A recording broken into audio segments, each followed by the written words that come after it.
We're working on a scrapyard power station. Something I decided to do. I do some stuff on my pastime, and this is one of the things I like to do on my pastime is work on some pretty cool stuff. So it was supposed to be a basic box for putting my fans into, so that way I don't end up knocking my fans all over the place. But I decided to do something different with it. Decided to build this kind of a scrap power station. That's what we're doing with it right now. So I'm going to put you guys right here. We should go right there.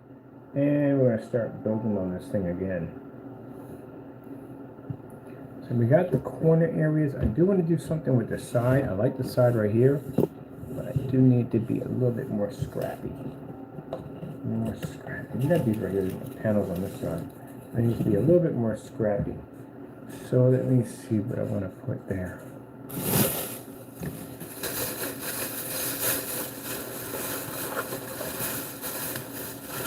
So, story behind our power station.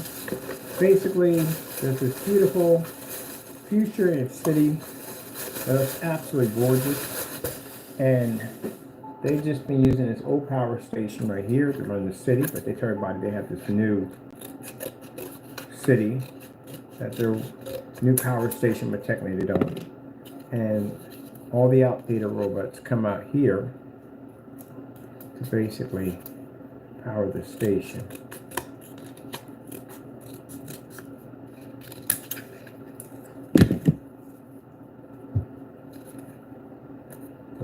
Glue is beautiful. I love glue. So it's gonna look pretty cool when we get done with it. Now we're just basically working on the detail work of it, and then pretty soon we start the process of painting it all black.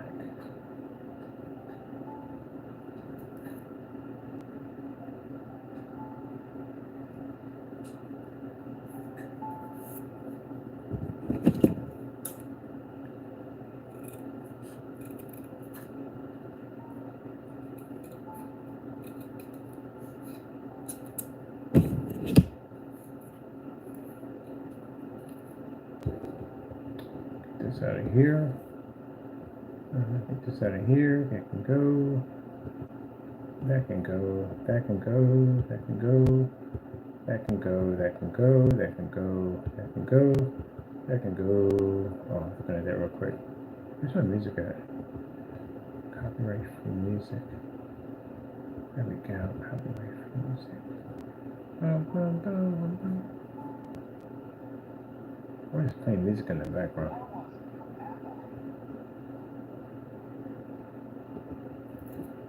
Alright.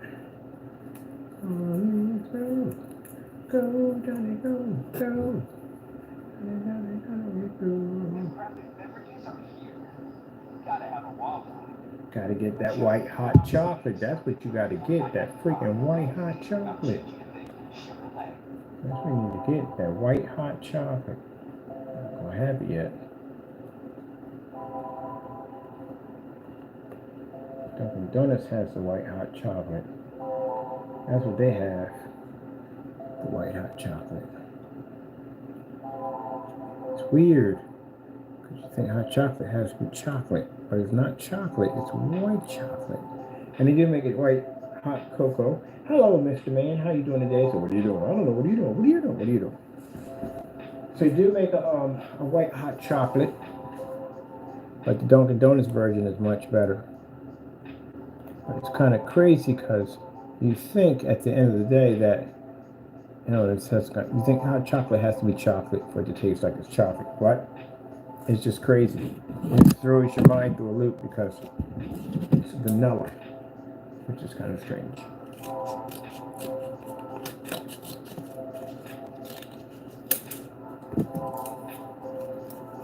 So it's only seasonal when they have it. Only seasonal when they have it.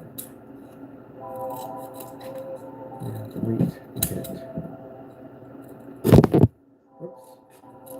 phone too much on that one. So pretty soon we're going to have a robot people, pretty soon, and then we can start working on turning the thing all black, because we have to paint it all black first before we can start putting in the paint job to give it individual color. And as you can see, the robots did a fantastic job trying to keep the power station intact. That's what they did. We're salvaging scrap everywhere. I think each one of these robots have their own personal story. I like that. They each want to have their own little story about themselves.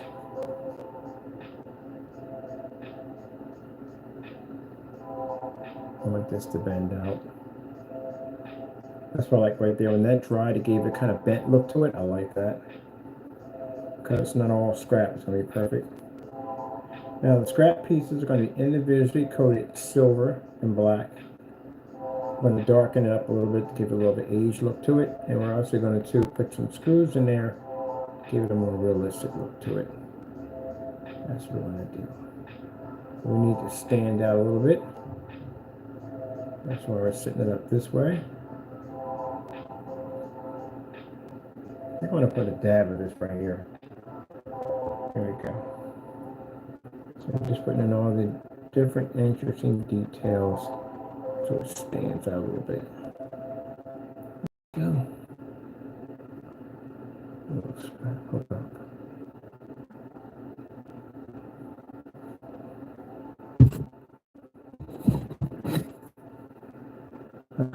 It's coming along quite nice.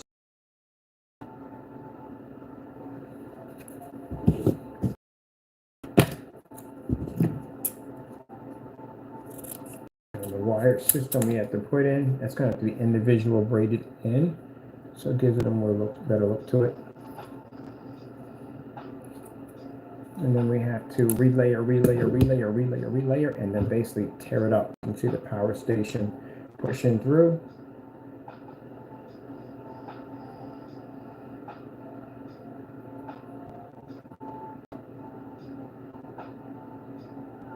Now when all this is finished, then we start doing the overgrown weeds and bushes and all that stuff. And then after when that's done, we basically put in like a little rusted side of what power station this used to be, like number 47 or 48, something like that. Now for those of you that are pop in and pop out artists at the end of the day, as we call you pop in and pop out artists at the end of the day, please understand that does not bother me in any way whatsoever. At the end of the day, it's like you being adults popping in and out saying, oh, we're doing something, and you're not doing anything. Just remember that, okay? So that way, you want people to recognize you as adults and not kids. Now, if you don't want to be here, don't be here. And if you do want to be here, be here. That's it. But it doesn't change anything. I've been dealing with pops in and outs since I started my channel. And with 11,000 videos in, it hasn't stopped me. So I know the devil tells you at the end of the day that, oh, just pop in and out. You don't even have to be here, and I'm still going to talk. I have a lot of conversations to myself. I have a lot of conversations talking to the Lord. So if you want to listen, you listen. If you don't, you don't. Just want to basically put your fire out real quick before you try to think you're doing something.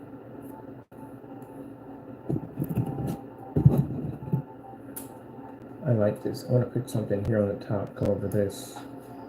Give it a more of a detailed look to it.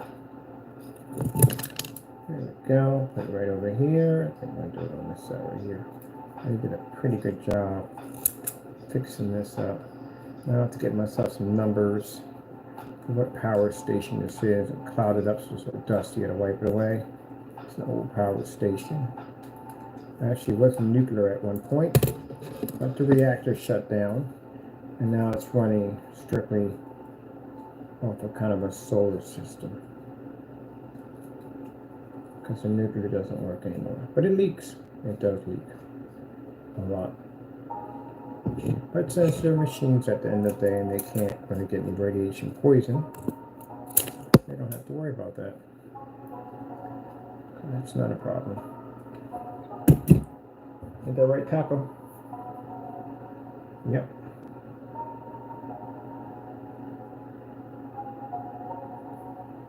But the robots have their own form of personality when they work on this station up here. Put some nice corners in, give it more detail, more depth to it.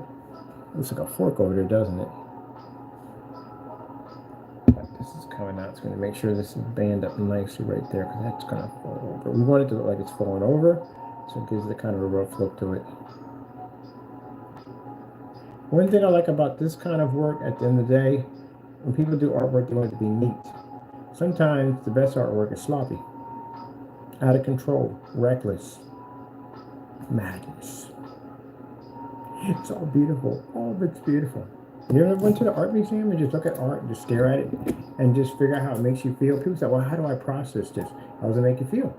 How does each painting make you feel? That's how you process it. How does it make you feel? Some people go there and they have their favorite painting. It'll make them happy. Something about that painting makes it make you happy. I like that right there. And art is good therapy. It's a fantastic therapy. That's why if I see somebody, doing artwork and they're doing a lot of it and somebody like, get that junk out of here, don't say that. That's wrong to say. That's their therapy at the end of the day. To them, it's special. They see something in it that you can't see. It's not junk, it's art. Some people are afraid to show off their artwork because they're afraid of other people. At the end of the day, are going to make fun of it. Who cares about what they think? What you think is what's important. Because those are people at the end of the day that can't dream at all. They're mad at you because they can't dream. That's why they say what they say. Me at the end of the day, I don't care. I do what makes me happy. So, if you don't like it, that's your personal opinion. Freedom of speech. If you like it, then you like it. If you don't, you don't. But I'm not going to let you take anything from it. I like it. I like it. Let me get my projector out of the way because it is definitely in the way. Come here. There we go. So I like our little scrap power station.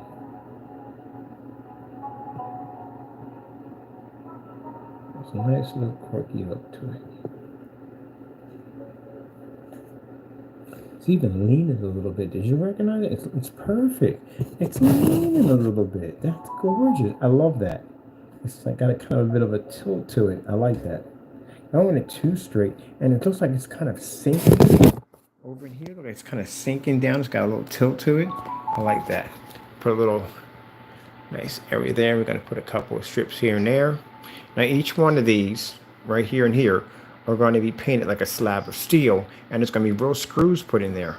So we're going to take some really small micro screws and some liquid cement, and we're going to put in real screws. And we'll put in like a pile of screws right here, where they can just basically just put rivets in, and try to keep it together. Now later on, we'll build a PC with these little tiny robots, and that'll be the new power system that they're putting in their new project. What do you think, Taco? You like it? It's pretty cool, huh? Yep. Until we get it to light up and have it glow in the dark. So over here is where, well, first things first, we got to work on this because this is too plain. That's too plain. So, got to make something for this. So we got to put something there. So.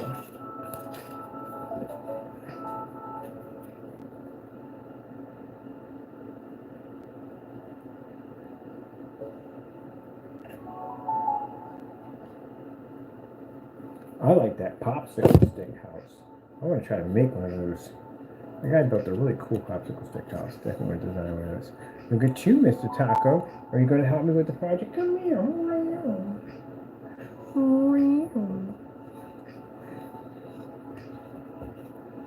He thought he was going to help me with the project. He was like, no, no, no. No, no, no, no, no, no, no, no, no, no. All right, so to make sure this stays. So I'm going to get some of our tape here. This is our label tape. Right there.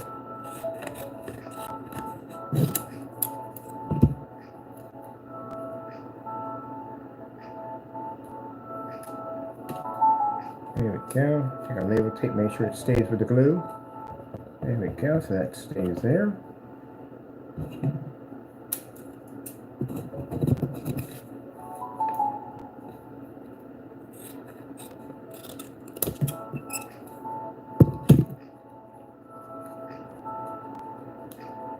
Yeah, when we were on 69th Street, there was a craft shop up there. I was in there every day. I love crafts. All the stuff that you can make in there. Man, let your imagination go buck wild up in there, baby. All the cool stuff that you can make in there.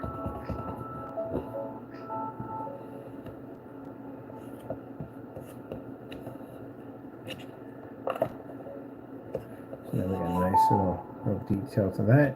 And we got some corners we're going to put on that's going to look absolutely sick. So let's go over here and let's get it running. We need to get a lazy Susan to just swing this thing around.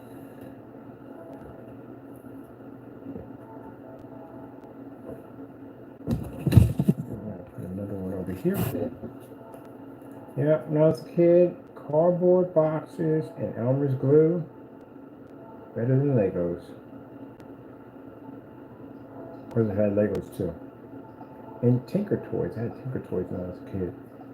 Remember Tinker Toys?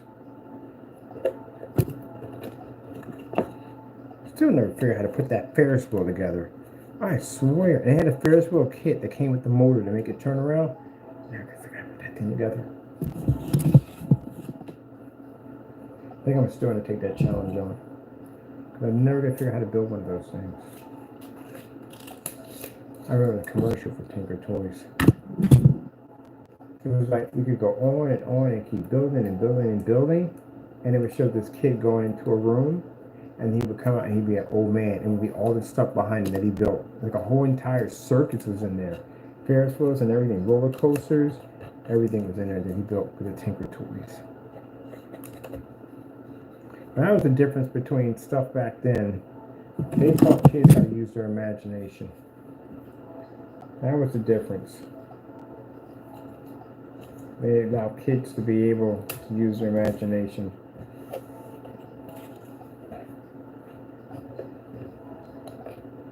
And video games are fine and all well, but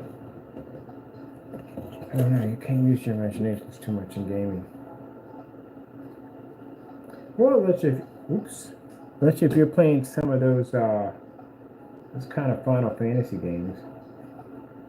I love Fable. Fable was actually amazing. I love Fable. That was an amazing game. I like Fable 2. Fable 2 is my favorite. Fable 3, not a big fan of it. Really wasn't. It was just too easy in Fable 2. But Fable 2, I think, was the best one. For me, that's what I thought was the best one. Was Fable 2 was the best one.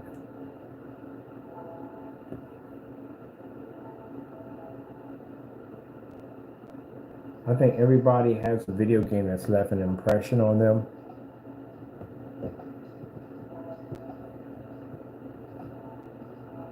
You know, when you think about it at the end of the day, you know, honestly, who really cares what it all comes with at the end of the day?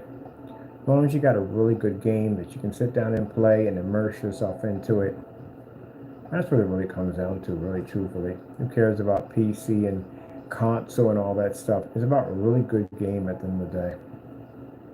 Something that leaves long-lasting memories. Especially with friends, when you play online with friends. Like I said, we did GTA 3. It was on Xbox 360, I think it was GTA 3. And I'll never forget, after all the shooting and fighting on the game, because you could play the whole death match on the game. A bunch of our friends came into the game. We decided that we were going to go to the top of the tallest building and watch the sunset come in. Man, that was awesome, man.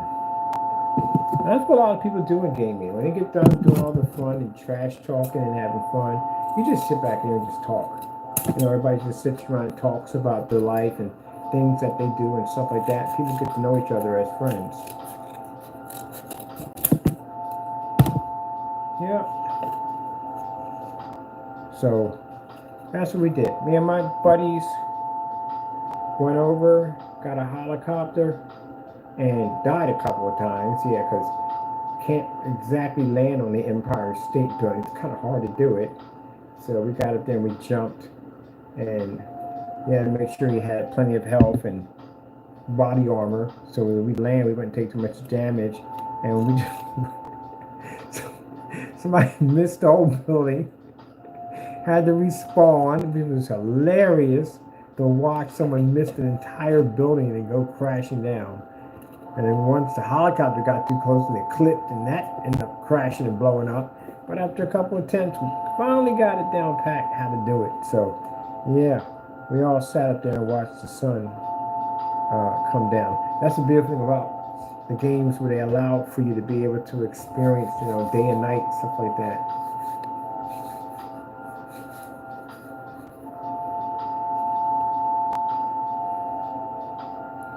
That's what we did. All went up to the top of the Empire State Building and watched the sunset.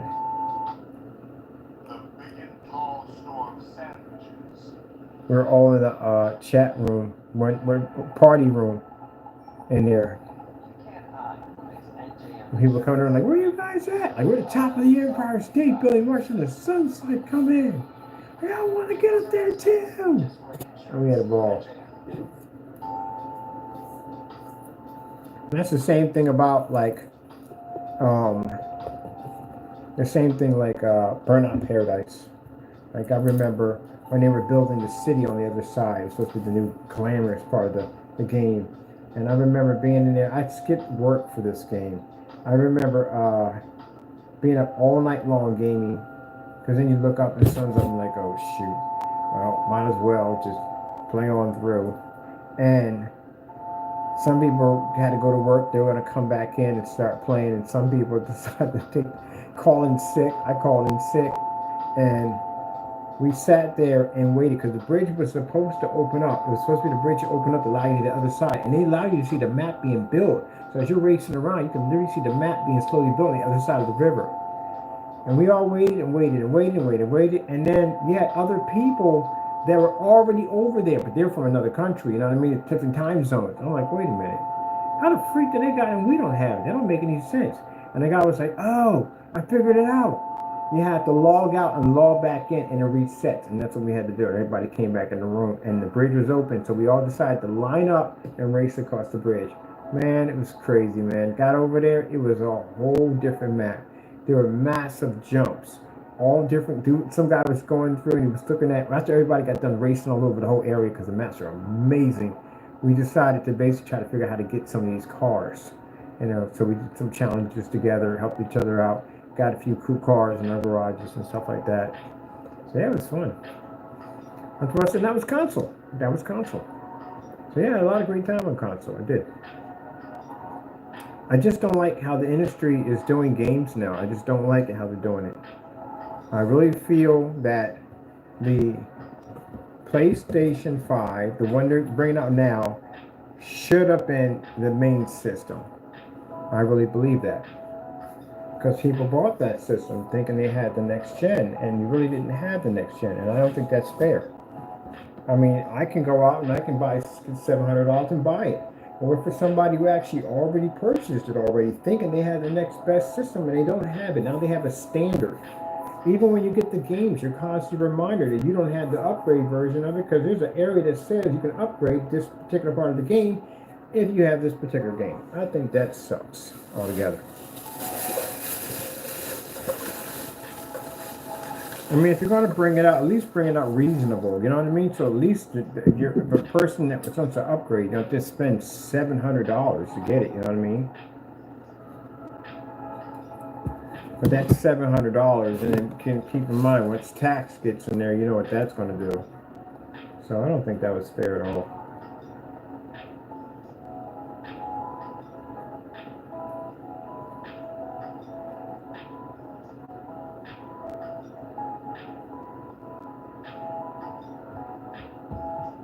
and read some articles that were saying, well, it's not a PS6. But yeah, but still, it's a whole new system at the end of the day. So, might as well be.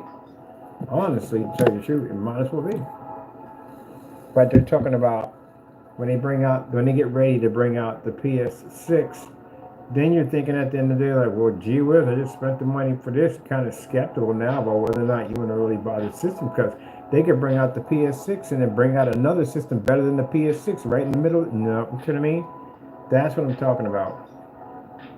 Now you slap a person in the face over and over again, and you go to fake it, they'll jump, because you know why? They get used to slapped in the face. So this little thing that they did, they should have never done it. If you're going to bring out another system, bring out another system with a bigger hard drive. Put like 4 terabytes on it. That's fantastic. Everybody's got the same system, except for this one just comes with a bigger hard drive. That's it. Put some skin on it, design it differently, whatever, and leave it at that. You know what I mean? But not a whole complete change of a system. So now when they do bring out the next gen system, which is PS6, you're thinking in the back of your mind, you know, this may not be the next gen system. They could turn around and design a completely different system. There you go. Yep. I've never seen anything like it. Like I said, I've been gaming for a long time. I've never seen a system do that. Build an entire brand new system. Literally, it is. Because that's when I was sitting there talking about how are they going to do the games? The games have to be different somehow. They can't be the same game. That wouldn't make any sense. You got a more powerful system here. They both play the same games with the same graphics. Like, something's wrong here. And then you find out that there's going to be a program where they're going to basically put an option in the game that you can choose. So I was like, wow, that's kind of jacked up. So it kind of freaks out people a little bit, because I watched some sites where people were angry about it. And it kind of, and keep in mind, for you Xbox owners, you're going to sit there and go, well, that's just PlayStation. No, you definitely are going to be doing this too, because there's no way in the world your Xbox system can compete with that PS5 Pro. You can't compete with that. No way in the world you're going to compete with that. That thing's going to steamroll you at the end of the day. You're not competing with that. So you have to have a backup system coming out. So they're going to do the same thing too. They're going to have the same thing too.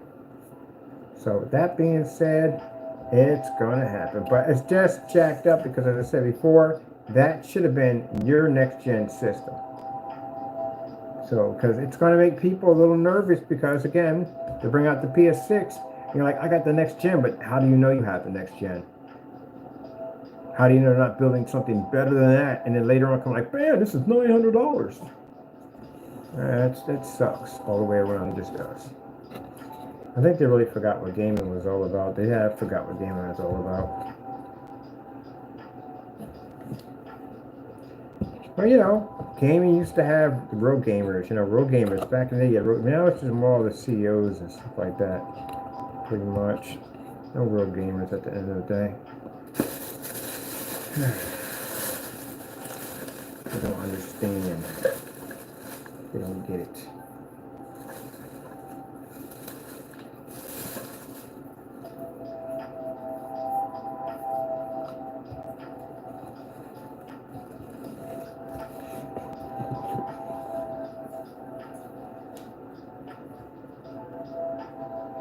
Yeah, if I was at a press conference, like, well, wait a minute. I thought the first system was supposed to be next gen.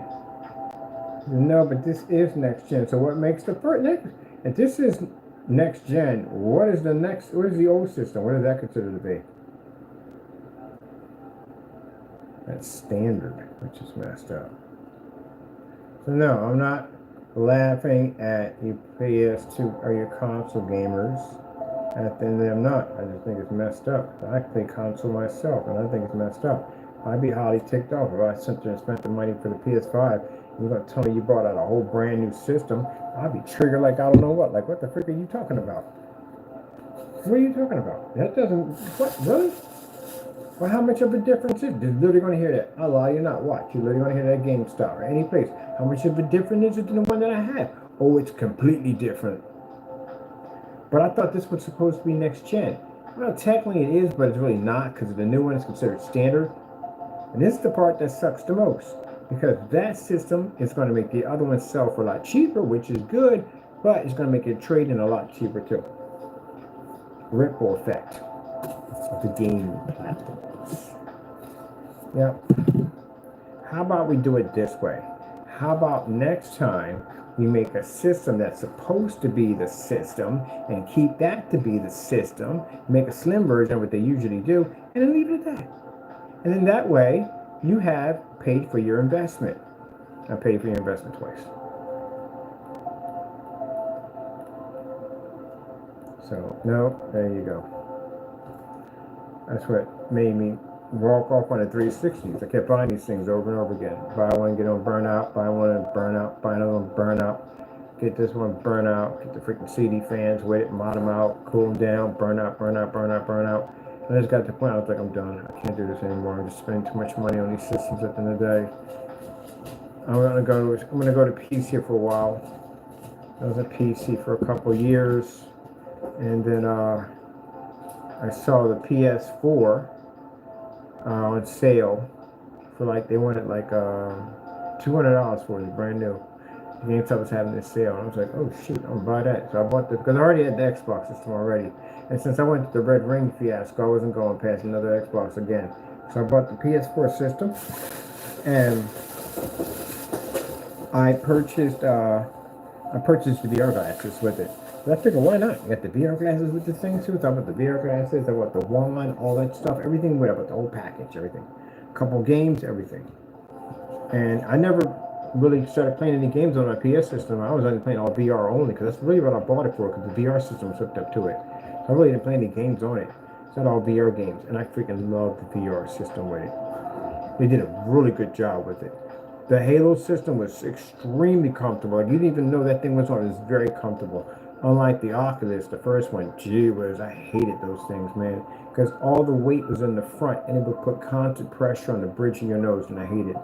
You had to get something called a Frankenstein kit. It's pretty much like, I can say HTV or whatever it's called, their VR glasses. If I butchered that, I apologize. But it was like their frame system that you can connect it to the Oculus system, which made it a lot more easier. But still, all in all, the PlayStation was I felt was much better. It was. But anyway, how come the Xbox doesn't have a VR system yet? Which I'm kind of shocked on that. They don't have a VR system yet. I know some people are going to get mad when I say this, but I mean, consider the fact that the PlayStation has a VR system. It does make the system more advanced than the Xbox system. The Xbox doesn't have VR games.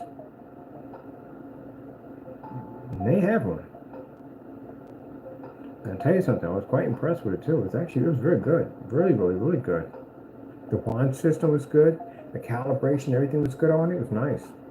Okay, so question here. Does the PS5 Pro basically integrate with the VR? So are those games going to get an upgrade too also? So what goes on with that? You know what I mean? Are they going to get an upgrade? Because, yeah, how's that work? Doesn't work at all. It has to work. They have VR classes. They do.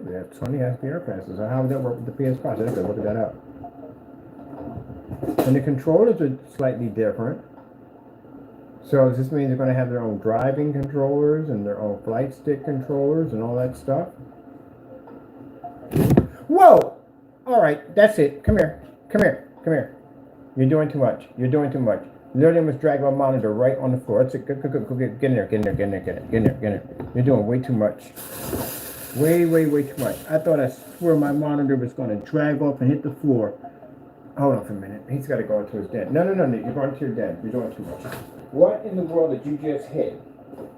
Did you just nearly pull off almost every wire onto the floor, including my monitor? You're doing too much. Go sit down. Almost dragged the monitor. I thought the whole monitor pull off the table. Just got that monitor. Go in your den for the day. Because you're doing too much. Yeah, I thought everything just pulled to one side. Like, what is he doing? And he's over there running back and forth. I don't mind him running back and forth, getting a little exercise in. But he's not supposed to play near the desk because of the tables. I don't want him yanking anything off. Hey, Bush Bear. Bush Bear. Right, he's mad. He's mad, isn't it? This is in its cubby hole. Bush Bear. Taco. Taco. Well, you're not in trouble. Just be careful of the wires, okay? I appreciate that. Thank you. Come out like, wow, talks and everything. That ain't in trouble. Just want you to stay away from the. Don't hit the wires. The wires. I want you to damage, okay? And get my monitor off the table. All right, you okay? Huh? All right, fur boy. Fur boy, extra furry. Can't even help it. Daddy's extra furry. What did they do to you, Taco? Who made you extra furry? You don't even know, do you? You don't even know. Dogs get a kick out of that. Cats get a kick out of it when you ask them, how did they get to be extra furry? So once we get all our extra layers and layers and layers on it to give it a more detailed look to it, we got to put some moss and some, well, not moss, some allergic to moss. We got to put some extra grow plant life around there. You know what I mean? Because we're going to have a little dirt in here, a little extra plant life in there. And the dirt, we're just going to get, probably most likely, since it's out in the middle of the desert somewhere out there, we got to get some sand and glue it all in there. So we're going to make a little overgrown bush and all that stuff like that all around here. And we're going to just put the number of the station right there.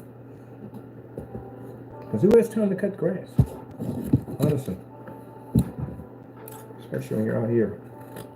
Nobody has time to cut grass, right? But they like it. The robots like it. It's home. They like it. They like it. It's home. Okay. They like it because it's home.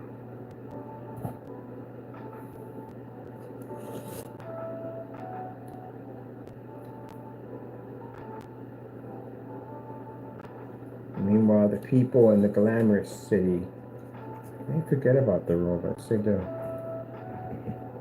They forget about the work that they do. And of course, the robots don't mind because they don't want to be bothered by the glamorous city anymore. Because they weren't treated too nice when they were anyway. They're retired models, so that's why they put them out here. Because they're old retired models.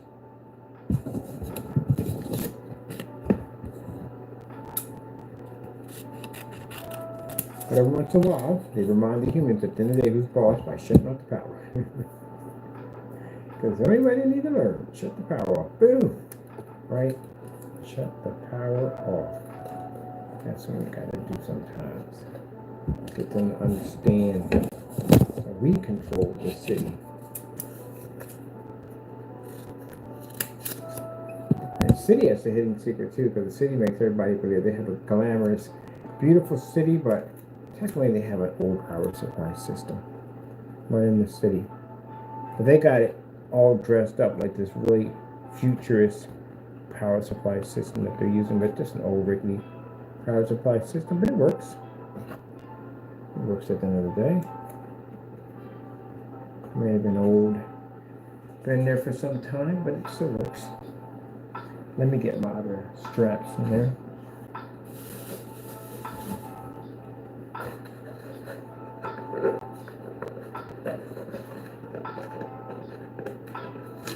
Are we out of cardboard? I didn't change that whole thing. We killed out of cardboard? Jeez, we did. We just killed off a whole box. Cardboard. We really did. Oh, got some left over.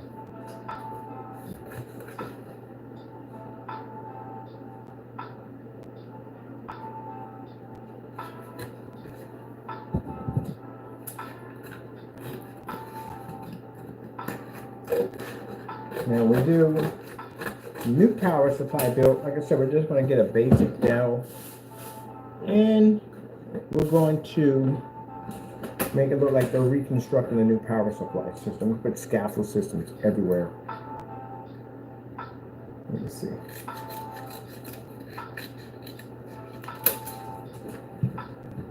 Right? First how dare you, first how dare you? How dare you? How dare you? How dare you? How dare you? How dare you? All right.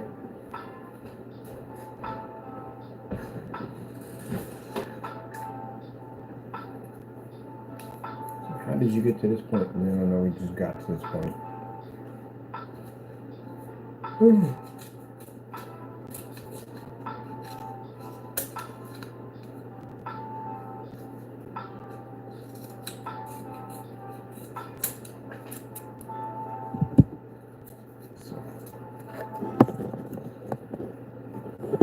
Force our areas again. We're just doing the overlaps. The overlaps on top of overlaps on top of overlaps. Overlaps. So then we get done, we have to basically coat this whole entire thing. Now it has to be hand painted because we have fans in it. That's why. That's why.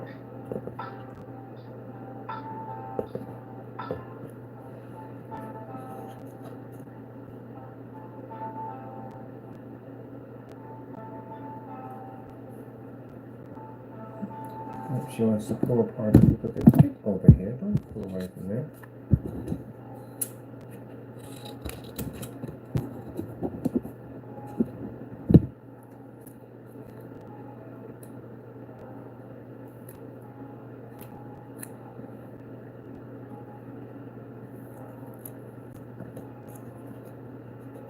I'm not worried about that. We get all that cleaned up.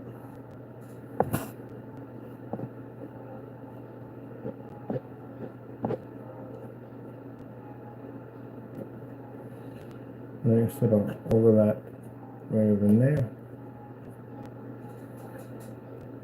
And we got to try to reinforce those corners because we don't want the foundation collapsing, right?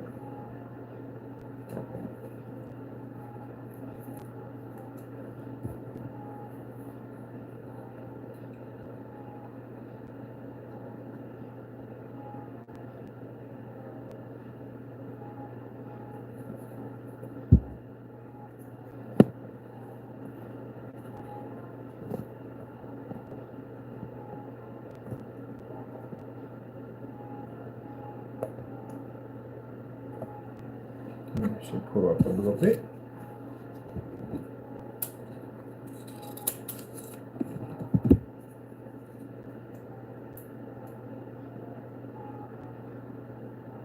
I love to teach kids arts and crafts. We built some pretty cool stuff.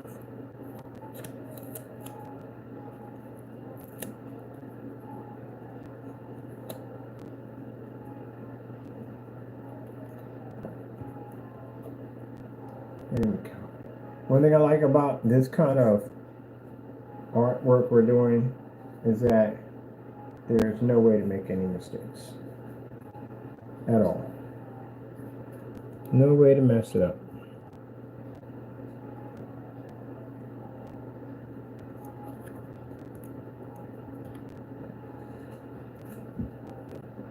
Give you a chance to express yourself and think outside the box. Oh, we're thinking outside the box right now. We are actually building on the box and thinking outside the box at the same time.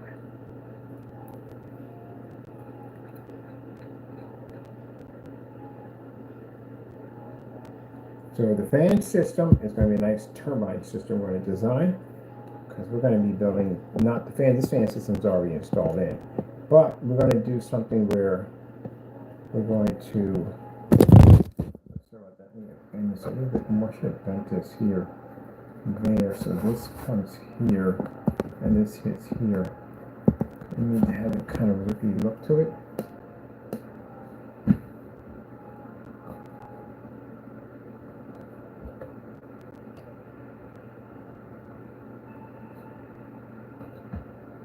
There we go. Anyway, let me see.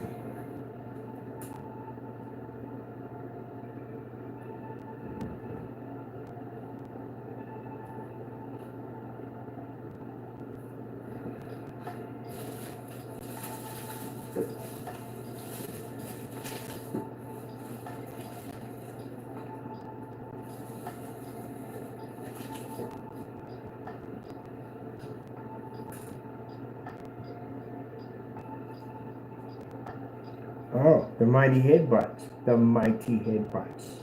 You and your headbutts. Boom. Jack, I'm gonna get you a little hat with horns on it. So that when you get the headbutt, boom, like little ram horns. The giant headbutt. Boom.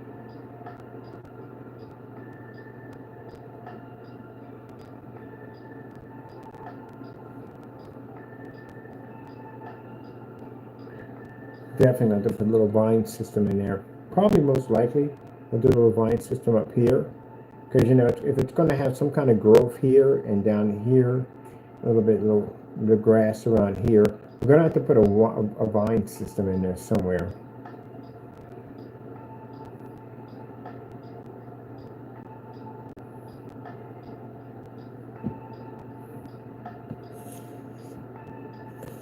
I used to watch this guy when I used to have anxiety attacks. I used to watch this guy used to build miniature train yard fixtures and stuff like that. I thought it was so cool just watching this guy.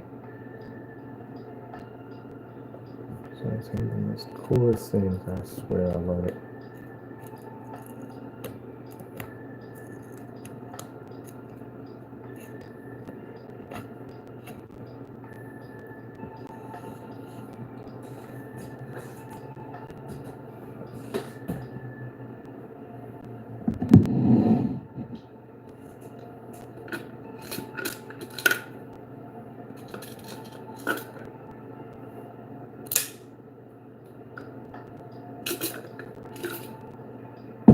That's my cold steel.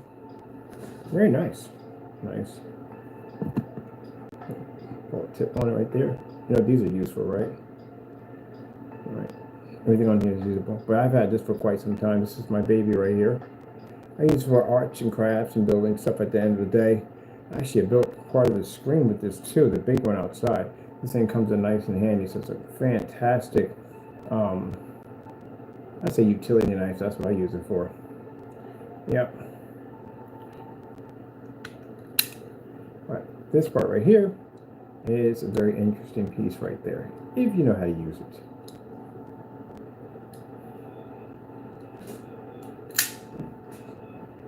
But anyway, you don't have to use this ever. Ever. And you never should have to ever use this ever. But this part, if you know it, you're trained right, you know how to use that part right there.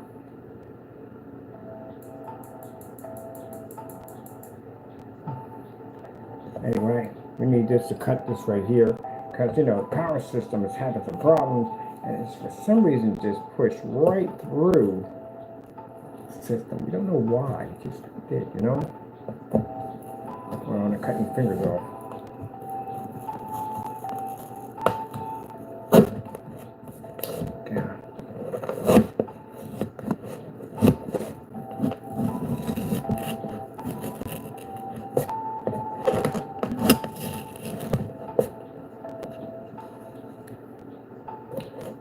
Tried their hardest to try to keep it all together in here, you know? But, you know, things happen, things fall apart. That's a good piece of, what are you in here? There we go. Things happen.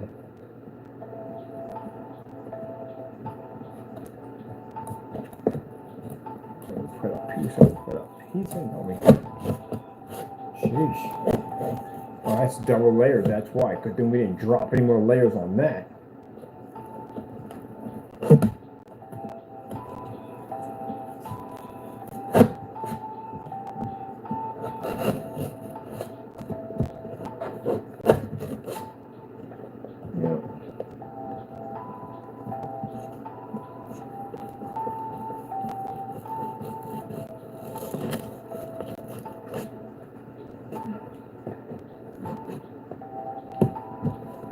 Let's get a little bit here.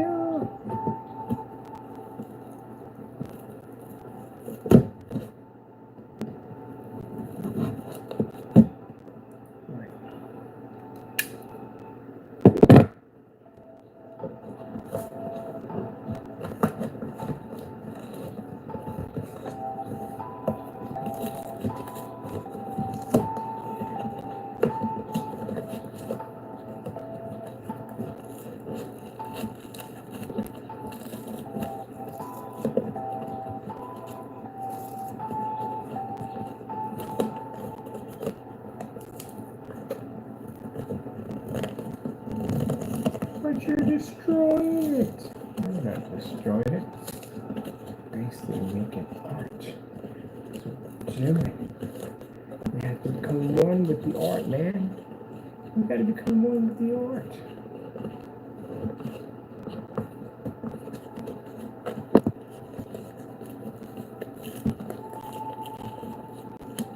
Sometimes to build the art, you have to destroy the art. That's what you got.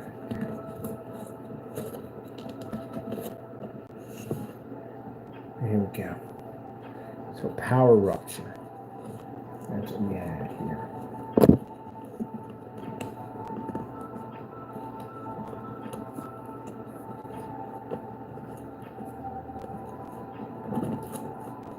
Let me just put this in right. Just put that in.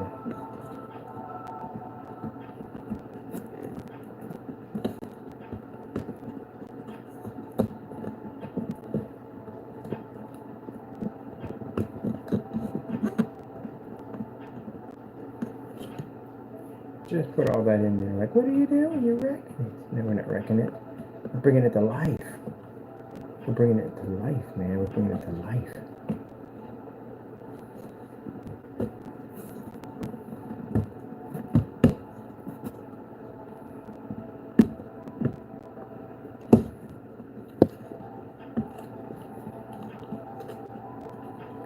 This should be.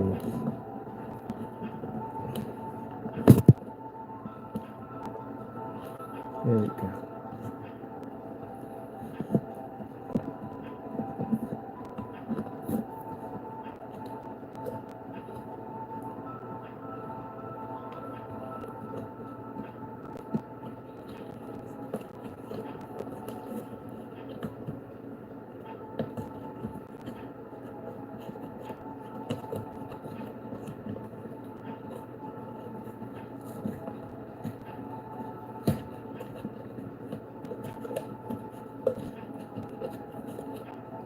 Ah, I love it.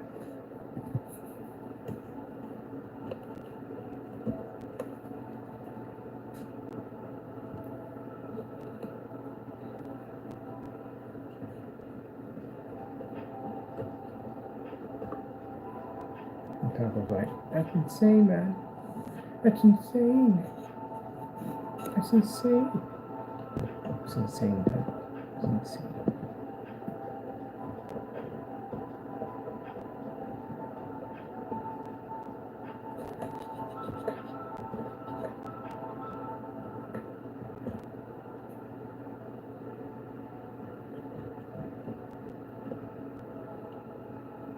I tell you, my family says I'm always the last to know about things. I had no idea that George Michael died. I had no idea, I didn't at all. He passed away. I know there's a lot of things, but he had good music, real good music. Yeah. Anyway.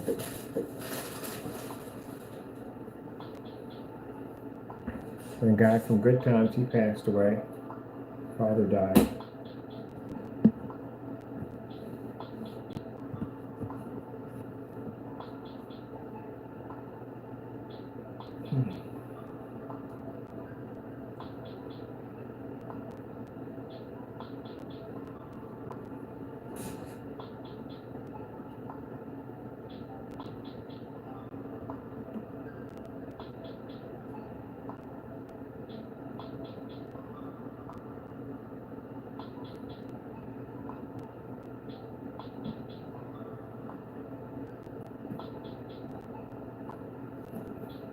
It was interesting that even if you had immortality, it would be a curse.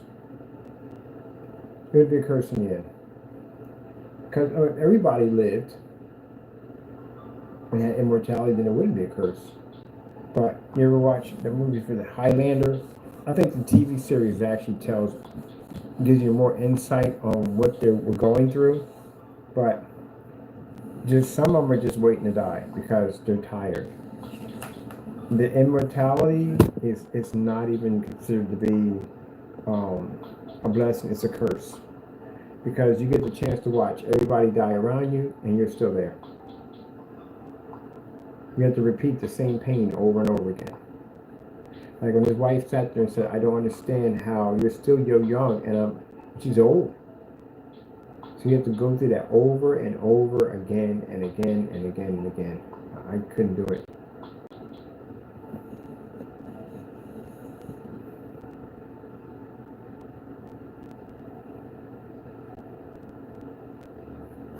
So I think that would be a horrible ordeal to go through. Because you can't die. You have immortality. You will live forever. I mean, I guess it would be fun at first, you know, when you're just you're just, you know, feeling it out. Like, well, I got immortality. What do I do? What do you do on the first day of immortality? But technically don't have it, because there's other people walking around that could take your head off and you don't have immortality anymore. So, what are you doing your first day of immortality?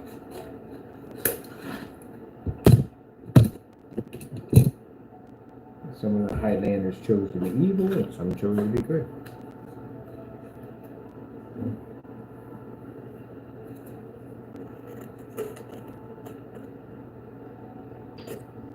I'm looking at that thinking like, we could just get that so much personality that way, but I don't know. I think I want to do it another way. I think I want to put another ledge here, and then I want to put something else. I've got a better idea for that. Because I don't like how this looks too straight on the edge right there. I don't like that straight look to it. It just looks so tacky. So, got a bit of an idea here. And what I want to do with that. They've done a good job keeping the power station, right? Despite the nuclear blast on the other side, it just tore up the floor and everything. Now in there, we're going to put a lot of interesting wires and all kinds of cool different devices in there, with a fan that's going to actually run in there too. We got to put the fan on a bit of a tilt, like, you know, it's damaged, but it's still running. It's still running pretty good. You know, they did a pretty good job, I say, keeping all this whole mess together, right?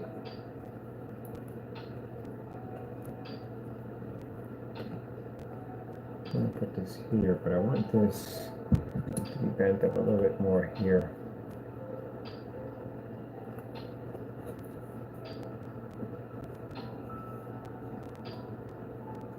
It's interesting how you start off with an idea of what you want to do, but then it just basically it goes off into a different direction.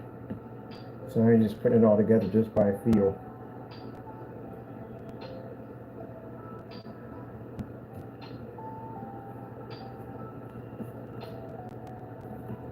Look out. A nice little piece. It's all started up to be a desk ornament for a fan. This is to be my fan system, keep me cool. Now we're going to put in, like I said, I'm going to put another set of fans here, another set of fans here. These are meant to be in here. They start running, it's perfectly fine. But before we seal them up, I'm going to put in an EL wire with a little electricity piece from here, another one over here. We're going to get all these to glow in the dark real nicely. And then we're going to put a fan system where this one does come off and we can connect it. And that's going to run an extra set of fans out so it's standing out, give it a little bit of a nice turbine kind of power supply unit. And there's our nice little rickety charging station right there for the robots to get charged up in. Because you know they got to keep the battery going, right? Yeah. Because you know, you don't want to mess around and not have enough power and the machines can't run anymore. The machines figure out a way to basically build solar panel systems for themselves. Ooh, it'd be kind of cool to just make their whole entire skeleton out of basically like solar panels, or I don't know, cells or whatever, and then they can basically charge and power themselves with all that. That'll be the new ones, the new machines they'll have that. Because the robots are so tiny, this is where we have to bring in the magnifying glass and tweezers to do those little jobs. You can put the little cell battery packs on them.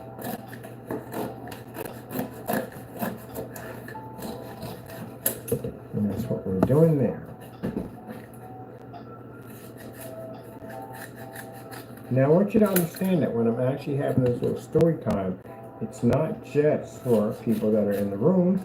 It's for people that are actually watching it later on. It's for everybody. So you know that. Yep. When I talk on camera, it's for everybody because I got other people I share this with.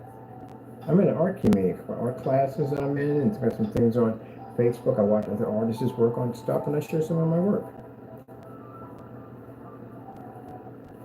All right, so we're gonna bend this up real nicely, like so. Bend it down a little bit. I want to pick some Assassin's Creed Unity. I like that Unity. That's my shot. I say, uh-oh, Johnny's gonna get stabbed. Because you know you're gonna fight him in the end. Johnny's gonna get stabbed. That I do like stealth. That's the game I love stealth. I can do stealth on that all day long. I love stealth on Unity. The Assassin's Creed series, I would do the stealth. I like being in stealth. But in most of the games, I don't like doing stealth.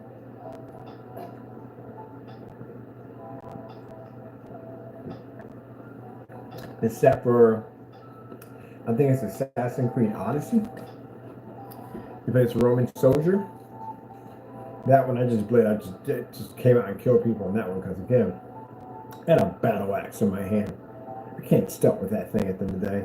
But I realized when I first played that game, you can't attack everybody you want because certain soldiers have really high numbers on them, and they can just wipe you out.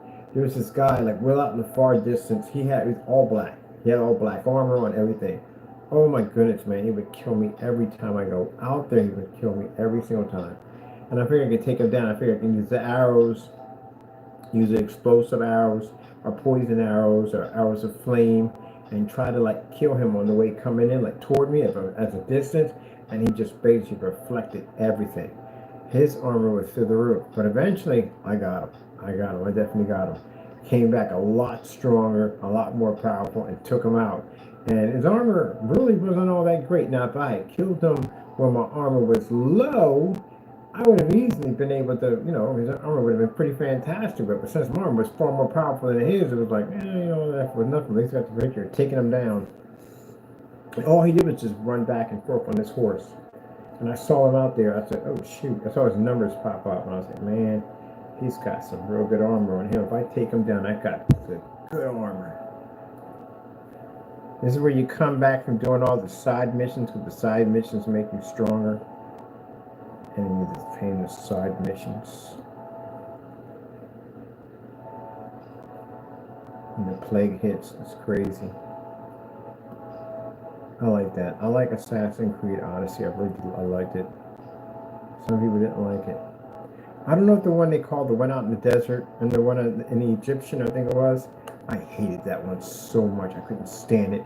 It was just so boring. It was just wastelands with nothing but open sand. There was really nothing going on. It was just boring altogether. Let me see if I got it right. Assassin's Creed Odyssey. Yeah, that's the one. I love that one. That's my favorite. That's my favorite. Man, I looted everybody. I don't care. I looted everybody. I looted the gods. The gods had the most gold. They literally had the most gold. I mean, wait till your armor's through the roof and then you go do it. Because again, their armies will attack you. But they had the most gold, man. The sacrifices, man, I was taking everything, man. I robbed that whole entire city clean. I had so much gold, but they couldn't stop me. And I realized that when they would bring in like some heavier soldiers, I would just climb to the top of one of those freaking buildings, and I would just sit there and just watch them because they would lose me. Then I'd go back and go steal some more other stuff. But yeah, man, the churches, I hate to say it, sorry about that, and the freaking the sacrifice area had so much gold in there, it's not even funny. I was like, take this, take that, take this, take that. I was taking everything. And somebody would catch you and they would get mad about it, and then next you know, they'd call the authorities on you and they come after you. So basically, I would do it two ways. I would basically let them call the authorities on me because I knew someone was going to come with some really powerful armor and weapons I could use. And I would sit up there and I would just slowly pick them with the arrows, take them apart, chew down their armor, and then come down and take them out. And then I get their armor, and I get to steal the money at the same time. That's like getting the tank early on GTA. When people in GTA, there's several places they go to. first thing two places they go to, airport and military. Tanks, bigger planes, weapons and all that, they're all trying to find a military base. But the airport has all the planes and stuff. So people go there too. Those are the two places I only went to. Basically, if I needed something like some heavy weapons and stuff. But in GTA 3, there was a trick. If you had the 357 Magnum, the 357 Magnum is a one hit. That's it. You don't have to fire a couple bullets. Just one shot and they're gone. So what I would do is I would go to the mall and I would get underneath the one of the stores, and I would shoot a couple of people, get it up to 4 stars, and the police for some reason didn't seem to come forward. They would spawn at the top and jump down, and when they jumped down, I automatically shoot them because it was an easy kill. Couldn't get to me. So as long as I had plenty of armor and I had my hearts all the way up, I could kill about a couple of them, and then I would have the flamethrower on me.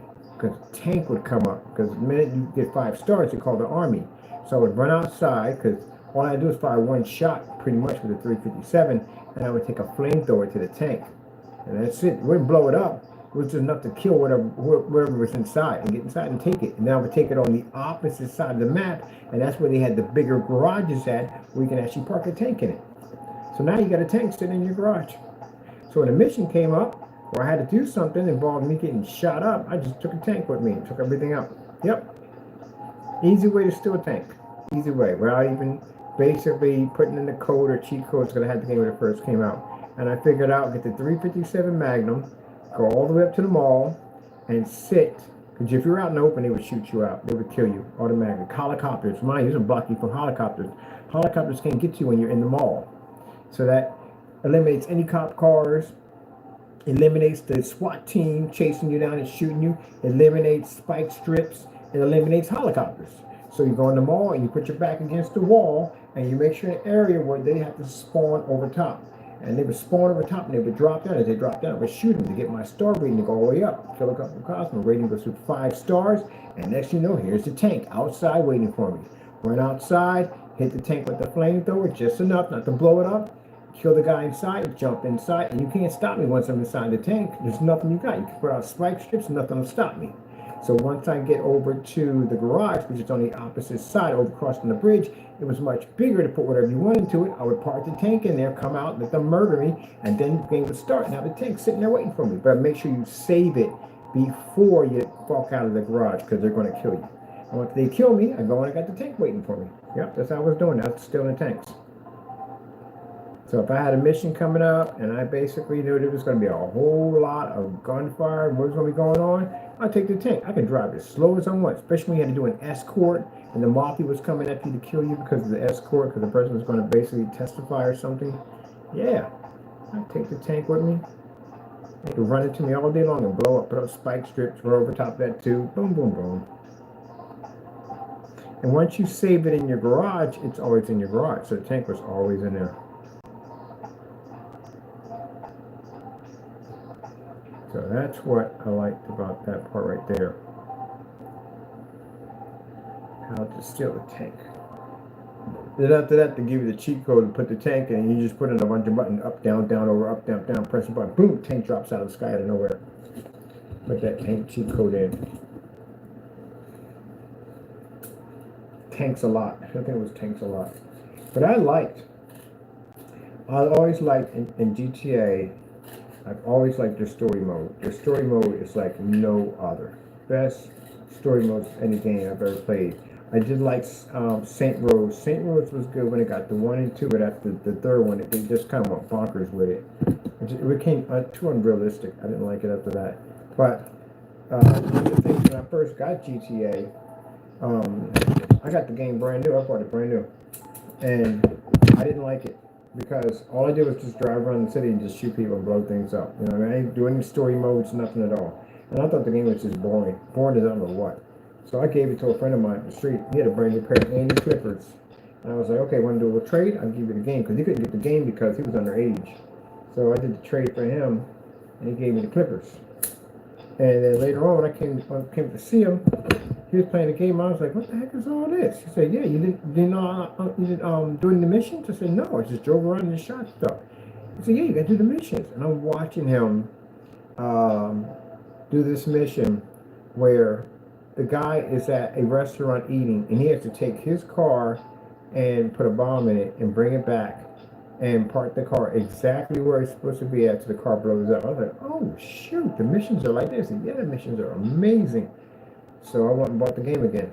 And this time I played it, and man, it was the best thing I ever played in my life, man. Meet eight ball on the bus. The bus blows up the bridge, and freaking you meet eight ball's boss, and he gives you a job, tells you that he's got this guy down at the docks selling smack to his workers, his street workers, and he wants you to go down and he gives you a baseball bat, your first weapon, and he wants you to crack him upside the head and take his car and park it. Get the car clean and paint it and park it in his garage. And I was like, wow, they were that detailed. That detailed.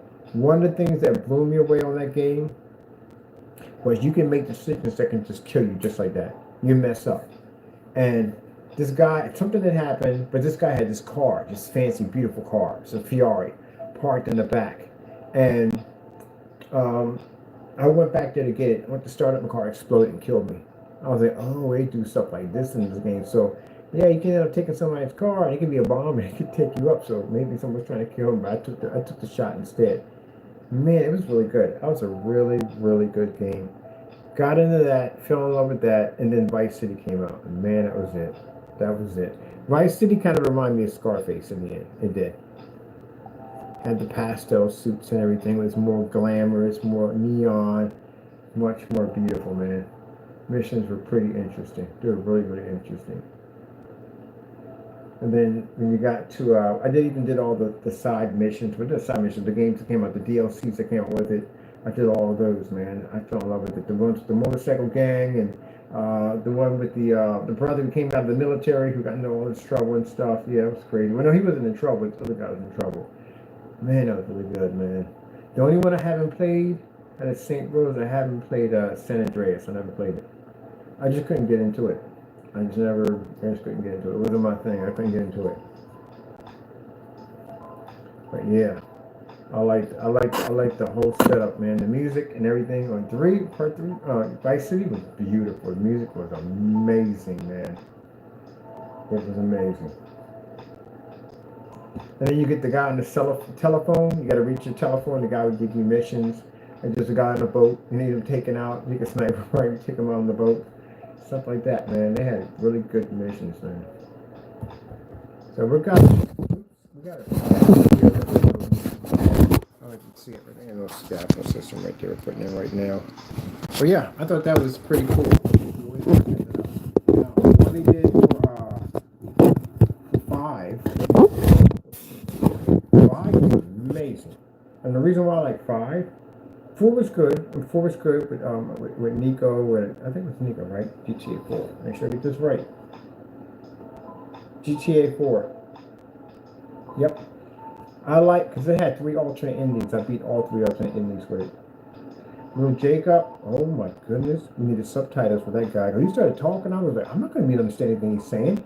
And I saw the buying for subtitles, and I was like, oh my goodness, because yeah. Little Jacob had a super thick accent. Everybody talked about that too. They was like, man, you ever played the mission with Super Jacob? With Little Jacob? Man, this freaking accent is so thick. I couldn't understand a darn word. How am I going to finish? And I realized there was subtitles you can put in. Yeah, but if you finish Jacob's mission, you got the rocket launcher. Because remember, when you're flying around the helicopter, you had to take out the helicopter with the rocket launcher. It was a pain in the neck because it was looping all over the place. Yeah, I remember that one. That was pretty good, man. GTA 4 is good. I like the online version better than all the rest of them. So that was pretty good. So I thought, how they gonna top this? The ending was freaking amazing. I had the ending. I literally had the ending of GTA 4. I beat it. I played it. I actually did the ending. Well, I'm just gonna find it on my YouTube channel. Yeah, the ending of GTA 4, and I beat it. That was a good game. That was a really good game.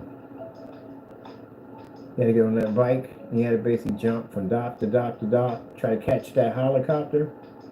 Man, that was a good game. And then the guy dies at the end of the Statue of Liberty. Man, that was a good game. That was a good game. And then when they came up with 5 5 was another one, man, because you could control several people at the same time. And freaking Trevor was like nothing I've ever seen. I have never seen a character like Trevor. Trevor was Trevor should have had his own video game. Literally, Trevor is insanely crazy. And the stories he used to tell were hilarious. The time when him and Michael's friend, I forgot the guy's Michael's friend, I could get his name, had the conversation in the truck where they were taking the cars, and I guess I don't know if he was terrified. I don't know, he wasn't threatened by him at all. And he was teasing him in the car, in the truck, and everything. I was dying, man. He was just messing around with Trevor. Come on, oh, did you get upset? Did you cry? I was like, why is he messing with this man? Man's a psychopath. But man, that was good. The side missions were amazing. And then you would find people walking around and you would give them a lift in the car and you had the Colts and all that stuff was crazy. Trevor was crazy. But then at the end, when you beat the game, a little thing pops up. And if you're playing as Trevor, you get to meet Trevor's mother. And now you understand why Trevor's crazy. Because Trevor's mom was crazy. She made Trevor crazy. You know, she messed him up. You do the mission with the mom? Yeah, she's crazy. But yeah, I thought GTA 5, man, they went over and above in that game. They really did an amazing job in that game.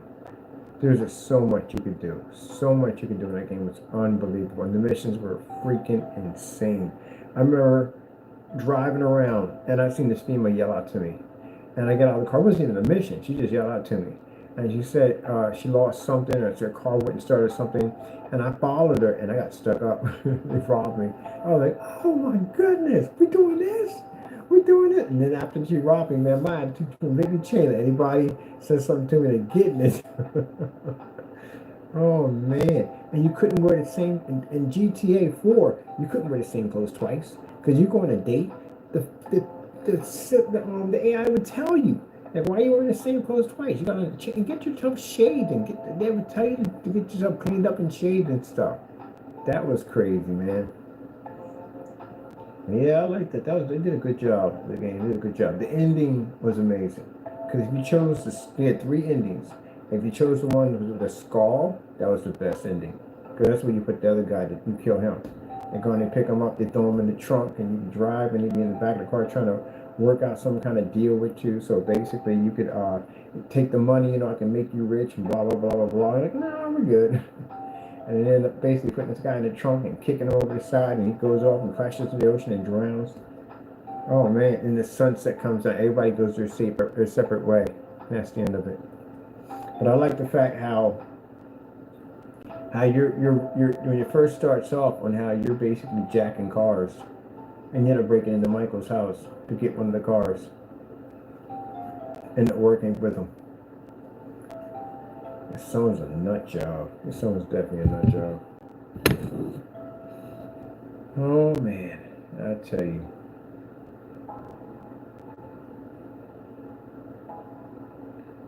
Good games. Good storyline to it. So GTA 6 is coming out.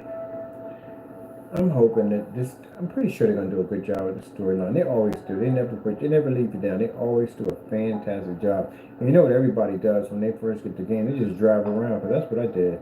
When I first get it, I just drive around. I'm curious to see different sites and stuff like that. Because the map is so huge. First place I look for, military base and airport. That's the first place I hunt for. Let me see.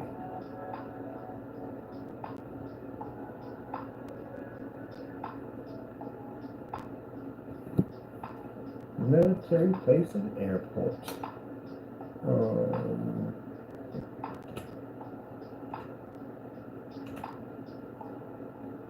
I can't get from here.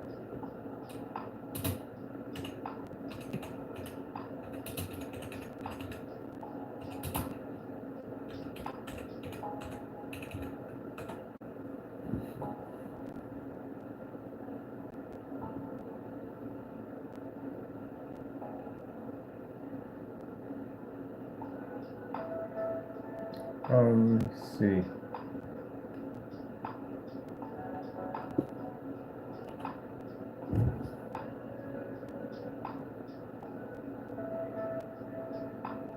Oh yeah, Because when I basically beat the game, I beat GTA 5. And I was upset. That's the ending because the ending was I thought it was so poor. The ending was so poor, but I didn't have three endings to it. So I went back and I beat all three endings and found out the best one was the one with the skulls.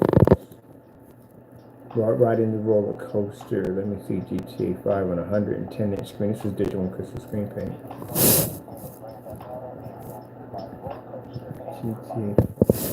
GTA 4. Ride in the roller coaster. Which you could. You can literally ride the roller coaster.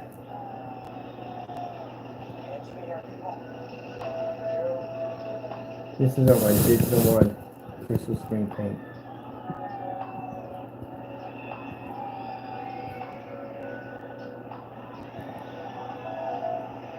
I thought that was cool. You can go to Coney Island and do the freaking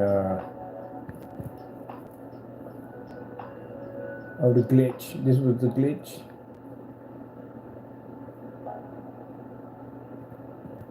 Oh man. Back in the day, this is where I built the whole room for the PS system.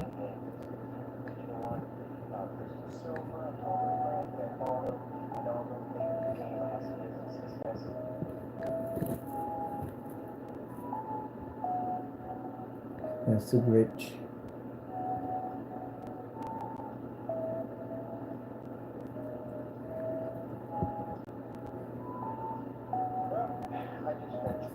That's the ending of GTA 5.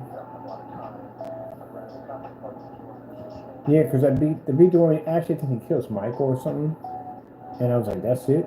That's the ending? Like, that's the worst thing I've ever seen in my life. Like, I went through all that for that, and then realized that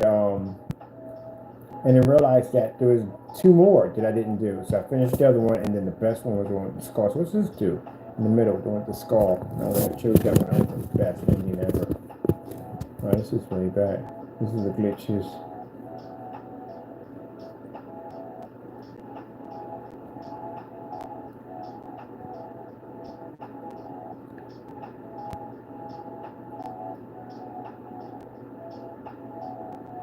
Always when I walked away from Microsoft, I told you I used to be a hardcore Xbox fanboy, big time. And that whole 360 fiasco nonsense, man, I was like, I'm done. That's it. This is why I pre-ordered the PS4 when they first came out. That was, yeah, about 11 years ago. The system is very old. That's why I said the system is still here. It really should be here. Watch Dogs, I had that when it first came out. But that system should not be here at all. Because it's just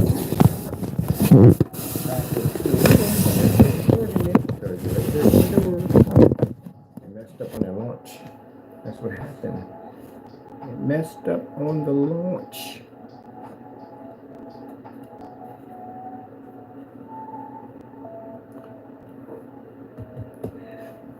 But I'm doing PC anyway, so it doesn't make a difference either way.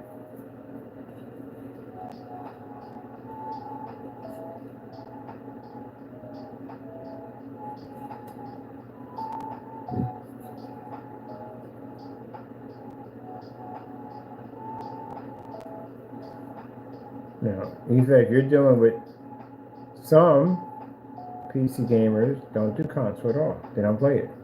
They don't bother with them. They don't play with them all. And they think console is trash. I, on the other hand, play console. I love console. But I don't like the nickel and dime stuff. I don't like spending the money for something and then to be told later on that I don't have the next gen system. I hate that so much. They do it with the Slims all the time. They bring out the other version, they bring out the Slim. The Slim is slightly more better than the regular version. Like, well, what the freak? Why don't you just bring out the Slim first and leave it at that? You know, you buy multiple systems. I hate that. For those saying, but you're putting down. I was and your Xbox. I used to be Xbox. I was PS. I had Nintendos. I had all that stuff. Everything. So yeah. I don't like the way they do it. I just don't like the way they do it. And then they still stick you with a 2 terabyte hard drive. Like, what the freak? You can put all that in there. You still can't stick in freaking 4 terabytes of hard drive space. but they said it'll be too expensive, which is true. So you're pretty much just going to, if you want it, you're going to pay for it.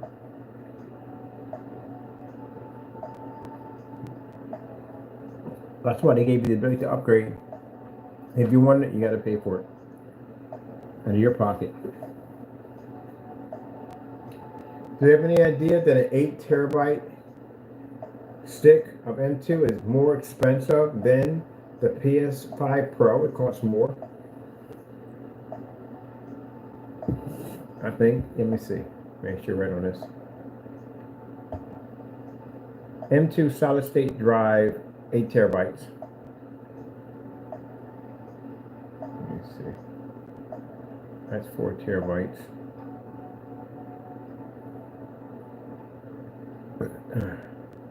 And you did that wrong. Well, they did it wrong.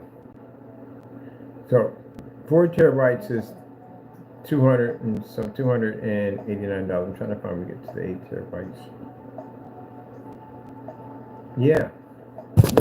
Freaking nonsense, man. That's $1,000.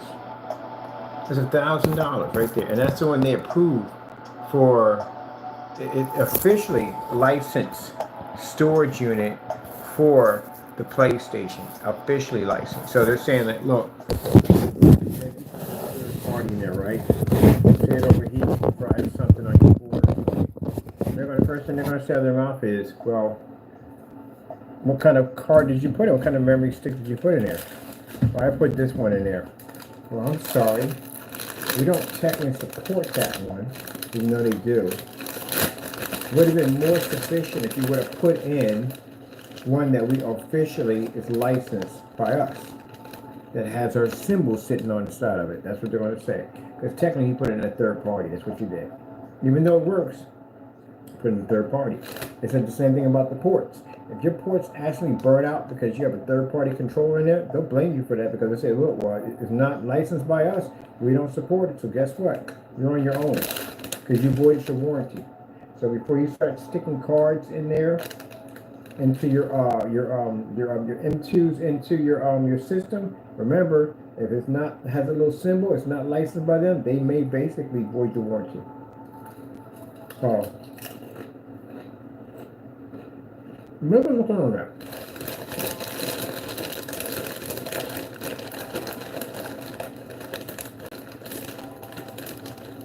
I'm going to call PlayStation on that. I'm curious.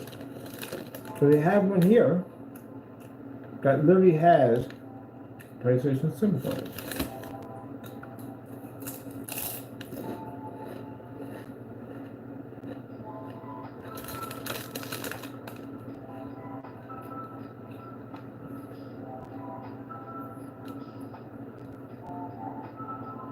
Yeah. I never heard of when you buy a console system, there's a part you have to buy that's more expensive than the console system itself. Now, if you're doing something like a CD drive, mega CD drive, like TurboGrafx 16, they were $400 when it came out. TurboGrafx 16 was like $600, $700 when it came out. But that's something different. That's something you can load games on and play. That's a memory stick. That thing costs $1,000. You're going to get the official. The official's going to cost you $1,000. That is more than what your system costs. How does that make any sense at all whatsoever? And then still, if you want to put in 4 terabytes, that part right there costs you around $350.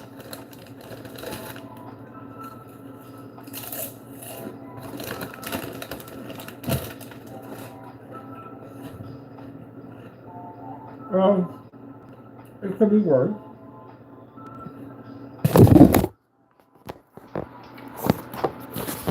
It could be much worse. You could end up getting this.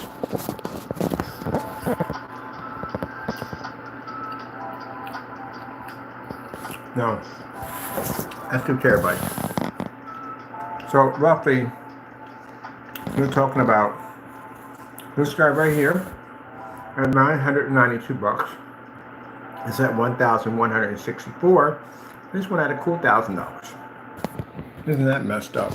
Yep. That's why I love it. When they sit there and say, well, you can upgrade. You can easily upgrade. We know it was on a forum site. You know, PlayStation's forum site.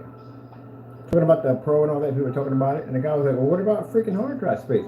Well, it comes with 2 terabytes. Technically, it doesn't come with 2 terabytes because the OS system eats at that. And somebody breaks it down for you and go, oh, well, yeah, that's true and all that right there. But you can upgrade to 8 terabytes. And do the 8 terabytes, man, it costs more than the system. That literally costs more than your system. By a lot. For that upgrade. But if they were to add in that upgrade for free into your system would be way over $800. So you're looking at roughly at a full update on your system, you're looking at $1,700, $1,760 plus the tax. That's what you're looking at. If you're going to max it out. So basically, again, like I said, my PC is going to cost me $1,580.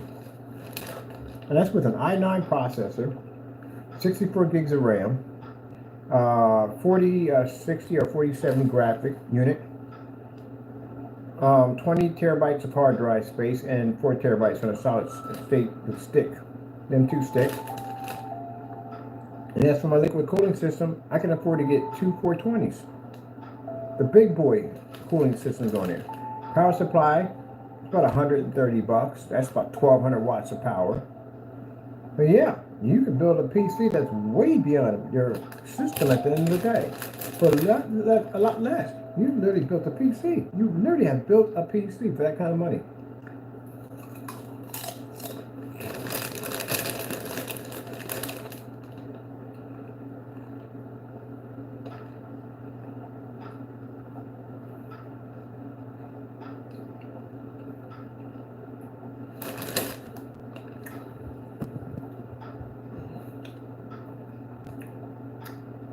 $20 terabytes of hard drive space.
You need 20 terabytes hard drive space? No. You might need that much. What the frig you doing with it? What are you downloading with it, number one? What are you downloading with all that?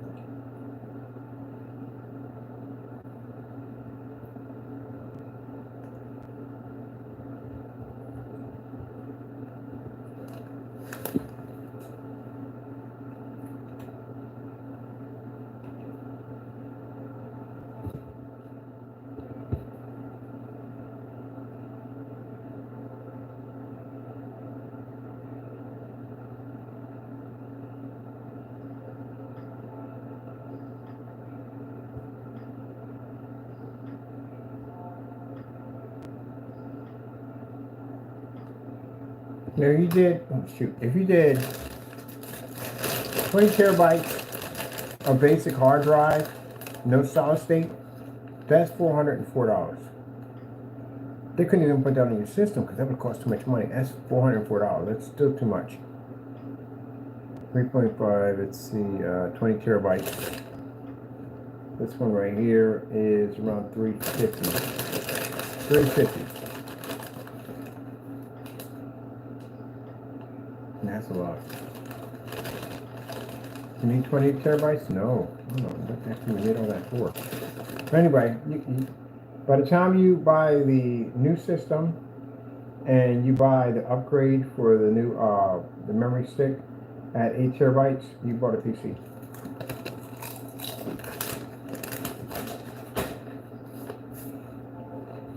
Well, the problem is you don't have a PC.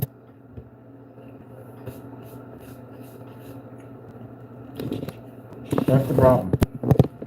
You don't have a PC. You still have a console. You just paid for a PC, pretty much. This is messed up. I'm curious to see what the Xbox does. I'm curious to see the Xbox basically what kind of fanatical stuff they do at the end of the day. There's our brick container. And we had the explosion.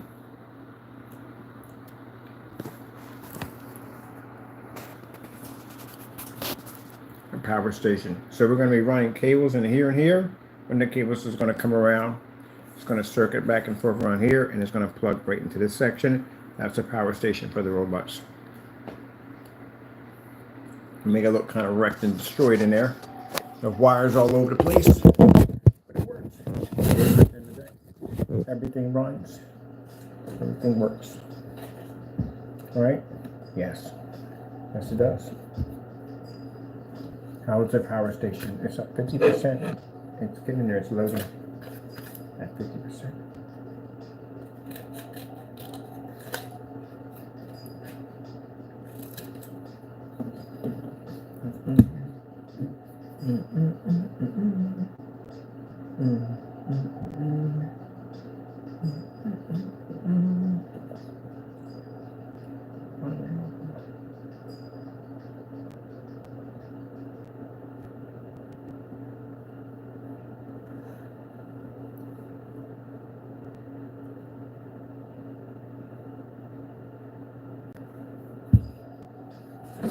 Choose Pikachu. I choose you.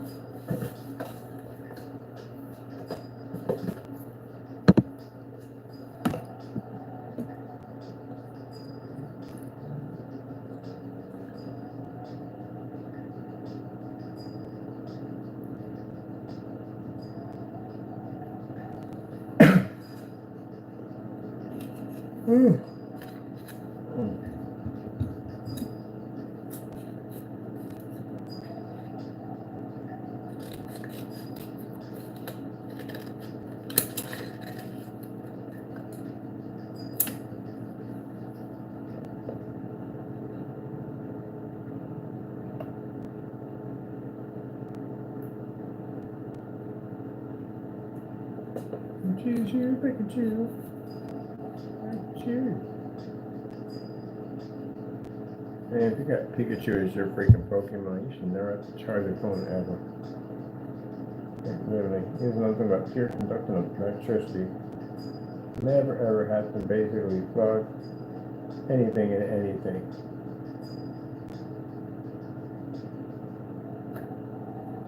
Charge of what? Yeah, have you seen what I freaking carried the other day? It's got a Pikachu. I can charge it whatever I want. You shouldn't have to go through that. Drive a Tesla. That's it. Automatic in this power. I saw a Cybertruck. That's the ugliest thing I've ever seen in my entire life. That thing is hideous. It looks like somebody took a metal trash can from back in the day and bent it from 8 ways from Sunday. That thing is ugly looking. I saw one. I finally saw one of those things. I saw one. Why would you buy that thing?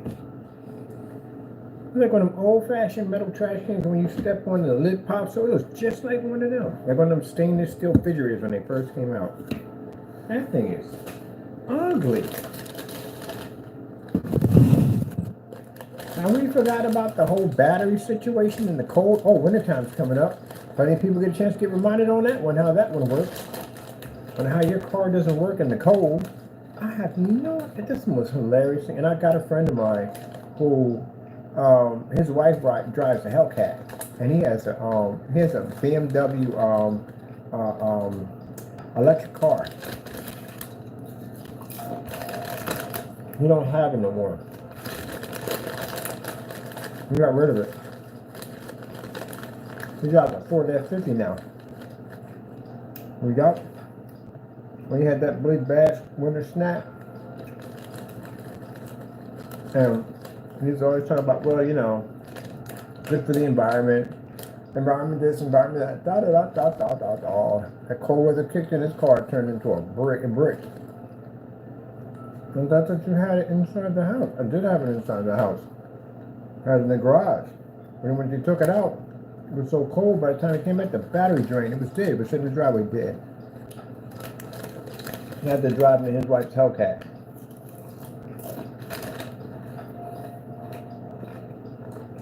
He got rid of that car.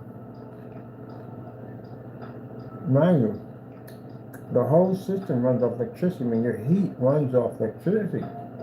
So you get into a situation, you're stranded, and your car dies on you. You don't have heat. You'll freeze to death in that thing.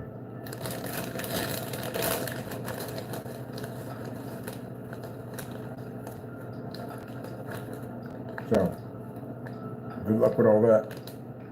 And then the suckers overheat and have issues. And there was an incident that happened. Somebody killed somebody with one of those in self-driving cars. Sped up, lost control, killed two innocent bystanders.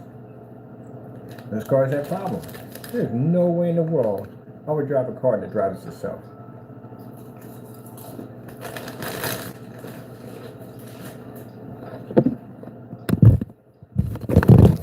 Apparently,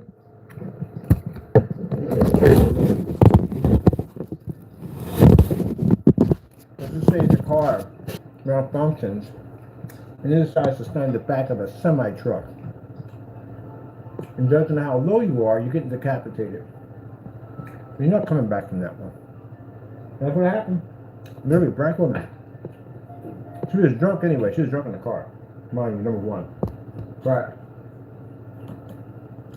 she had the car in some kind of self-driving mode. I mean, the cars are designed to drive themselves. They go into cruise control. But she was drunk in the car. She killed two people. Who was it that had the gas tanks outside? I think Ford had them. Discontinue Ford truck with gas tanks outside the car. It's a truck. It's a truck.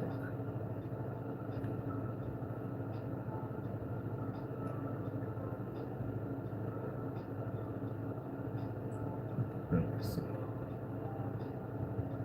Which truck had the gas tanks outside the truck? I can't remember which one it was. It's a vehicle. I don't know who made it. I don't know if it's Ford, one of them made it. The gas tanks were literally outside the truck. And people were killed on those things too, because people would hit your car. It's a gas tank waiting for you. And they just continue to, I don't even know who came with the bright idea of thinking, that's a great idea. Let's stick the gas tanks outside on a truck. Let's see if we can find this right here.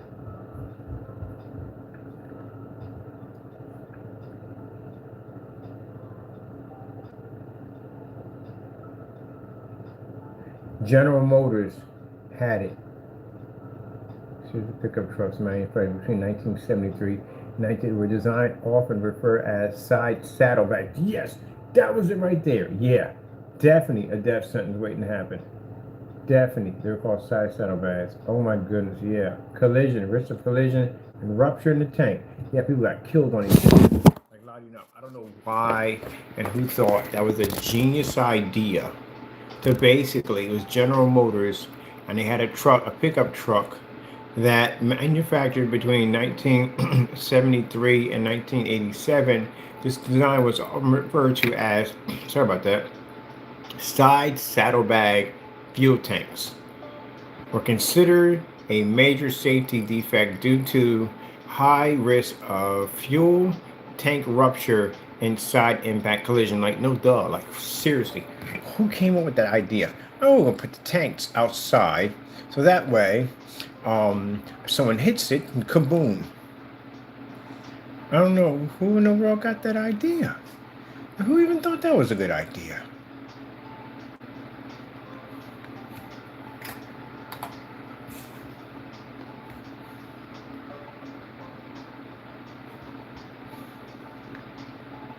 And remember these things.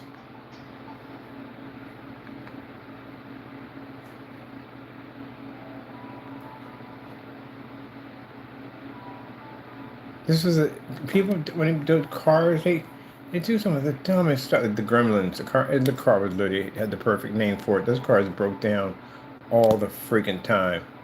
They had them on tractor trailers too. The tanks stuck out a little bit on the side of the trucks. Now imagine you hit this thing and that's it. The driver's dead, you're dead, that's it. That's how it looked. So it sat on the truck, it had a step pedal you stepped on, like a little step area you step on, and you could fill your gas tank from here on the side. Yeah, that was the dumbest thing I've ever seen in my entire life. Yeah, good luck surviving that one. People were killed, a lot of people were killed on it, and they finally got rid of them. Some of my trucks had them too. They pulled them. Really freaking crazy dangerous.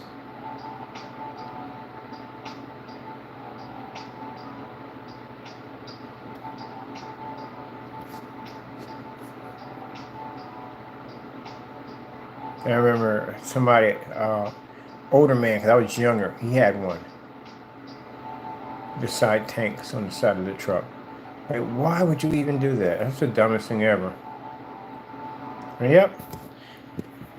I forgot about those things, man.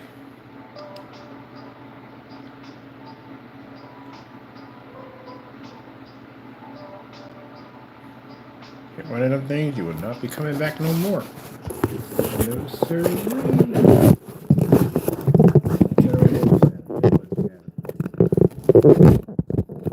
Diesel too. Diesel. Yeah, a teenager was killed. I think it was the youngest victim who was killed. He had one. He got killed. That's crazy. I don't know why in the world anybody thought that was a good idea. I can say right now in the middle of the board meeting, I got a fantastic idea. How about we take 2 big gas tanks and we stick them on either side of the truck so they'd be out in the open, and that'll make it easy for people to put gas in their truck. All they have to do is basically just unscrew the side and put the gas inside it. And it's got a step pedal so you can use it as a step pedal to get inside your truck. That's a fantastic idea. Who the freak approved that nonsense? We didn't do any crash dummies at the end of the day. Like, let's do me a favor. Let's fill this up with gasoline and hit this with another car and see what happens. Somebody had to see that one coming. They have actually put those things on the market. I don't even know how they even passed.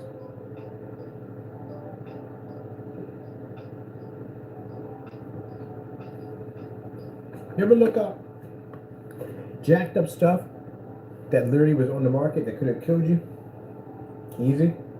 There's something called the world's dangerous kids toy in the world. It's a chemistry set that has mercury in it. Real, actual mercury. Most dangerous toy ever. And these things were on the market. Some are actually, they pulled them, they're not in circulation, but some people still have them as a collector. They literally have real mercury in them. Yeah, poison, mercury is extremely poison. Matter of fact, you have mercury in those condensed lights you have. They have mercury in them. You drop one of them in your living room or something, it has a little bit of a hazard zone going on in there. They're extremely dangerous. Mercury will kill you.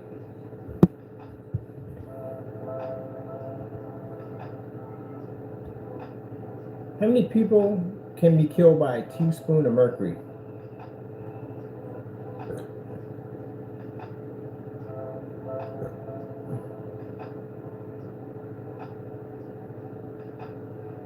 Mercury is extremely poisonous. And somebody got the idea at a board meeting and said, you know what? We're going to come up with a chemistry set for kids. And guess what? It's got real mercury in it. And somebody said, that sounds like a great idea to me. So again, how did it get passed?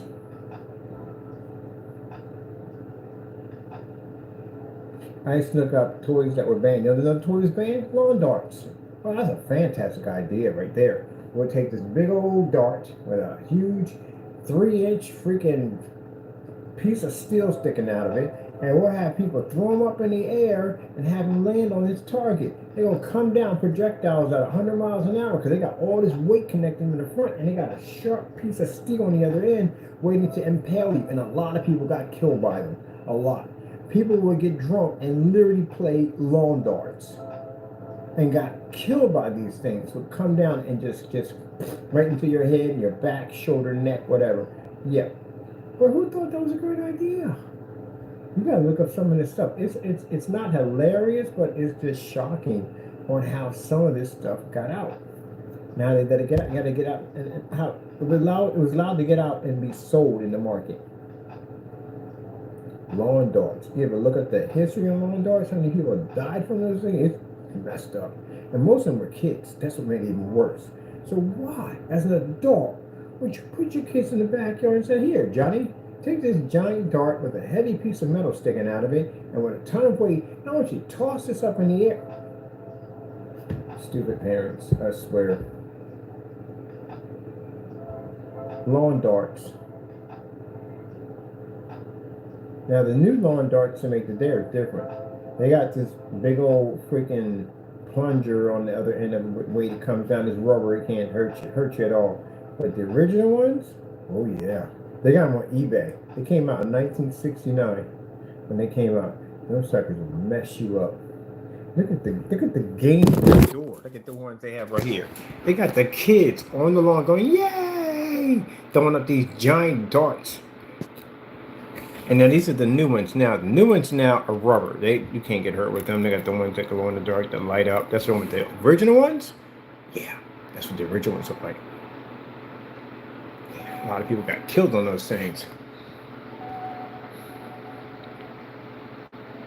And every once in a while, somebody on YouTube does a challenge with these things and said, hey, let's have a challenge with lawn darts. Let's go throw these things. They got banned in all 50 states. These things were super dangerous. Yeah, people still mess around with those things. You can still buy them. Most dangerous kid toy in the world. According to Atlas Obscura, what is the world's most dangerous toy? Probably the Gilbert U-238 Atomic Energy Lab kit, which included 3 sources of radiation and 4 uranium ores that are also radioactive. Do you hear that? It came with radiation. Yes. Somehow, they came with uranium. Think about that for a minute. Uranium and mercury, radioactive, poisoning in your home. It's the world's most dangerous kids' toy in the world.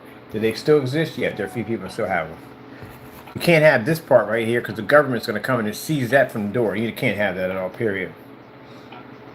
Toys banned in 1970. So the question you got to ask yourself at the end of the day, how did it get on the market? That's the part you got to ask yourself. Because pretty much, that's the same thing you use for powering nuclear energy and making bombs. So how in the world did kids' toys get out on the market, even how did it even pass at all, period? Are basically saying, hey, look, got a fantastic idea. Listen to me here. We're going to make a kid's toy. It's an actual lab, and it comes with radiation. Bigger question, how did they get their hands on the radiation? You know how hard to get a hold of radiation? Or uranium? Like, how did they get that? Who the freak did they talk to? Say, yeah, we need about 20 tons of this stuff, and we're going to use it in a kid's toy. That sounds like terrorism all the way around. It does. It literally sounds like terrorism.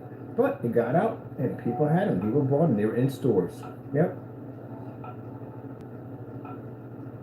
So apparently somebody had to die from it. Somebody gets sick for it to pull it, because somehow it made it out.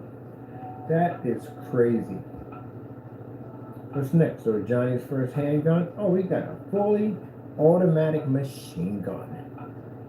Gee whiz, that's the craziest thing I've heard in my time. I looked it up. I was looking at curious to see what the world's most dangerous toys were, and that popped up. And then you start thinking at the end of the day, like, how did this thing even get out? Like, who approved of this?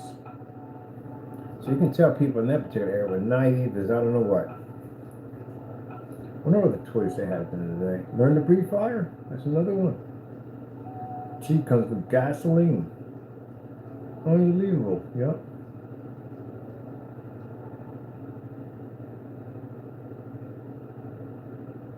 There's a whole bunch of them. A whole bunch of them that got banned. They got rid of. You know another dangerous toy? Easy bake oven. You know why? It had a scalding 100-watt light bulb in there. And if a kid would stick his hand, it would burn their fingers. They don't make the new ones with the 100-watt light bulbs anymore. But that's what it was when I was a kid. Cause I remember my sister had one. That thing had a 100-watt light bulb. That thing would get so hot it could basically cook. It can cook a cake, a piece of dough. It can cook it. So imagine if you stick your hand in there. And it was right there. It's visible. Right there. You can see it. Never forget that thing. Yeah, that passed too.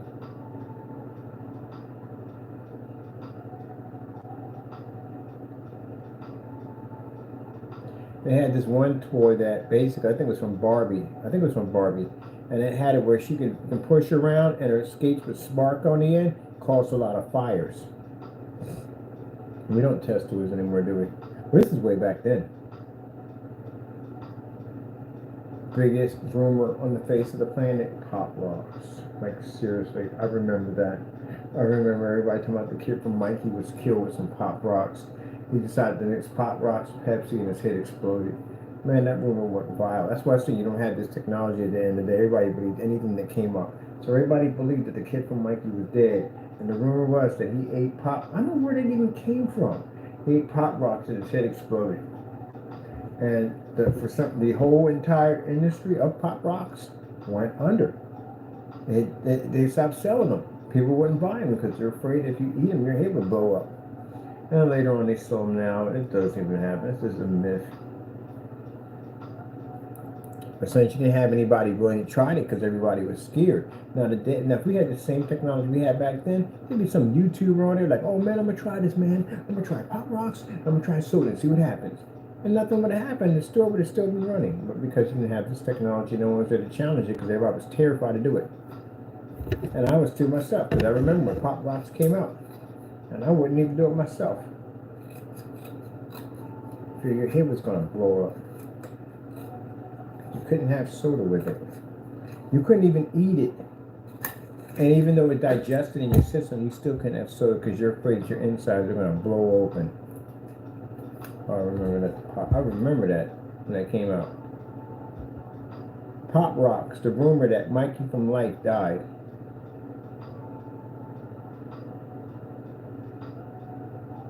And those of you who remember this, how crazy things got back then. Yes, rumor that Mikey from Life cereal commercial died after eating Pop Rocks and Coke. It was false. But that rumor was a hard rumor. Everybody believed it. Everybody. I don't know what happened. Like, no one saw him or nothing, you know? Everybody believed he died. Like, a lot of people believed it. To a point where the company itself stopped making them.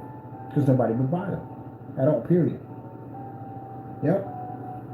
So if you had this technology back then, you'd have had some guy on YouTube talking about, yo man, guess what I'm about to do? I'm about to drink Pop Rocks, have Pop Rocks with Pepsi. And he would have proved the theory to be false. But everybody was too scared to do it. Nobody wanted to do it. Nobody wanted to die. So that rumor became a life. It actually was a rumor that was brought to life.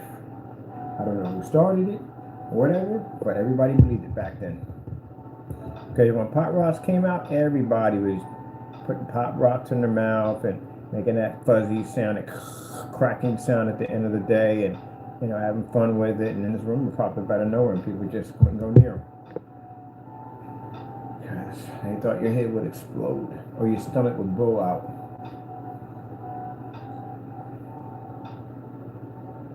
I remember back then, 70s had the worst horror movie you would ever seen. It was horror movies back then ain't nothing compared to the 70s horror movie. You had the messed up ones.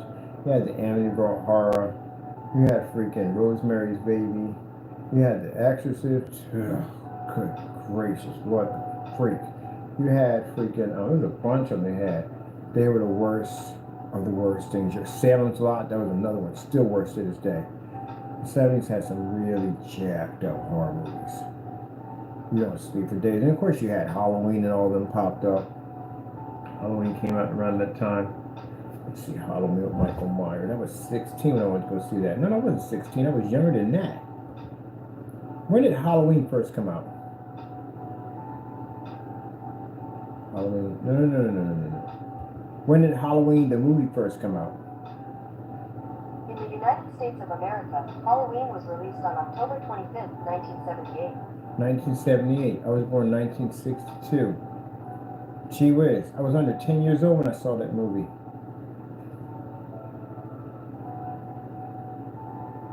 No. Yeah, yeah. 1962, yeah. Gee whiz Louise. I saw that movie when it first came out. When it first was in the movie, I saw this. And then I don't know how we got in to today, because anybody else, it's an R-rated movie. Man, I saw all kinds of cord go off. It wasn't, tell you the truth, really honestly, I don't know. I think far back then it was just really scary to me at the end of the day, because this guy walking around with a mask on, killing people at the end of the day. So 1970, I would have been 2 years old. So roughly at 1978, I would have been 10 years old when I saw that movie. I don't know how we even got in the movie theater, to tell you the truth. My sister's a horror fan, that's why she saw it. And basically we had a big brother, big sister program, and my big brother didn't want to go see it. I was curious, I wanted to see what it was like, because they showed the commercials and stuff, and I thought it would be pretty cool to watch. And it doesn't be that scary. My sister, she wanted to see it, so her big sister took both of us and went to go see it. And I never forget, man, when we first went in the movie theater, it was already starting, man. It was crazy, man. It was crazy. Because seeing killing like that, and you're 10 years old, man, it was crazy.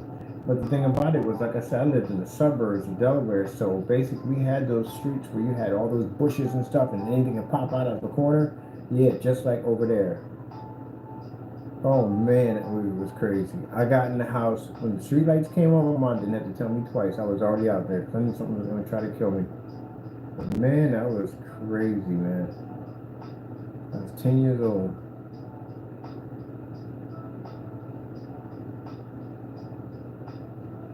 When did Star Wars come out? What year did Star Wars come out? 1977. According to Britannica, Star Wars, first released on May 25th, 1977. All the good stuff came out when I was a kid. Motion pictures in cinema history, and Star Wars. I saw Return of the Jedi whenever this came out too. My brother took me to see Star Wars. My older brother took me to see Star Wars, and I saw Return of the Jedi and The Empire Strikes Back. When did the Return of the Jedi come out? May 25th, 1983. According to Wikipedia, man, Return of the Jedi that was released movie on May 25th, was amazing. Especially when it was on the bikes in the woods. Oh my goodness, man, I was insane. I saw that in movies too. So E.T. too. When did E.T. come out? Oh, here you go. Listen to me. When did E.T. come out? June 11th, 1982. According to Wikipedia, all the good movies came out in between that time. These are the Film Festival on May 26th, 1982. This movie was so big, man. It was huge. There was E.T. everywhere. Everything was E.T., man. E.T. cereal, E.T. on the tower, E.T. video game, E.T. all day long. Most Halloween mass sold E.T. It was crazy, man. It was crazy. The E.T. craze was insane. When did Close Encounter of the Third Kind come out? Close Encounters 1977. of the Third Kind is a 1977 movie directed by Steven Spielberg, starring Richard Dreyfuss, Steven Spielberg's getting it in. and Melinda Dillon. That's one of my all-time favorite movies. All-time favorite of all time. If I'm gonna watch that, I watch this one. It's my favorite.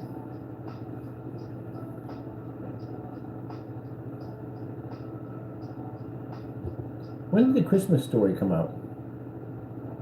November 18th, 1983.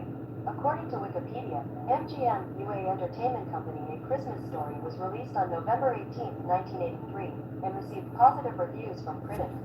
Basically, Best movies that came out was between the 70s and the 80s, I think.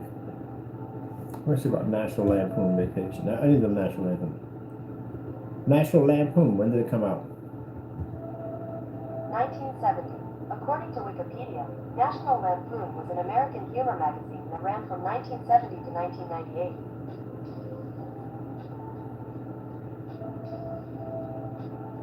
1983 was the one with I can't think of his name now, right? And then he's dead. Can't even remember what's his name? Griswolds. Oh, I remember watching that night, Griswolds. Oh man, they called the trucks. Oh my goodness. You ever seen the update version of that one? Freaking National Lampoon Vacation. I have to give it to him. It was freaking hilarious. I got it on my PlayStation account. Oh my goodness, man. That car was freaking unbelievable. It had like 10 freaking, it had 10 freaking, I can't think of the name for it, man, what it is, man. It had, you put the gas tank. Had 10 of them, right? But doors for them to open them up, but none of them worked. None of them at all. They're all fakes. They had like multiple mirrors on it, and the part was being chased by the truck driver, and he hit something that had a rocket on it. He thought it made the car boost, but it actually made all the seats turn around. They're all facing each other. Oh man, that was a good one. That was a good one. I admit they did a good job on that one. I had to look that up.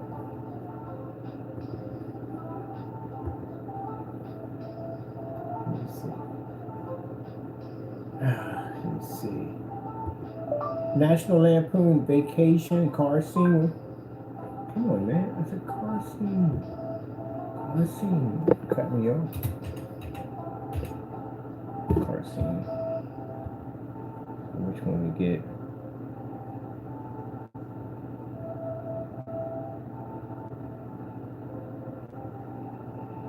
That's the old one. That's when he was dreaming. The truckster. Oh my goodness. They named the car the truckster. Oh, Vacation. That was a car. Vacation. You see, Vacation Griswold. Vacation Griswold. Car scene. Oh man. They made them so close apart. So close together. Oh. This is it, the car scene.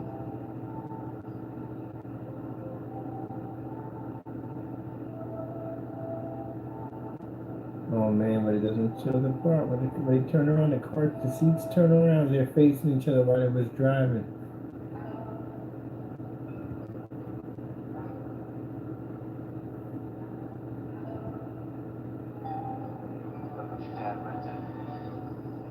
What the hell is that? Kevin, that's a 2015 Target Grand Screen. Car had 10 freaking had 10 mirrors on it. None of the mirrors worked. None of them worked.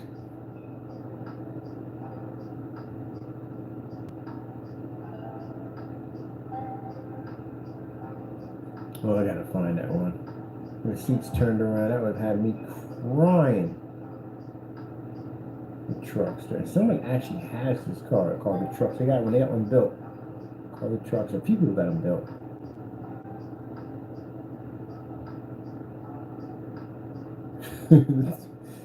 Taurus Pacer. Oh my goodness, somebody found the commercial. This is an actual car called the Taurus Pacer. Oh my god. This is an actual car. I thought that was a joke. That's an actual freaking car. I gotta find it, man. That was hilarious, man. They're being chased by the truck driver. The guy said, "This is me for rocket." Pushes their seats all are facing each other. Imagine you're driving and your seat turns around and you're facing the person in the back seat while you're driving.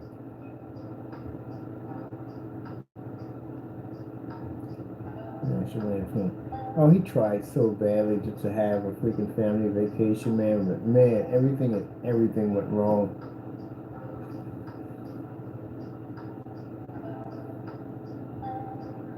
Especially the casino one. The casino was hilarious. He could not win for jack at that table. His son was lucky. His son had the gift. He was lucky. But he couldn't gamble for jack. He didn't win anything at all, period. The guy got so sick and tired of seeing him. He was like, okay, well, how about this? How about we go out back? I keep you in the privates, and we call it even. I'm going to finish the rest of this. I thought that was freaking hilarious. I'm going to do my paint job pretty soon, my prime job on it pretty soon. I'm going to prime it up nicely. So then everything will be all together, be one shot. Oh, it'll come cool all together. Yeah, had me cracking up.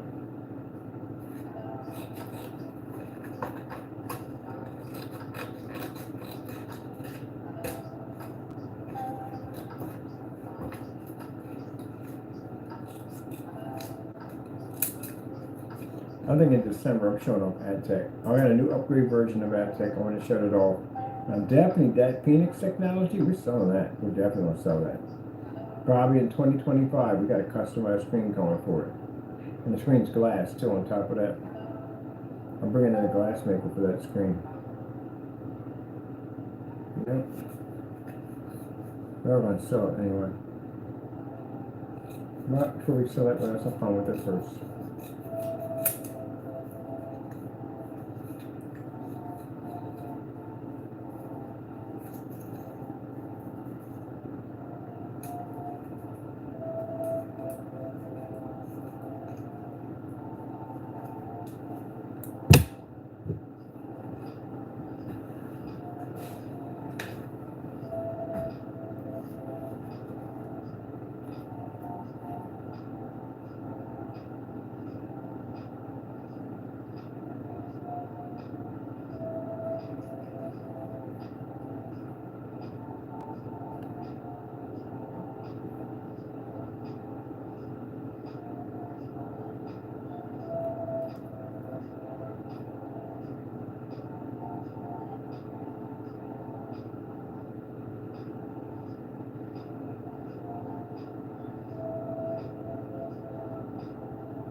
Share that Ferrari.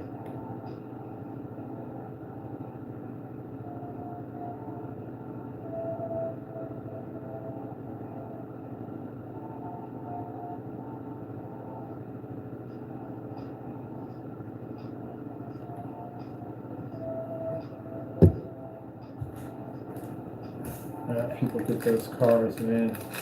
These high performance cars, those are race cars, man. And technically, most people can get them vehicles, they can ride around and all. You can't open that car up. You kill yourself in that thing. That car hydroplane, that'll be it. That'll be you right there gone. You gotta be a professional driver to handle something. It's a machine, it's a race car. It's not something you play around with. People kill them all the time.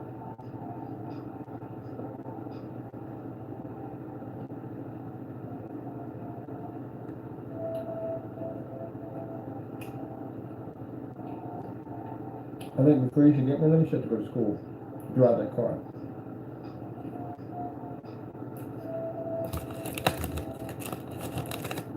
You should know how to handle a vehicle.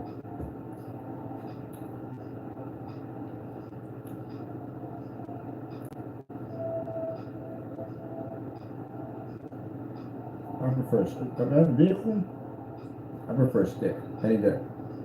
I like stick cars. It's like you're really driving. Really driving. Automatic, push button on it, no.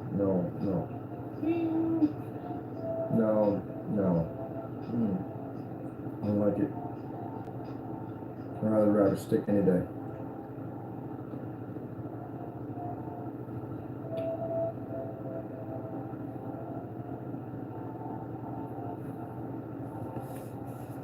Right, but I like automatic. I will during your tea party. I like stick. That's when you're really driving a car. If you notice high performance muscle cars, no automatics in there, just sticks. You don't really feel like you're driving with an automatic. And now they got the whole push button start the car, beep. No. I like muscle cars. That's what I like. I like machines. That's what I like. Military vehicles, muscle cars. That's the only thing I like. Motorcycles, Harley Davidsons, Chiefs. I like the old fashioned vintage.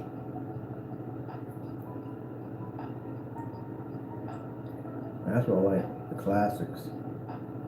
No, all that automatic. No. My brother can't stand it. My brother drives a diesel Mercedes. It's all stick.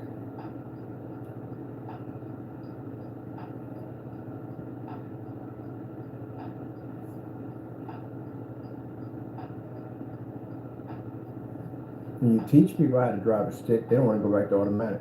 They really don't. They like shifting gears. It's fun. They don't want to go back. My sister used to do automatics. My brother taught her how to drive a stick. She never drove one before he taught her how to do it. She don't drive anything else now but a stick. And I'll tell you one thing, ain't nobody gonna ready to steal your car. It's gotta be old school and steal your car, because young boys look at it and go, they go past. You can't walk away with no stick.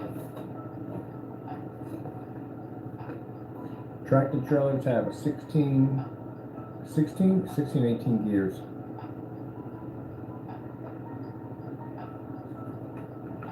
And most people will skip over stick because they can't drive stick. Oh, let me see. Cars that come with stick only.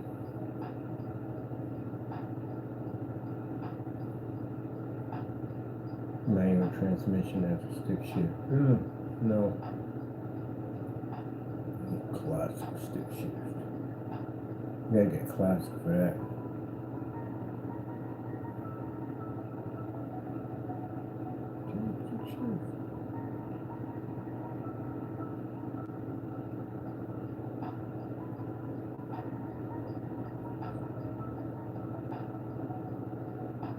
Manual transmission. Yeah, because you're gonna realize about that clutch. Now, what's that pedal for? That's a clutch.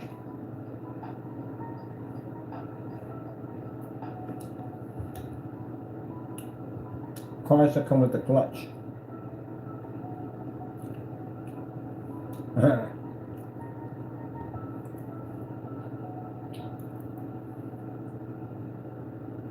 What's that pedal for? That's a clutch.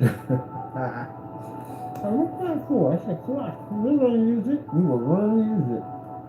Well, you better learn to ride a car, drive a car like that. It's funny because in the zombie apocalypse, people are like, oh man, what the freak is that? Oh, that's a stick shift. It's a clutch. You know how to operate, you know how to drive one of these? Really? You know how to ride it.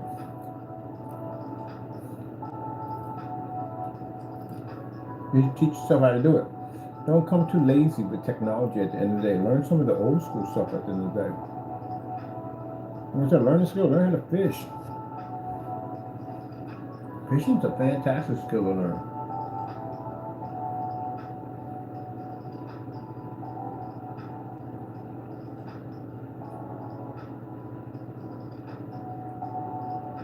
It's funny because when we had COVID, everybody wanted to learn survival skills. Everybody learned how to live off the land and do this and that, so and so and so.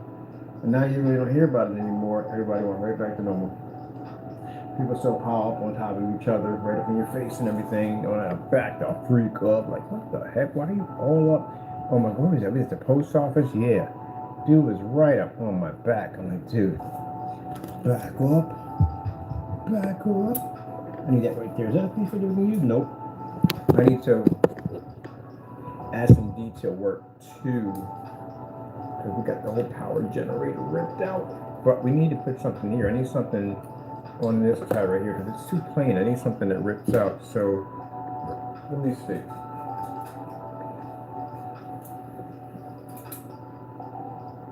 Yeah, I don't.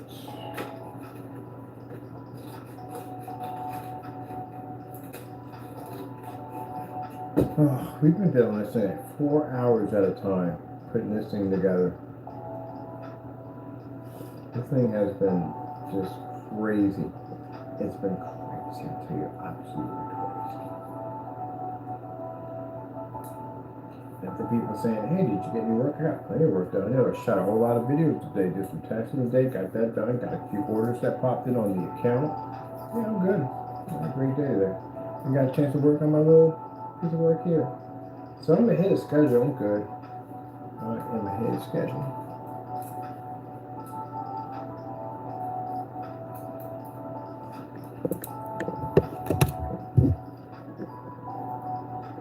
I'm good, yeah, I'm good.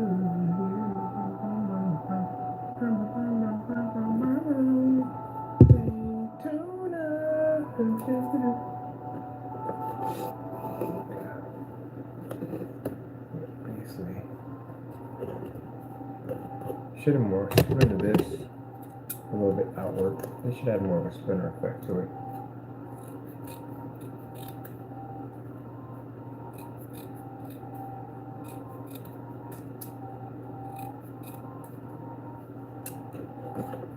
Like that.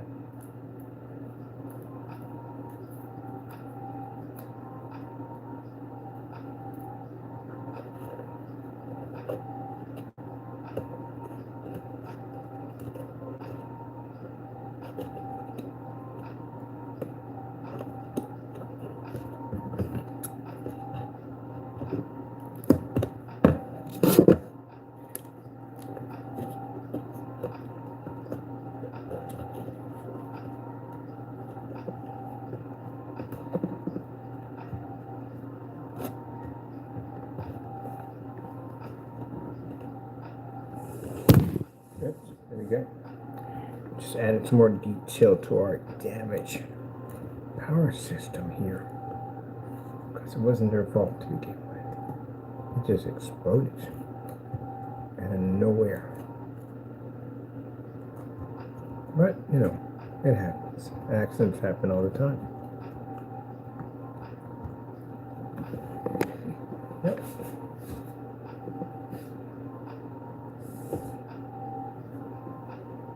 The beautiful parts, when you put in a whole primer all this, so it's all nothing but one gray. And then you start putting in the art design. Yes, it's going to be absolutely beautiful when we get done. Doesn't look like much in the day, but I see beauty in it. I see beauty in it all.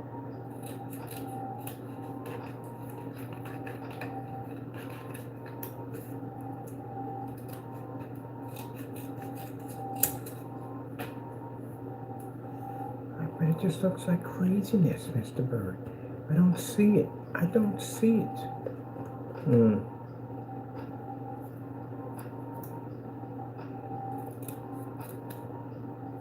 If you saw it was in my head, you would see it. We're trying to just grab somebody by the head and just look, just feel what I'm feeling. Like, oh my goodness, tears be running down their face. It's beautiful. It's so beautiful. Tears be running down their face and everything. You feel my art. You will feel my art. Feel my art. Yes, you will. You'll feel it. You'll become one with it. How dare you deny the art? How dare you deny my art?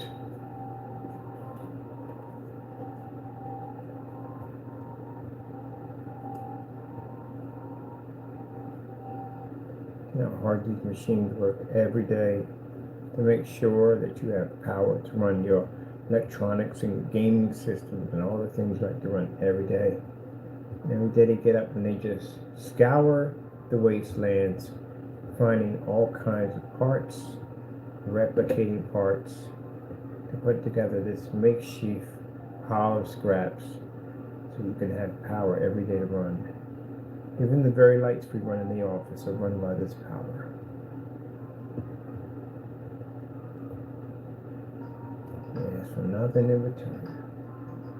That's a charging station.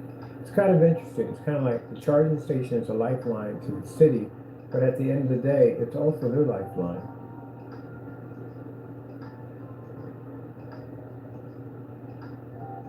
Yep.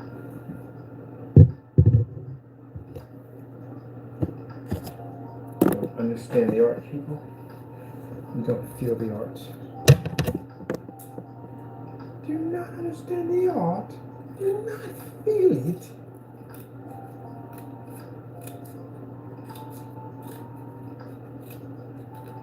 If I had one accent that I could have for life, it would be British. I want the British accent. I love their accent. I don't want them to ever think at the end of the day that I talk like that because I'm making fun of you. I love your accent. I wish I could talk like that. I wish. I have a friend of mine, she's from the UK. I love her accent. It's gorgeous. People make fun of how they say things, but that's how they say things. That's their language. I think it's gorgeous. I think it's elegant. I love it. I like how they say bottled water. Water. I like how they say water. I can listen to them talk all day long. Them, Jamaicans, all them, I can listen to them talk all day long. But the British, yeah, I can listen to them talk. I love their language.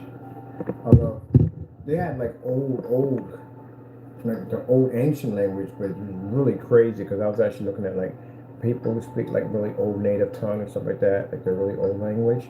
And I'm like, wow, like it's crazy. Like the Tri Channel, the Irish on there, I love the Irish accent too also. And one of the girls, she can actually speak the language, like the old tongue, and I'm like, wow, that's crazy.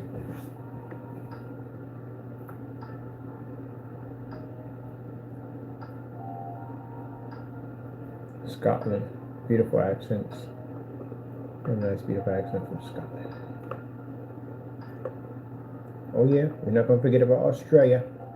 Australia got the beautiful accents too.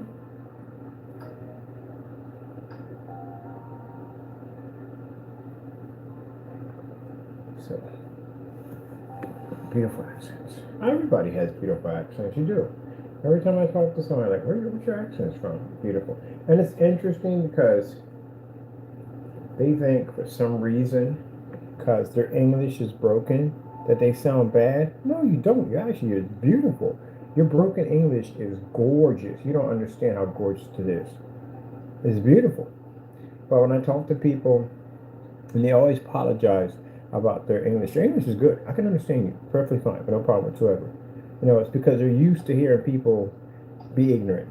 You know what I mean? Saying, "Oh, you know, learn to speak American." Blah blah blah blah. You got people living in America can't even speak English right. None of them write it and read it and write it at the end of the day. So there you go, right there.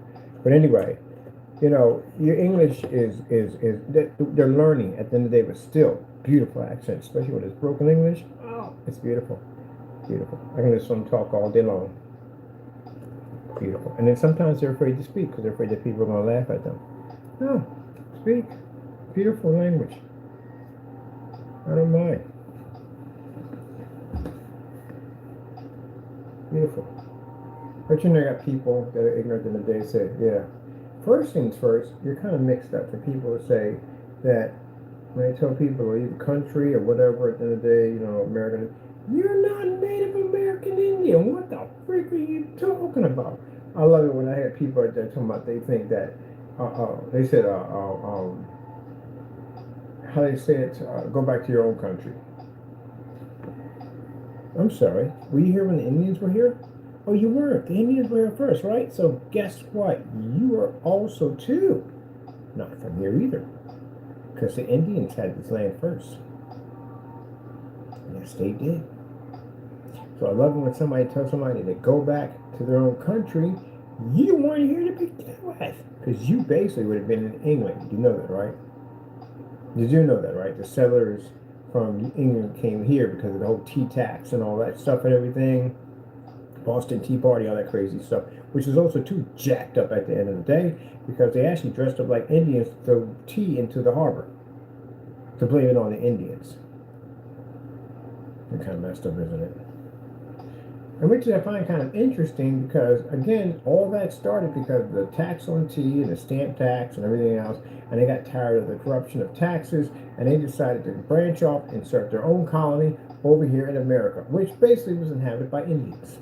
And the Indians were the ones that helped them survive all of that because they were dying of disease and starvation and everything else under the sun, and the Indians helped them survive. Not saying everybody that came over was ruthless, because there were a lot of people that actually supported the Indians' cause, and a lot of them lived with them, came apart with them. And the other half, basically, well, they were just ignorant can be, because they were telling that somebody that something that belonged to them, they were savages at the end of the day. So they're savages because you feel that they don't understand the way you're supposed to understand things. No, actually, you were the savages because you were on their land to begin with, trying to take over something that wasn't yours at all, period. So you technically were the savages. But yeah. So for some people saying, well, you're blaming, oh no, I'm just blaming those particular people who thought that way. And you still have people today who still think that way. And they think that the American Indian at the end of the day is the same. They're not. At the end of the day, period. This is their land, technically it's theirs. So you wouldn't like it if somebody came in and kicked your door and said, hey, look, I'm going to put a flag here. I want to name this property of La La Land, and you got to get out. And if you don't get out, then we'll just stick the military on you and we'll flush you out. How would you like that? Oh, you wouldn't like it at all, period. Because that's your house at the end of the day. You bought it. It belongs to you. Who has the right? There you go. And not step out on that one. They don't teach you that in history books. You got to learn that yourself.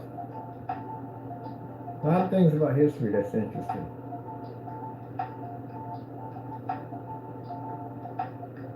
A lot of things about it. When they sit there and say that black people celebrate 4th of July, we do not celebrate 4th of July. I celebrated 4th of July for the longest time. Well, freedom. We didn't have freedom in 1776. At all. I think it was 1865, I think it was. Let me see. When were black people free? Oh, better yet. When did slavery end? 1865, so I was right. 1865, slavery ended. So in 1776, we were still slaves. So the independent wouldn't be for the black man at all, period, because he was still a slave. He would have never been freed. It would have been 1865, and even in 1865, he still wasn't free. You gotta know your history at the end of the day. I know history. I'm a history buff. I love history at the end of the day. I study all that stuff because I find it fascinating. So I celebrated 1st of July, and I really believe that. Until I started doing some research, and I realized, like, wait a minute, how in the world in 1776 that we were actually celebrating freedom and independence, we were still slaves? Yeah, there you go.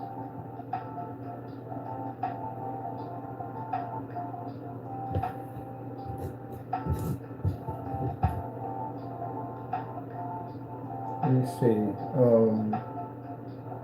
That would be separation from England. So, in England, you had the tea tax and the stamp tax.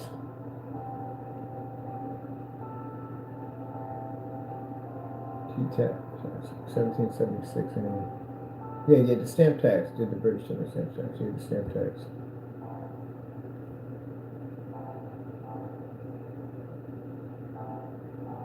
Now, it's interesting because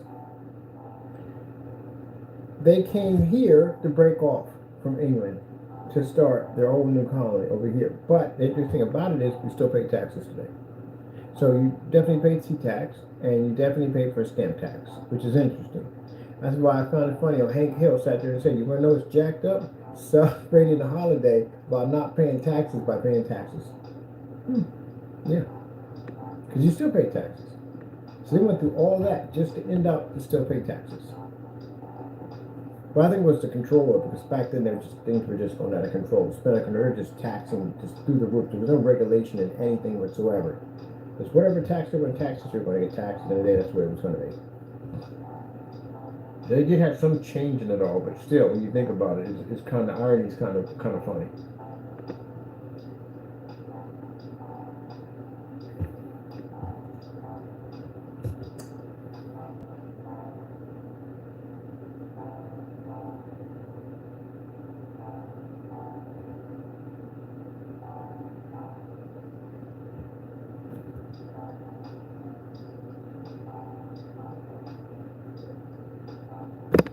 So when did taxes become a thing? Because at one point, you can actually stake land. You can go stake land.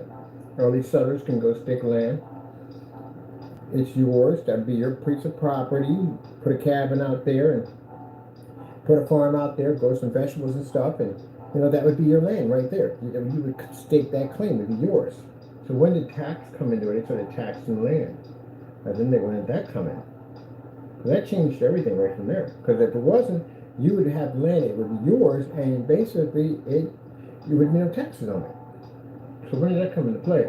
I'm researching all this stuff because I find this stuff fascinating. When did all this change?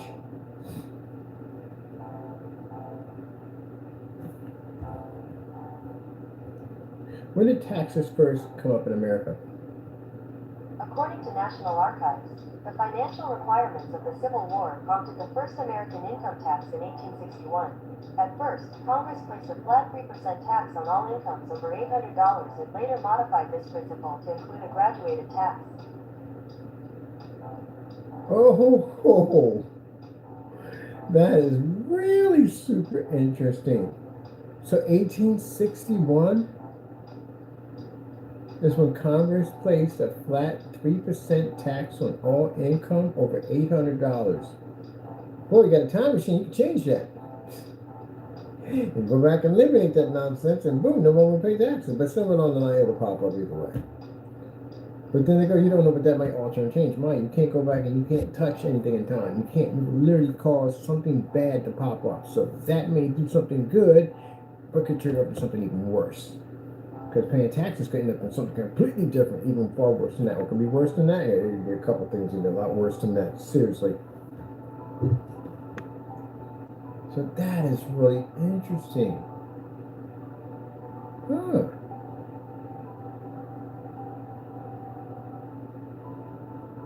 Oh yeah, but even if that's just tax on your money, how does that result in land tax? So when did land tax come into effect? When did land tax come into effect in America? According to Wikipedia, property taxes in the United States originated during colonial times. By 1796, state and local governments in 14 of the 15 states taxed land, but only 4 taxed inventory. Delaware did not tax property, but rather the income from it. Oh, so that's why Delaware doesn't have any tax. Wait. Okay. That's interesting. Hold on a minute. This is fascinating. That explains a lot, but let me see. There's my music player coming in at. Fine, there you go. That's interesting. So land tax came in at 1796. 1796. But Delaware did not tax property, but rather the income from it. So is there land tax in Delaware? According to SmartAsset, overview of Delaware taxes. Delaware boasts the 7th lowest property tax rate of any state in the U.S. The average effective property tax rate is just 0.53%. That's interesting to know. Why does Delaware have no tax? Delaware is one of the states that has favorable tax treatment, corporations and ordinary businesses and shops. Yeah, I used to live in Delaware. I'm not going back to Delaware. Interesting. So that's when land tax basically became. Land tax started in 1796. That's interesting.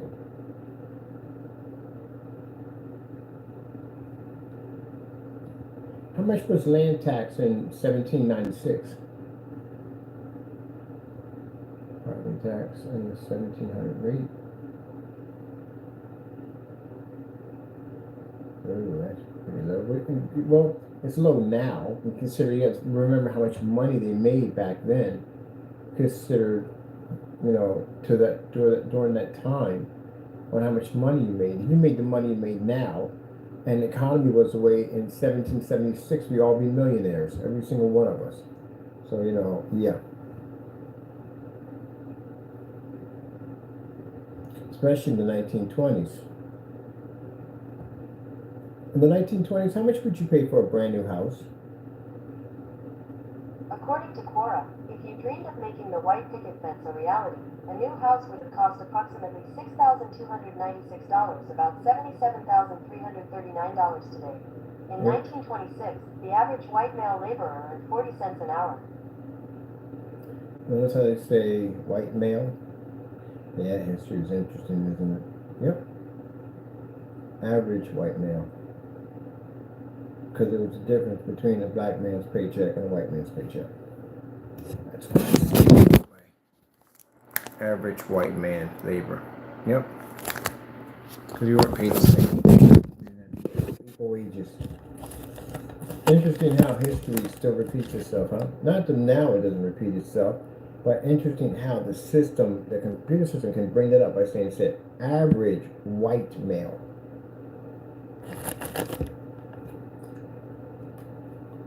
It's interesting now because you got football players that can make $63 million now. African Americans make it now. It's interesting how it worded it that way. That's what I find interesting. It's only reading from history. So a house in the 1920s would have cost you $6,296. Ready to jump out the window yet? You ever seen what houses look like in the 1920s? They were mansions considered to what we have now. And they were actually built houses, not like the houses they make with plywood and sheetrock. And you literally crash through one of those things easy with a bike in a hill.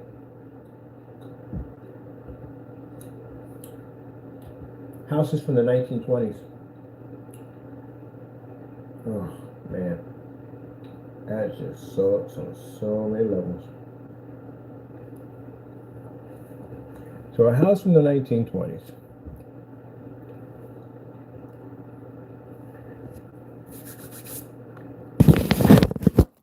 These are houses from the 1920s. You see the size of these things? They were huge. They were huge. Big houses from the 1920s. House like this now today? Yeah, right. Little piece of land in the front and back. You know how much money this house would cost you? About $500,000 now.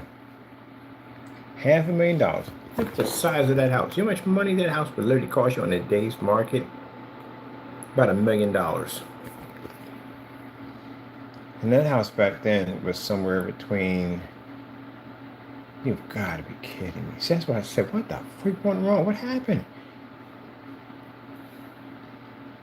They were huge. Had huge ceilings and large rooms, big windows. And there you got these old tiny small windows. You can barely see anything outside these at the end of the day. Look at that. That's literally Victorian homes. Look at the size of that freaking environment. Do you have any idea how much money that would cost a day? Look at the size of the windows. That would cost you so much money, it's not even funny. You would be in about $1 million. That's about $1 million. Look at this 1920s kitchen. Look how big the kitchens are. They were huge. The houses were huge. Big tall ceilings and stuff. I lived in a house that was 1600s. It was huge in there. Gee whiz Louise. Well, oh well, whatever. Can't cry over spilled milk. That's just life at the end of the day. I mean, inflation will probably be higher than this when the kids get old enough, because by then they'd be like, hey, you want to move into a house? It's going to make $12 million. Only $12 million. Wow, that's amazing, because I only make like $10 million right now. Yeah, because that $10 million still won't be worth anything at all, period. Wow, man. Let's go scary here. How much was the carton of eggs in 1920s? Oh, well, that's jacked up. 47 cents. 47 cents for a carton of eggs. A dozen of eggs was 47 cents. How the freak did we get the 47 cents? It's almost $5 for eggs. It's the same eggs. There's nothing different about it. You ever think about that? There's maybe because it costs more to manufacture and make it. I don't know, man. It's eggs. Like how? So if I got chickens and I laid eggs and I sold the eggs,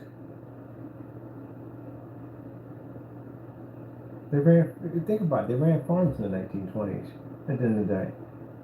So how in the world did everything get so expensive so fast, so quick? Inflation, somewhere along the line.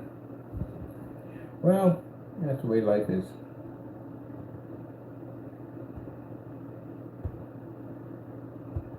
Let's see. Interesting about life.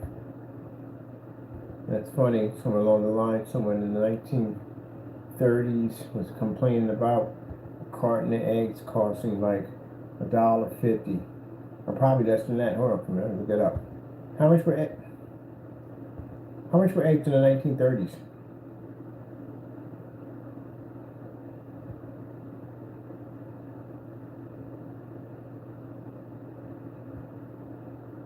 $0.36. 36 cents. which was for 1973, 1940 was 33 cents. 1941 was 40 cents. You get to our decade at the end of the day, $17.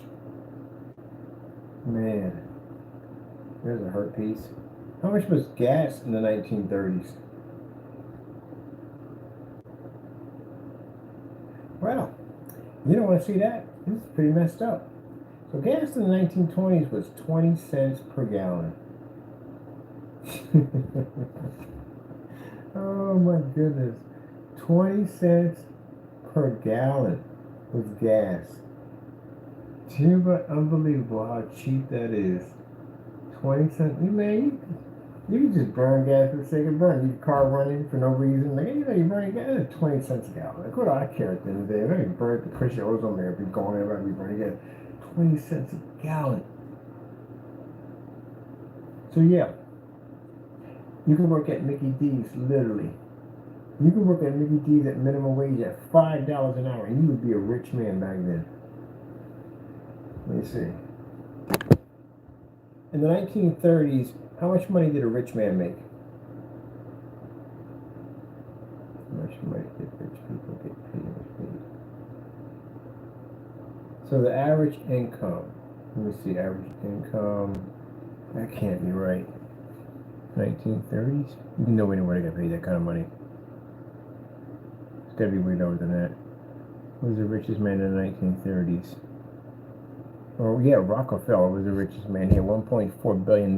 So yeah, in 1937. So he was super rich. Let's see, how much did people earn in 1934? So in 1934, I know it'd be lower. In 1934, average income was $603. Average income.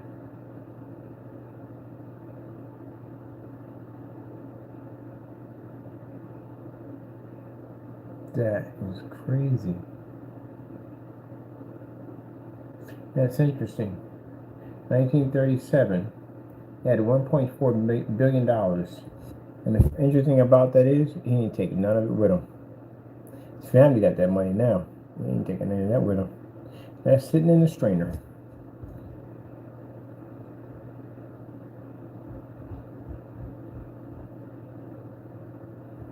How much did movie stars make in the 1930s? According to State Your Dramaturgy blog, WordPress.com, Clark states an estimated 71% of actors who worked in 1933 earned less than $5,000. Only 12% earned between $5,000 and $10,000, and the high-priced category of stars constituted only 4% of the total acting profession. So wow, they made between $5,000 and $10,000 a movie star, which that's a lot of money. That was a lot of money back then. A lot of money. Now stars today we made like $8 million. $8 million. I made $53 million on that last movie. $53 million. Oh my goodness, that's insane. Okay, I'm gonna finish up my little home right here. I got this busted up looking pretty nice. I do want to put a nice little rip on there because I'm going to show that. I'm going to pull back a little bit on there because we got some damage control. Looks pretty good over here. Looks pretty good. I'll pull back. I don't want to put too much there. This is looking too new right here. That's looking way too new. Because that has to look like it's got ripped up a little bit. So now put some of those in there. Make that look a little ripped up a little bit there. And nothing we can't handle. It was like, is the station still intact? There's nothing we can't handle. What happened? Nuclear reactor self-destructed. Power in the city went out for 4 days. Panic started. Thought the whole system went down. And no, just the reactor core exploded. Nothing big at all. It was contained. That's all. Nothing. No real damage. So can't send humans out here. You can't. It's in the wastelands. You would die out here. Extreme heat, extreme cold, wildlife. You would never survive it. So the machines do all the work. They can survive out here. The humans came somewhere over here. That's why they send these machines out here to do the work. So working on our whole little. We gotta print out a whole bunch of little tiny stickers. This is where we're gonna need tweezers because we gotta put little stickers all over the place. We're showing little hazard areas right there. We're gonna find ourselves a nice little rusted sign that shows that what the station used to be at. The number of the station. Or it basically went through this horrible ordeal. I'm going to leave this here right there. I think it looks nice right there. Yep.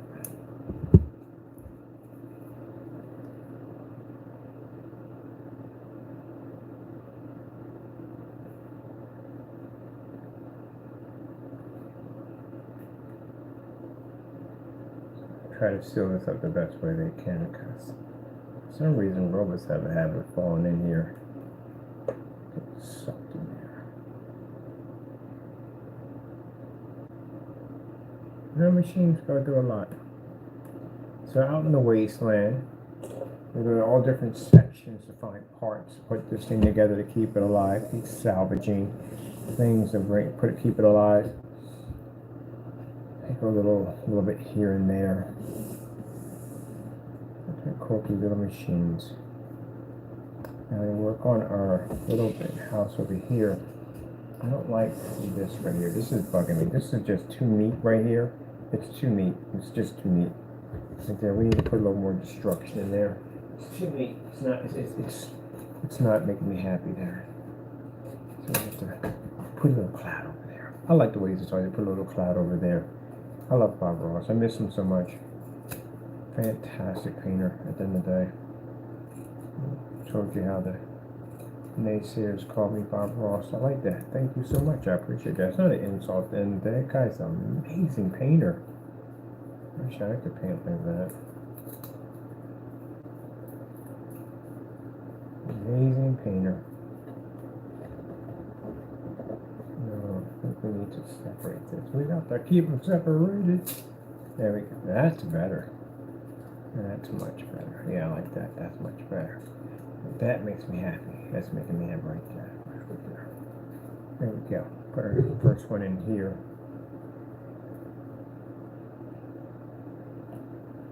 They had a very interesting day today. They had a very interesting day today. Fantastic day today. Yep.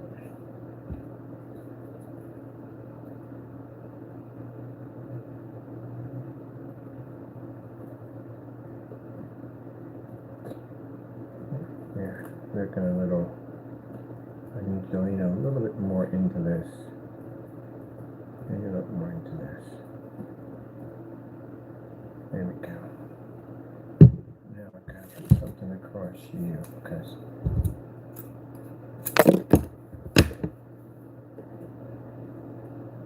there we go. Now, with all this debris here, we're gonna make a little grassy area. We're gonna make a little walkway for our little robots, because or give them jetpacks, one or the other, because they can get jetpacks, they can fly where they want to go. That'd make it a lot easier for them to travel from A to B. A little jetpack back there. And since these things are so tiny, this is where we have to get ourselves a little vise and some tweezers, so we can get them little tiny jetpacks. And how we make them look like they're flying. That's where the clear pipe cleaner is coming at. So we can actually have them pushed out from the side of him, but they're actually fixing stuff and repairing stuff because we have to keep the power supply running. It's very important. You can have kids sitting in the door scared to death because of the power going out.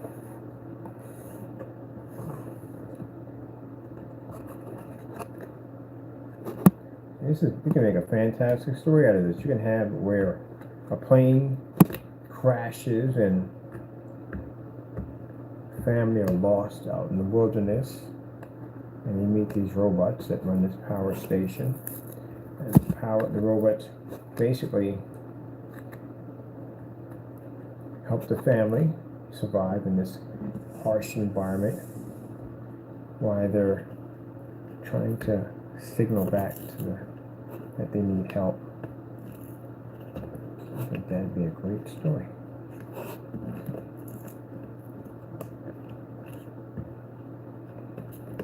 Yeah, give that a little bit more personality right there, because it's too straight. I need a little personality. I need some music. Actually, I need classical music.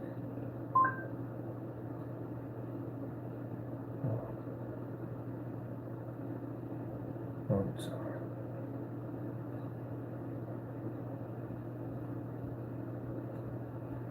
I miss my classical music.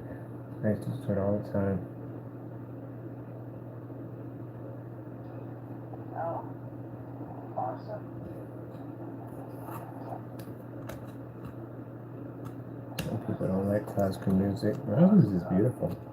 It's very beautiful. Let's see. Scissors are falling.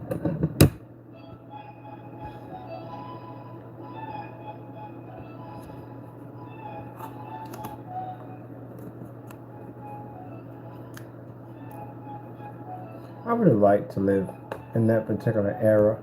I mean, basically, if racism didn't exist at all, period, it would be nice.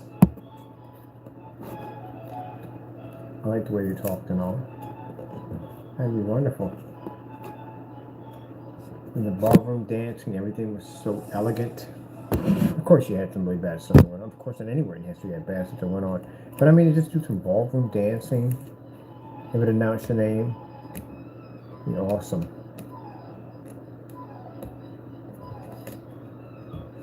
I like the colonial era because I like the colonial era in Christmas. That's why. Colonial Christmas is beautiful. Oh man, it's beautiful. I think I'll do that this year. I think me and Taco are going to do a little nice little colonial retreat. Because we'll grab the family and stuff and go down and do a colonial Christmas. That'd be nice. I haven't done a hayride in a long time. Taco will be curious to see the horses. Like, what the frick is that? Is that a cat? Is that a cat? What is it? What is it? So, I think we're going to do a little colonial Christmas. Colonial Christmas reminds you like Scrooge. I love Scrooge. I love Scrooge. My favorite thing to watch at Christmas time is Scrooge. And I like to watch the old-fashioned Rudolph the Red-Nosed Reindeer with the puppets and all that stuff. Man, I tell you.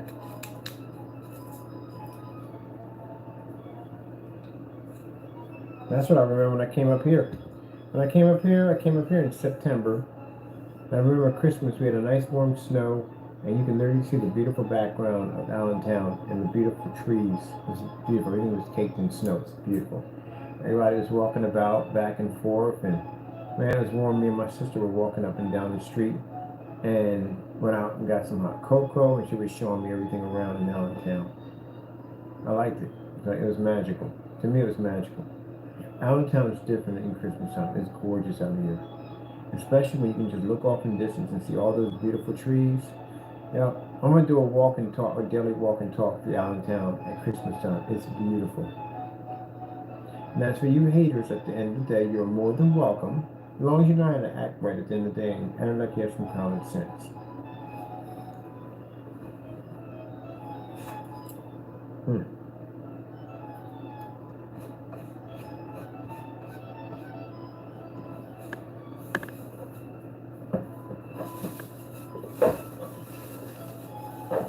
Yep. I want to go into Dunkin' Donut has that ice that vanilla hot chocolate. Oh man, that thing is amazing. So I'm gonna get myself some of that vanilla hot chocolate, and I'm going to go take my walk. Probably listen to some Mozart.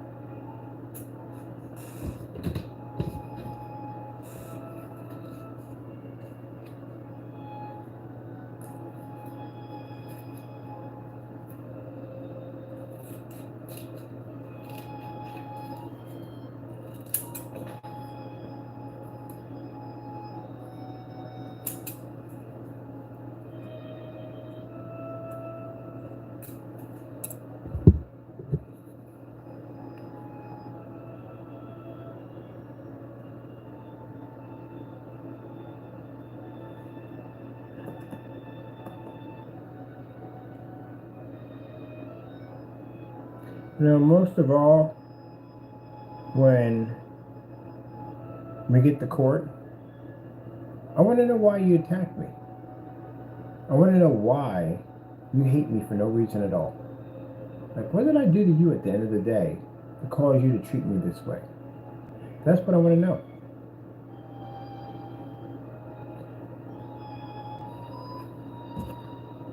I think about that. Didn't know these guys at all, and they just openly attacked me for no reason at all. And I want to know why. Because I'm never going to see you again. And after that day, I won't ever see you again. Sad thing about it, you won't see freedom anymore. This is going to be the end. This is the final. So, yeah, I want to know. Why did you attack me? You can see purely in my old videos when I go back that you guys weren't even talked about because we didn't know you at all, period. We were just running our company, that's it. And that one came in and attacked me because I wouldn't tell them what was in my ingredients. Started a campaign that I was ripping people off because I shouldn't sell screen paint products. I should be giving them away for free. And now he sells them. And now he got mad over that and started rumors that I was a scammer, was ripping people off. So you attacked me for no reason at all. You started all this for no reason at all. Gentlemen, half the people that would have been in my situation right now would have no mercy for you at all. It takes a lot, it does. It takes more than you know at the end of the day to keep my head level where it needs to be at. It does. Imagine that somebody attacks you for nothing at all. You know you have to pay for that, right? God knows what you did. God knows that you attacked me for no reason at all. And my Lord is going to make sure He sees it through, that you pay for everything you've done. If you knew the outcome, what's coming, I'm telling you right now, you would get on your knees and you would beg the Lord for mercy. These people are going to go to jail for a very long time. And I can't wait to talk to the judge. I cannot wait to tell her or him exactly how viciously we were attacked due to the fact that we didn't do anything over jealousy. You already know what you did. You know exactly what you did. You can hide it all you want, but God knows what you did. You're going to pay for it. You're going to spend a good amount of time, or maybe forever, in jail. Some of them are already going to be in jail forever. For those copyrights, they're never going to be to come out ever again. Never know what it's like to smell a rose or flowers or walk through the grass. None of that. At all. Gone. Forever. Some things come at a heavy price. Yep. Attacked me for no reason at all. Just because I wouldn't tell you what was in it.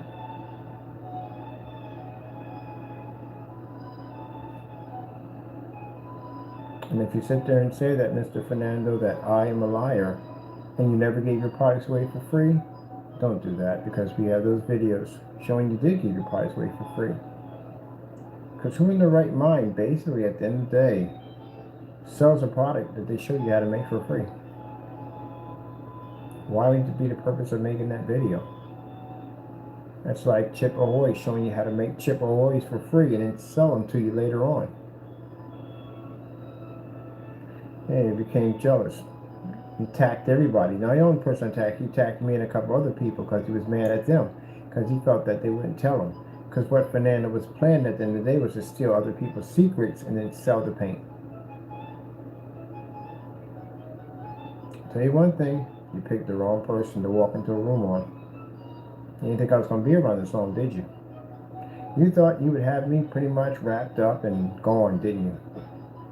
Except for the difference is that you're going to be in a courtroom pretty soon, in front of a judge, and you're going to explain everything you did.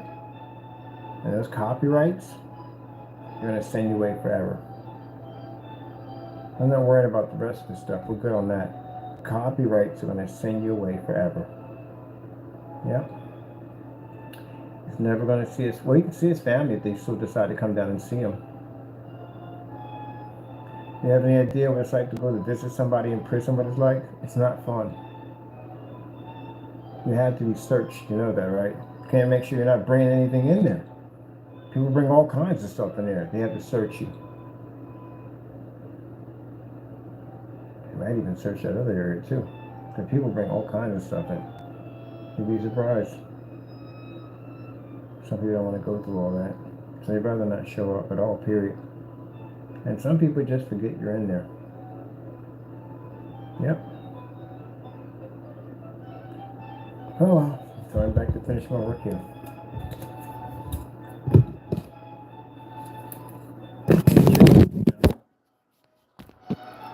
You're never going to see something like that ever again. You would give up all the money in the world just to be able to take off your shoes and socks and walk right through that, lay on that grass, and watch that sun hit right against your body. Just to even touch that tree, you would give up your right arm. I know what that's like.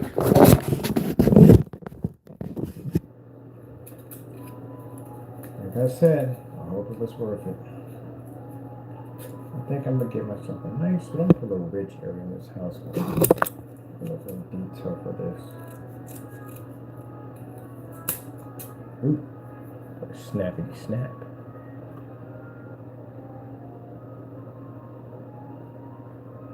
Like that. And in the end, you didn't even stop me. Nope. All that for nothing. I remember doing something that stupid.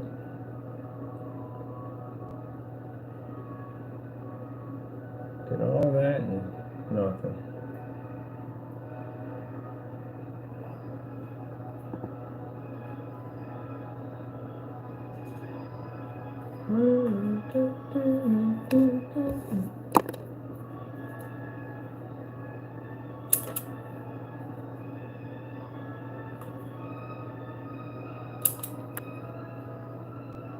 You answer my question when I get you in the courtroom. You tell me everything I need to know. And that's what the important thing is. That you're going to tell me everything that I need to know.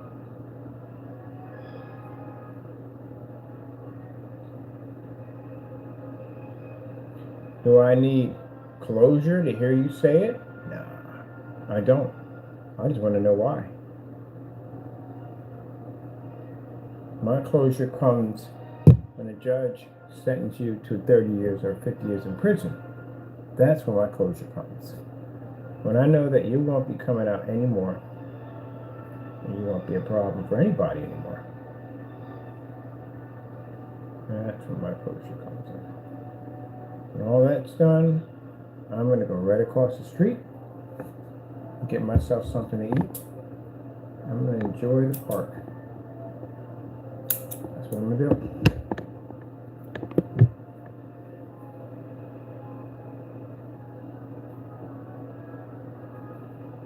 Keep in mind, gentlemen, we have enough to prosecute you and all until next year of 2025. That's how far we got back to prosecute you. And kept doing dumb stuff. Kept refreshing the statute of limitations. So, all the way until 2025, to the end of that year, we'll be charging you with more crimes. Even though you're already going to be behind bars, but you still got many cases to go.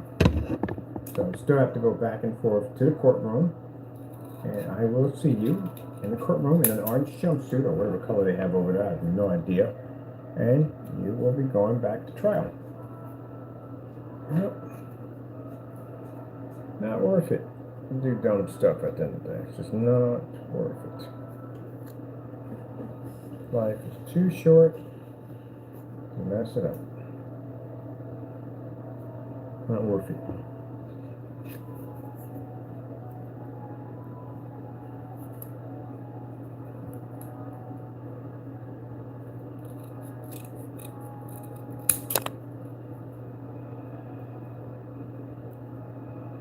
So just watch somebody waste their life.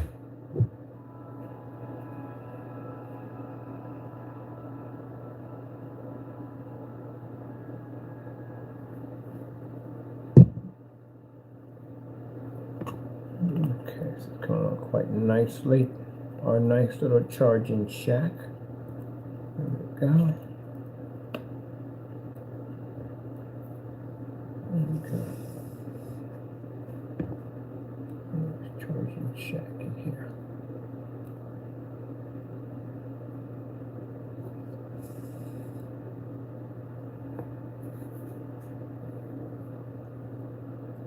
Probably get a couple robots in there. They're about that high. The little tiny robots. I'm getting right in there. A little platform in there. I'm going to color the whole inside of this with a glow-in-the-dark paint because we need to glow when they're being charged. I'm going to put a nice little sticker right across here that says charging unit, charging station. And then we'll put a little sticker here that says high voltage. Then we're going to put another one right here near the end that says danger. Danger to them because they're machines, but humans would be danger.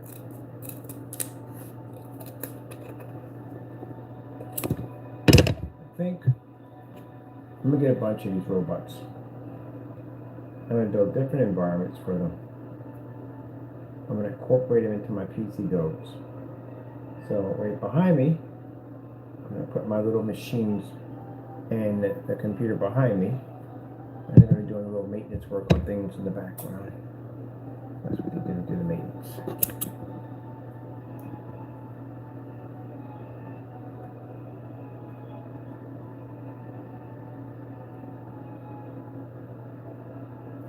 There we go.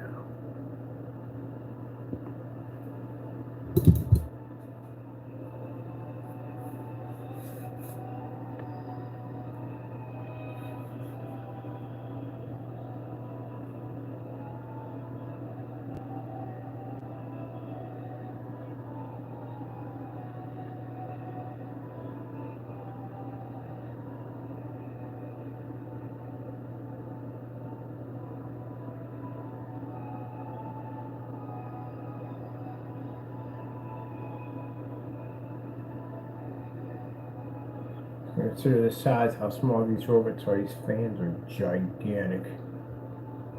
They're huge.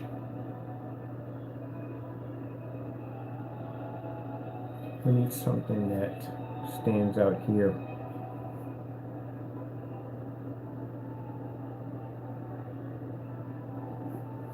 That's what we need. We need something that stands out.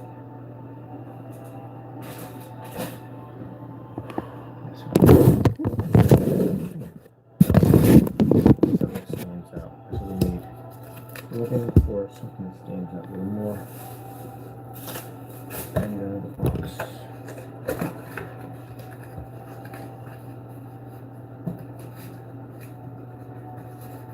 This will make a nice little balcony there.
Ebenezer Scrooge. Ebenezer Scrooge. I swear, Ebenezer thought the end of the day, boy. that he was king of the world. And that freaking death popped up out of nowhere. He's like, oh shoot. Oh heck no. I'm changing. I'm changing. Ain't no way in the world. I'm trying to go down that road, that one. Everybody else that came through, these are all humbug. All humbug. So death popped up out of nowhere. He's like, oh no. Oh yeah, buddy. Oh yeah. He was warned multiple times. We told you it was coming for you. Nope. You weren't no part of that world. Everybody else was all humbug. Death popped up. He was a whole different person after death popped up. He was crying and carrying on and everything else. Yeah. The probably spirits were coming back. Telling him, man, this guy, boy, I'm telling you, he's something else, man. Like, you don't want to listen to nobody. But do what he want to do at the end of the day. That's okay, no problem. Wait till I get up there, see how he acts. I'll change his mind. Death came up there with no bright light. There was nothing at all, period. Nothing but complete darkness and a shadow in the background. Freaked him out. He's like, oh my goodness, what the heck is that? I'm the last straw, buddy. That's what I call it. They call me the last straw. That's right. Death didn't waste no time messing with him. See this ground right here? You about to be in it. That's your name on a tombstone. That's it. Bye. Death didn't play around with him. Everybody else tried to coach him into it, man, but Death did not play around. Death kept it short and sweet. Tiny Tim, you caused that death right there. You did that. That's you. This is what you did to their family because you're greedy at the end of the day. This is what's going to happen to your stuff when you pass off the earth. People just going to go through all your stuff and take it, ransack. Who cares who you are? Nobody knows who you are. They don't care. They're just glad you're gone. That was brutal. And then at the end, yeah, this is the children of the world. This is what you caused at the end of the day. That's you right there. You caused all that. Now let's go to the last stop. There you go. See that hole in the ground? Yeah, go over there. Go read that tombstone. He was terrified to read that tombstone. He knew it was on it. His name was on it. Turned around. They were like, oh, now you're in the hole. Bye. Yep. Griffin woke up, giving everybody money. That was brutal.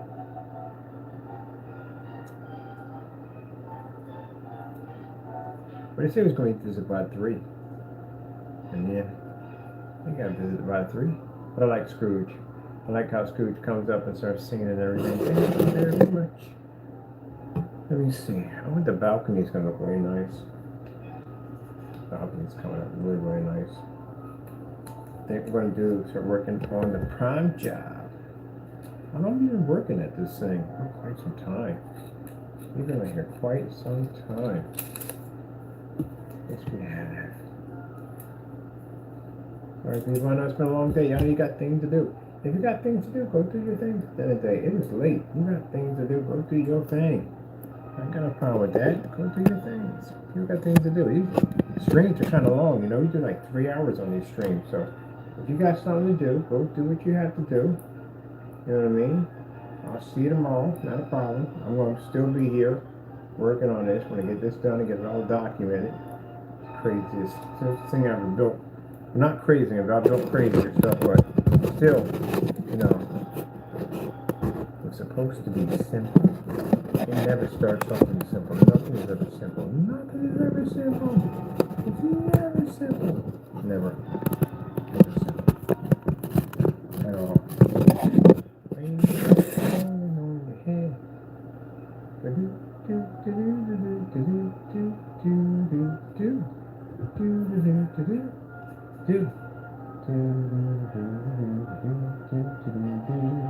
That's why I'm free. Nothing worrying me.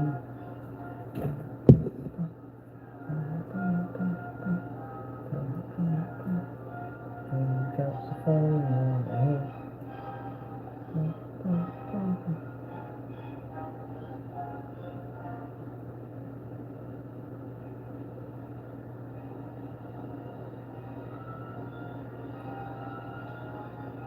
I like the latest flat bird. Because there is no way in the world I'm going to be able to stand it up like this. You might be able to.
Hey, where's the original going for this thing? I got it right here somewhere.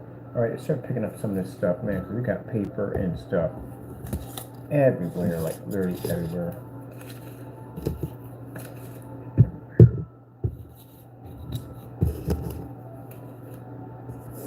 So let's start getting some of this stuff cleaned up in our scrap.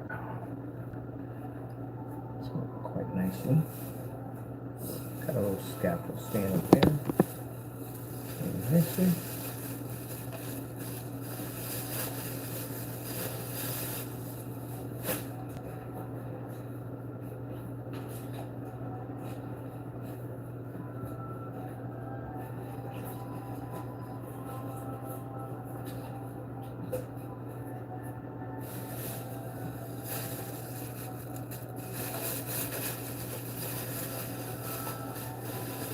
I think while working on this prop, I got that piece of plexiglass that I basically poured that paint down.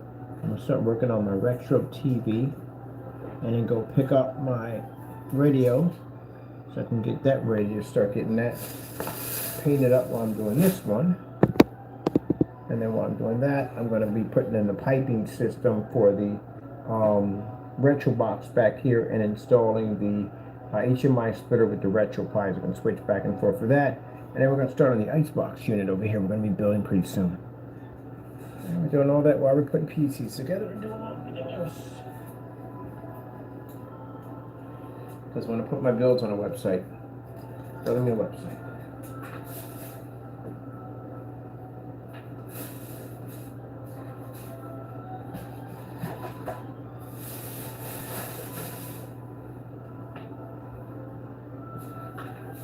On a website where people can share their outside the box imaginations, community where people can get together and build things, get rid of all the negative nonsense of life. That's why we don't need naysayers in the world. The world is full of too much negativity as it is.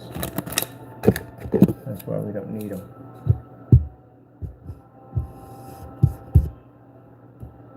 They just see the negative in everything.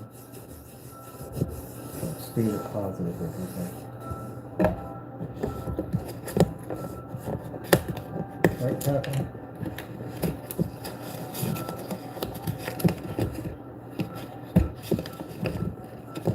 Oh, how far is this thing? Jeez. That thing was underneath there like that.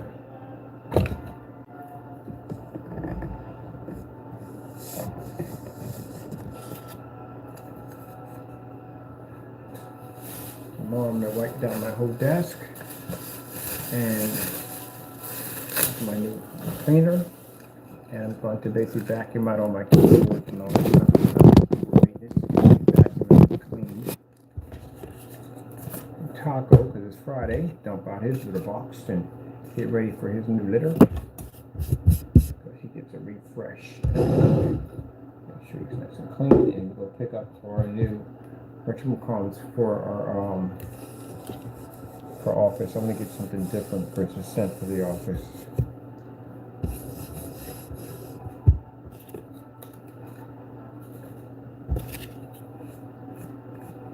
And this guy will probably send me a message tomorrow cursing me out again about his apartment.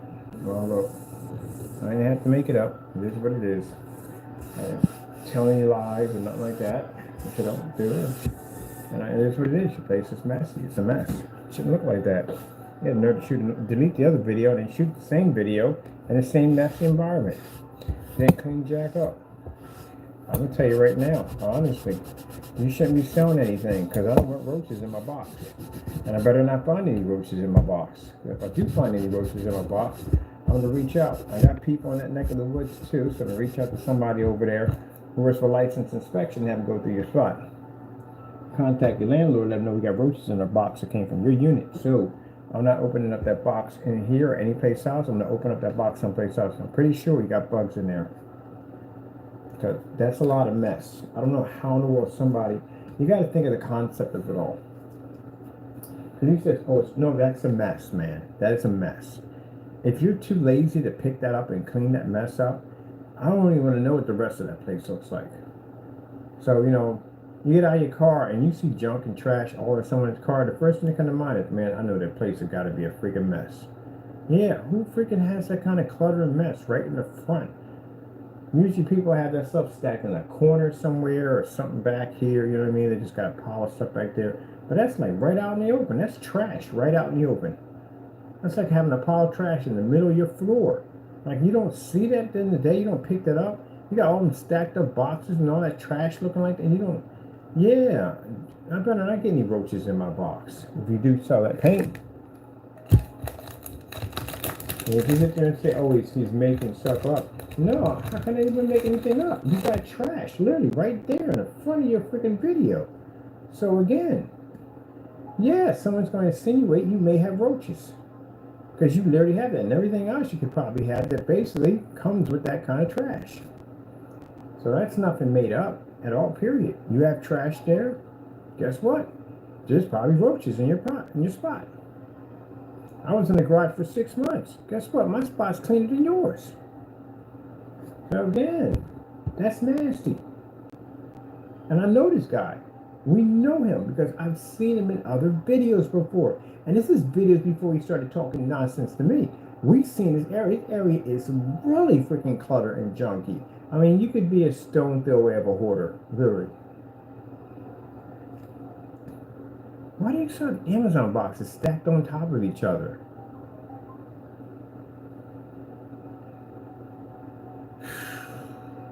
Gee whiz, that's just, And I'm not saying this because you do dumb stuff to me at the end of the day. I already got that taken care of, so we don't care about that. But trash is trash. I don't care at the end of the day. Whether the person likes you or they do like you at the end of the day, trash is trash. It's dirty. I've never seen just a piles of trash. You gotta clean that up, man. You gotta clean that up. First things first, if you're showing off a product, a presentation is everything.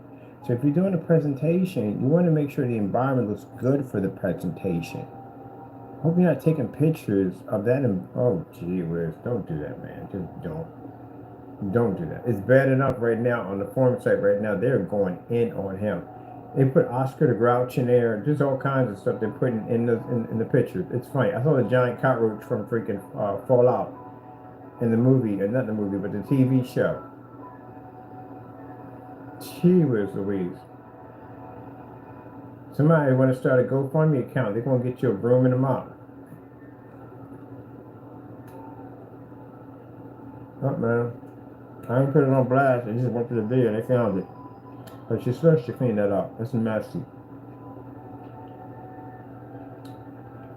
Man. I don't get that. How you just throw stuff on the ground and just leave it there.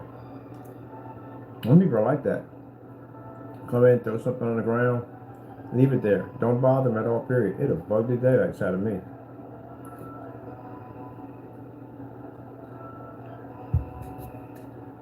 Many times on YouTube, I did demonstrations of busting down my shop, pour everything up, pour everything from the walls, the cabinets, go behind, vacuum everything, pull the drop cloth out, throw all that in the corner, throw that in the trash, got all that stuff, clean everything down, mop down the floor, put everything back together again, gut in the shop, clean it.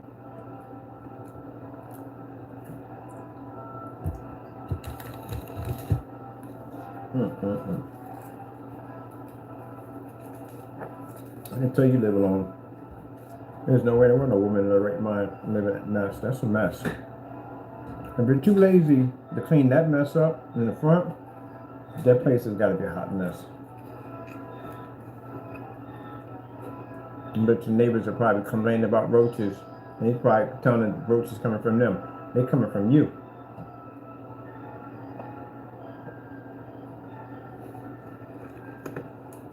You know how you get roaches, my friend?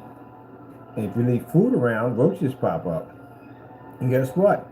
If you got trash around, they use those areas to nest in, to lay their eggs.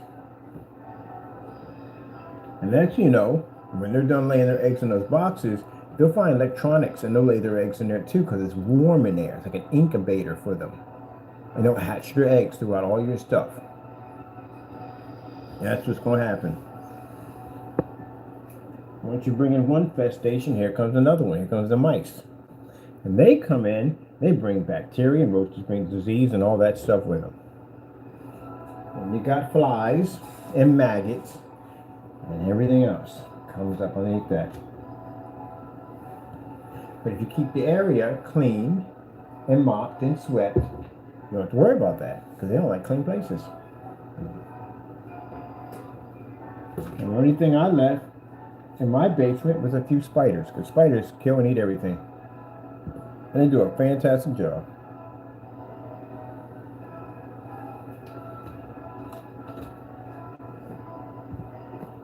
But I had to make it clear because they're like kids at the end of the day. They look, no one's busting on you because, you know, you've done dumb stuff. You just have dirt.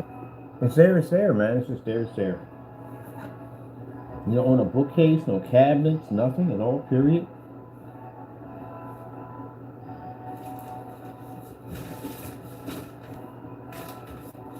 File cabinets, nothing. Get yourself bag of industrial trash bags and pick that mess up and clean it up. Shouldn't be looking like that. It's awful.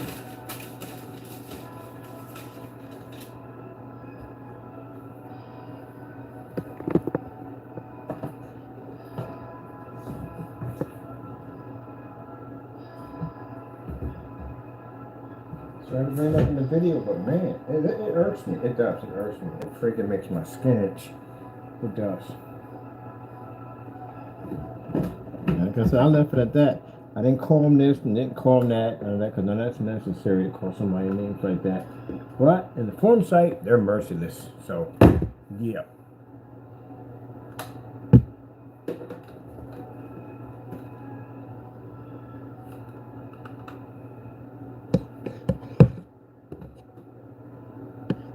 And I know why you covered your mouth up. I seen your mouth, just so you know. Yep, I know. I've seen them. Because we know who you are. I've seen you before, multiple times. I just put two and two together. You know how I knew it was you? The trash, that's why. That's how I knew it was you. Because I've seen you in other videos, and I've seen the piles of trash on top of each other's boxes. Like, it's crazy. I've seen this guy before. And I was looking at the trash, I was like, wait a minute. I've seen this guy before. Yeah, we know you. Yeah.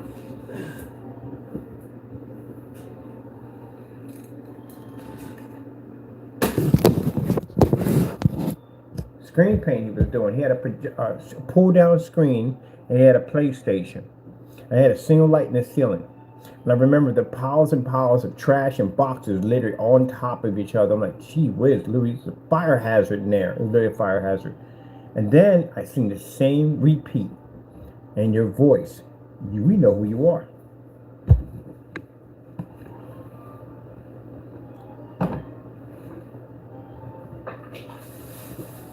Now, anytime you got an apartment with condensed lighting, like the inside ceiling lighting, you got a nice place at the end of the day. Because usually most apartments don't come with that kind of lighting. So you got to get a nice building. And it looks like that in there. Man, go get you some industrial trash bags, man. Pick that mess up and put it in the trash, man. Take it out on trash day and get some of that FUBU, man, and go in there with that stuff and clean up in that area, man. That's filthy, man. I couldn't be renting to you at the end of the day. That's nasty. I couldn't imagine the fridge. Oh, good gracious. Imagine the refrigerator probably got spilled food on the inside. If you're too lazy to pick that up at the end of the day, imagine what the refrigerator looks like. I'm scared to death to go on some people's refrigerators, I swear.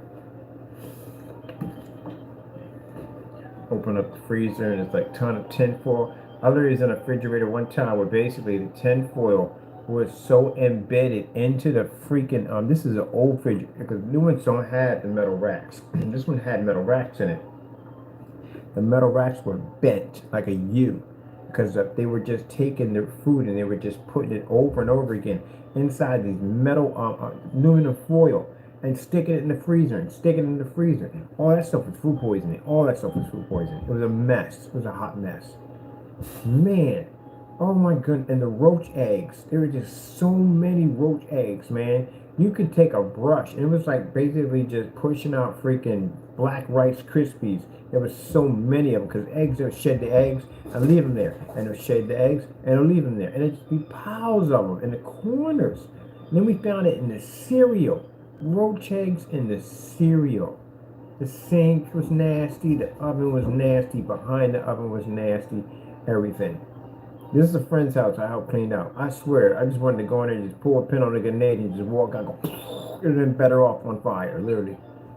It was that bad in there. It would have been better off. And it ain't the worst part about it. We found pizza on top of the freaking mantelpiece. Your date on it was somewhere around like 1990. Are you freaking kidding me? It left it up there. Never threw it in the trash. Usually people who don't do that kind of stuff, they don't clean up like that. I'm not saying he per se could be like that, but usually from what I've seen is they don't rotate their food. And if you don't rotate your food, you run the risk of killing yourself because you can eat something that can have salmonella, E. coli, and it can kill you. Pop the top and got more freaking fuzz on top than Santa's beard. Maria, what you doing? What you doing? What you doing? He's gonna forget. He's gonna put it. Yeah, they don't rotate their food. Fruits, all that stuff go bad. You gotta rotate all that stuff over and over. You gotta rotate. You gotta clean down your cabinets. You gotta clean down your refrigerator. All that. You spill food constantly all the time in your fridge all the time. You gotta constantly bust it down, constantly clean it. But if you're too lazy to pick up some trash in the front of your freaking living room, who knows what the rest of the place looks like?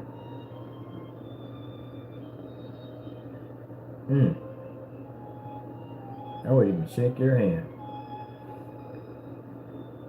That's nasty. Just clean it up. They'll figure it out. You got one of your tenants see that video with that trash in the front like that, and you're out. You're going to contact your landlord. That's what they're going to do. And your landlord's going to make a surprise visit to your spot. They're going to see that trash. They're probably going to give you a notice to clean it up. And get yourself a ticket out. Because all you have to do is have one neighbor complain about roaches, and that's it. You're done.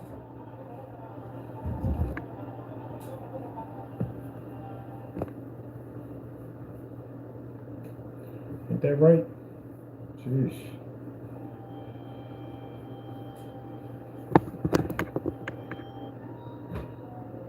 Came back in, it was still video, I'm probably sure they matched the video and went back and saw the video themselves and looked at it like, jeez.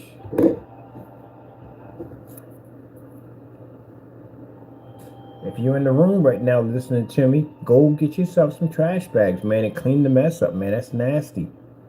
I'm not trying to be rude. I'm not trying to embarrass you on YouTube. You know, first of all, how can anyone embarrass you on YouTube? You're on YouTube, literally recording your house or in your apartment, showing trash. Which I find kind of interesting because you'll have people get mad at you and go, oh, why you put me on blast? You want to think about that, Skippy, before you repeat that comment again? Why did I put you on blast? Are you sitting up there in a YouTube video and you got freaking, it looks like the side curve of trash day. In the front, right there, doing a video. You put yourself on blast. That's what you did.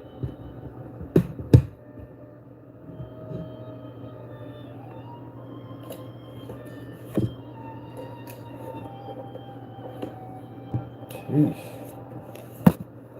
I I've seen this guy before.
Apple TV. I mean, Apple gaming system. I might get this thing. I'm just curious. How do I get this thing? I'm just curious what kind of games going to support on this thing and all together. I'm all for new console system, but I'm just curious. Because I bought the Xbox when it came. I never even heard of Microsoft developing a game system for them. Microsoft's going to do a game system? How the heck that's going to turn out? I don't know about that. And I bought it. It was fantastic. So I'm going to take a chance on this whole Apple gaming system.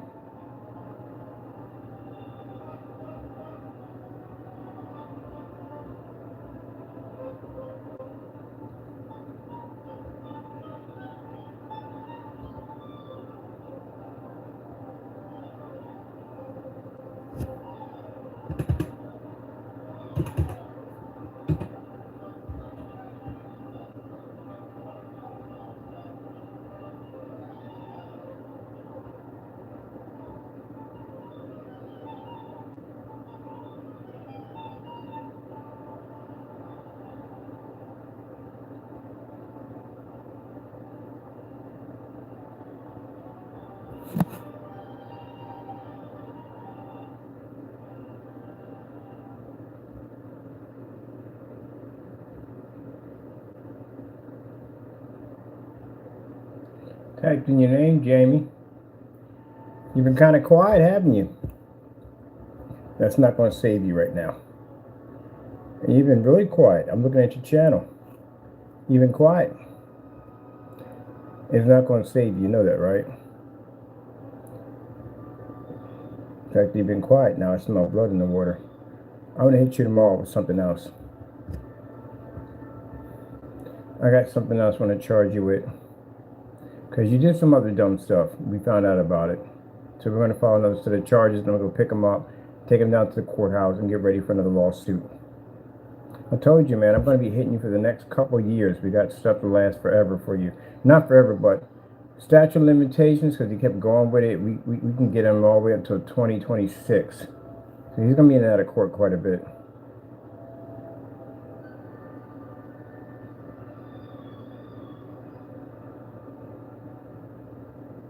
Man, you've been quiet. Well, that's not going to save your neck. 63 accounts of copyright infringements is not going to save you, man. Not at all, one bit.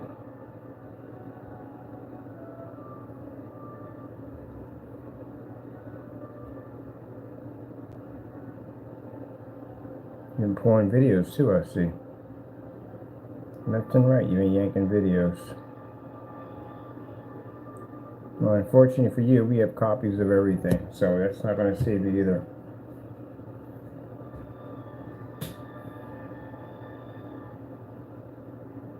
See, this is the part that I have to pray over, Jamie. I'm smelling fear on you. That's what I'm smelling. From what I'm seeing, you're smelling a lot of fear. I think it finally sunk in that we're going to hit daylights out of you coming up in the next couple of months. That you're definitely going to face a judge pretty soon on those copyright charges. So, I'll see you in court.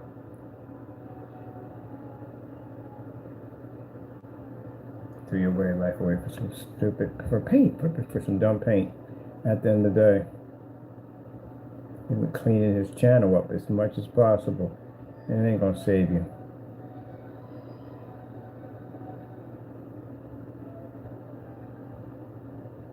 As I told you before, process servers are hired that when they get to your front door, they're going to show you no mercy whatsoever. They're going to be there every single day. I'm going to make sure of it. I'm going to plaster your entire door with those forms. And when I get done with you, I will be reaching out to your landlord to start your eviction process. You're done. I'm done with you at the end of the day. We need to get rid of you altogether. We don't have time for your nonsense anymore. So if you're in the room and you're listening, just let you know, Mr. Bird is coming for you, so you know that. And my attorneys. And you've had your freedom for too long. It's time for it to go. Understand this, Mr. Financial.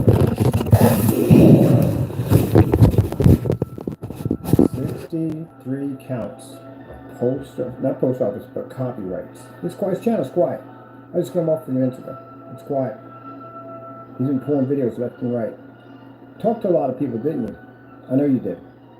I'm pretty sure you did. Most people do when they're in that situation. They talk a lot about the outcome of what's going to happen to them. And I know you did. I'm pretty sure you talked to family members. You said, hey, look, I touched someone's copyrights. Copyrights are real. What's going to happen to me? And I guarantee they told you, depending on how many times you touched them, you're going to go to jail. And you're going to get sued for a lot of money. So you know it's real now, right? Good. I'm glad you got an understanding of that. So just let you know, I'm pushing forward on this. I'm going to request from the judge that we want the 50 years. So get ready. It's going to happen. I see you took it seriously. You should have did this when we sent you the cease and desist order. This is when you should have did this. You should have backed down then when we told you to. When I first sent you the copyrights, and I showed you my copyrights, I mailed them to you, I showed them to you, I emailed them to you, you should have backed down. Now you want to back down now. Now you want to calm down a little bit. No. I'll see you in court, and I'm getting 50 years for you. Mind you, that's less time. At the end of the day, it's less time. You have 63 of these touching my copyrights. And that's not including the other one, which you hit also too. And I'll be reaching out with your landlord as fast as we can get you out of there. Jeebus Louise. He's afraid. I'm sure he should be afraid. I'm pretty sure he talked to a whole lot of people. And if you want to, they can go to my website. Right there where the cube is at. Because that's the first one you violated the most. And they can go take that information, your lawyers, wherever you got them today, and they can go look up my records to see if my copyrights are real or not. Because they are real, and you did touch them. So guess what? You're going to jail. And you're never getting out when I get done with you. Apologies, crying, I don't care if your mother calls me. I don't care if your wife calls me. I don't care. You're going to jail. I'm going to make sure of that. You deserve it. 100%. No mercy whatsoever. And nerve, now you want to back down now. I'm going to his channel, there's nothing there. Ain't slandering us, ain't talking no trash today. He's quiet. You're done. You're finished. You will spend the remainder of your life on this earth in a prison cell. That's where you need to be at. You do too much at the end of the day. And the rest of them, keep in mind so you know that, because he's crumbling already, you're next. Because once you get in that situation, he's going to start spilling the beans. He's going to start singing like a canary because he's scared. Because I know he did. Anybody who's in that situation, the first thing they're going to do is they're going to talk to people. And if you're in a car accident, you caused the accident, the first thing people do is they say, well, look, I was under the influence and I caused this accident. What do you think the worst is going to happen to me? Copyrights is a whole other section. It involves the federal government. And I'm pretty sure you had a nice conversation, you talked to me, and everybody told you the same thing. Because they'll keep finding someone to talk to because they just want that one person to say, oh, well, you didn't really do anything wrong, so you're not going to really suffer any jail time. That's what they want to hear, but he's not getting that. Everybody knows what happens when you touch copyrights. You didn't take it. We told you. What makes it even worse, that we told you there were our copyrights and we told you not to touch them. And you didn't listen at all, period.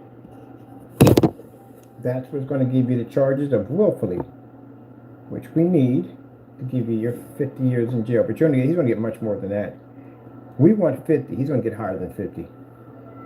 There's too many charges. There's way too many. He's going to get higher than 50.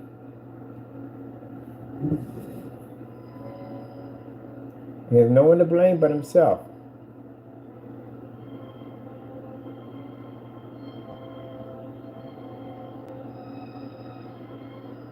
No one to blame for himself. He did it to himself. Going to be big and bold on YouTube. You're going to carry on in front of your friends and act up and everything. Your friends are going to get you out of this situation. Money on top of that. They're suing you too. So on top of that, you don't have to pay me money. So again, everything in your house is mine. I'm taking it all. Everything. Got a truck or car out there? I'm bringing a flatbed out there. I'm take that too. Everything from you. You'll be broke when I get done with you. You won't have a dime to your name when I finish with you. And touch my copyrights without my permission at the end of the day. So you're going to do what you want to do with them. All right, let's see about that. Now you're going to be nice and quiet about it. You don't want to talk about it. I've seen the videos missing off your account, dropping videos left and right, trying to basically clean up the damage as much as possible. Too late, buddy. We got 6 flash drives full of all kinds of evidence. All that, your stuff is already in the court system already. All those things you did, basically, all the threats and all that stuff, carrying on, doxing people's address, that's all in Allentown Police Department. It's all in the system now. So all the judge got to do is pull up your file with all your information. Everything pops up of what you did, you're going to jail. And then on top of that, for using my face without my permission, that was another 40-something times. I'm suing you for defamation on top of that.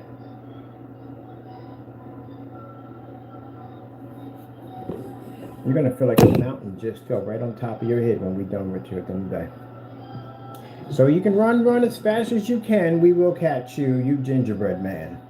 So you know that. Your life is over. See that? All that dumb nonsense for this. Should have listened when I told you. Hope you're in the room, Mr. Fernando.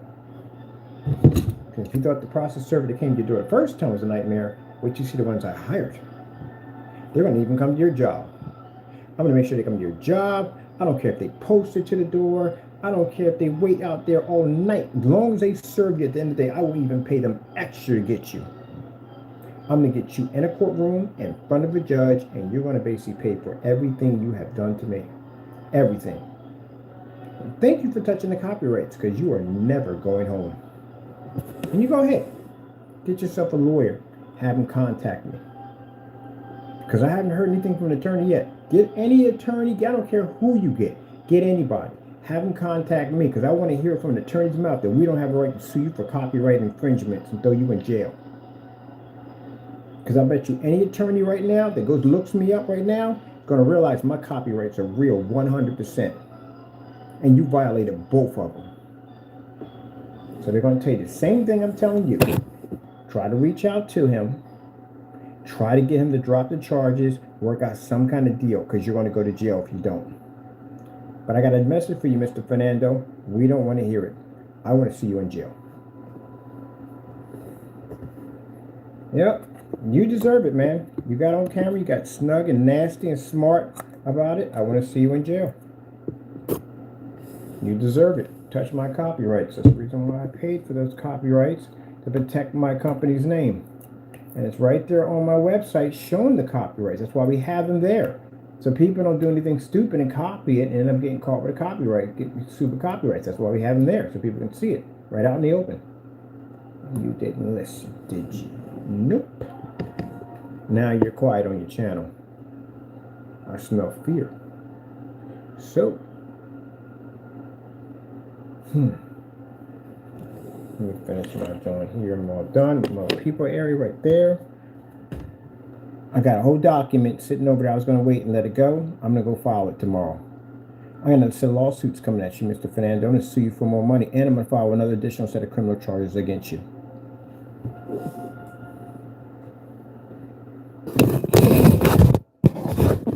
Over, make an appointment with the FBI and send over some more information on you. And just to make that word, I'm going to make you reach out to the post office because we have more charges on you. That we're basically going to get all those files. All I need is a file information number from you showing that basically you committed the post office charge, which is already filed, so we can get that ready. You're about to disappear. Once we get you in that courtroom and those cyber charges and all that pop up, I want to make sure a court order comes through to wipe out your website, to wipe out your social media site, to wipe out everything and anything that has anything to do with you online. You will not exist when I get done with you. How the guy said it in 300 at the end of the day, that you would not exist, period. Told you at the end of the day not to mess with me. You should have took it. And you can't sit there and cry and whine and say, oh, but he's supposed to be a Christian. We gave you every possible chance you could possibly think of. Even my family thought I was crazy. At the end of the day, they send you out a cease and desist order to give you an opportunity to get out of the mess.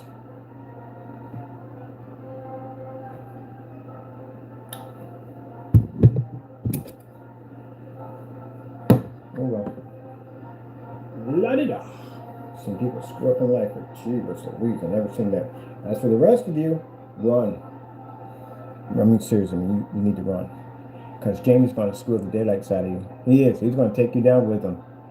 He's going to tell all kinds of stuff at the end of the day. Heck, we got you guys all in Crowcast for conspiracy charges and everything else under the sun. I would suggest you run. Mr. Williams, we got new charges coming tomorrow also too, because we caught you on my page using my name, Kenneth Bird, using my identity, claiming to be me, and we got your face in the YouTube page that you have. You're an idiot. You're not that smart, are you? We literally have your face right there with this purple handkerchief around your mouth on a YouTube channel that you've designed using my identity. And you guys all know each other. Of course, they're going to try to separate. They don't know each other. Nobody knows anybody. We don't know him. I don't know that person at all, period. But we got you guys all on Crowcast. You guys know each other so much. You know each other about each other's family. I heard the whole conversation. You know each other's wives and kids and everything. So that means you know each other quite well. And this is where conspiracy comes in. Conspiracy carries you 10 years in prison. Night night. Give a whole day. We'll be in there for a while, Mr. Fernando. For a long while. All right. Well, I'm going to come to your house to grab your stuff. I don't have any charge. We're just going to sell it all off. That's what they're going to do. They'll sell all your stuff off. Everything. And they're going to take pictures and send everything back to me. I want to know everything that's in that house. And I want all of it. Everything. I wonder. You're married, right? So I probably might get taken too on top of that. Let me see.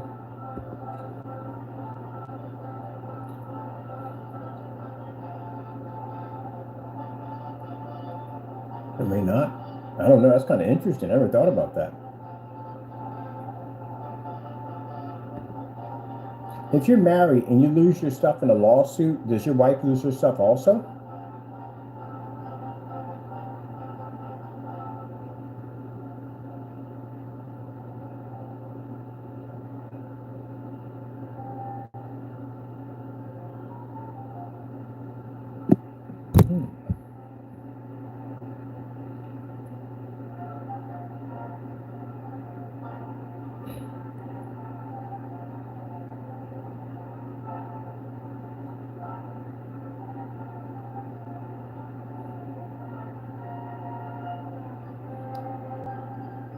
It depends on the circumstances on which state. We're suing you in Pennsylvania.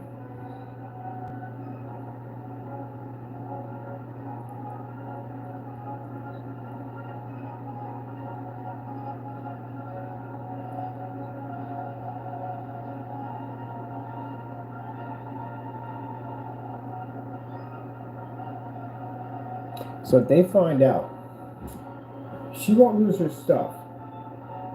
But if they find out that she knew anything about it or knew the actions of what he was doing, she's liable for lawsuit. So she may disown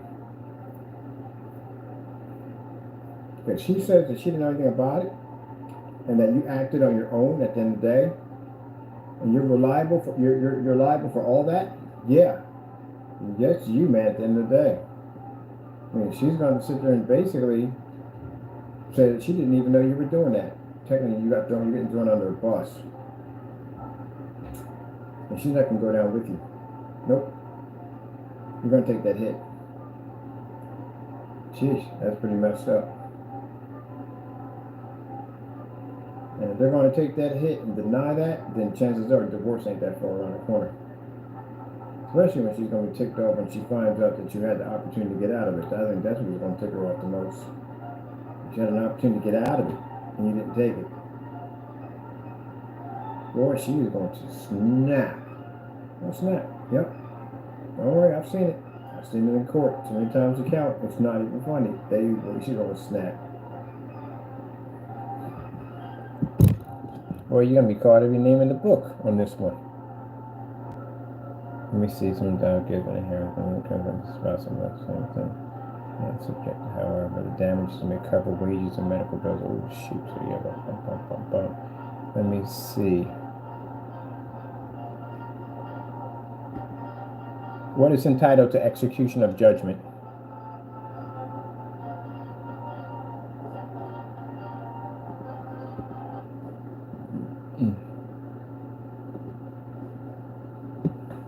Execution of judgment, debt and property. Subjected to execution of judgment, property that has been subjected to non-exempt interest, and sheriff may take possession of property, satisfied debt, interest, or sharing. Okay, so let me see. Tells me what we're entitled to.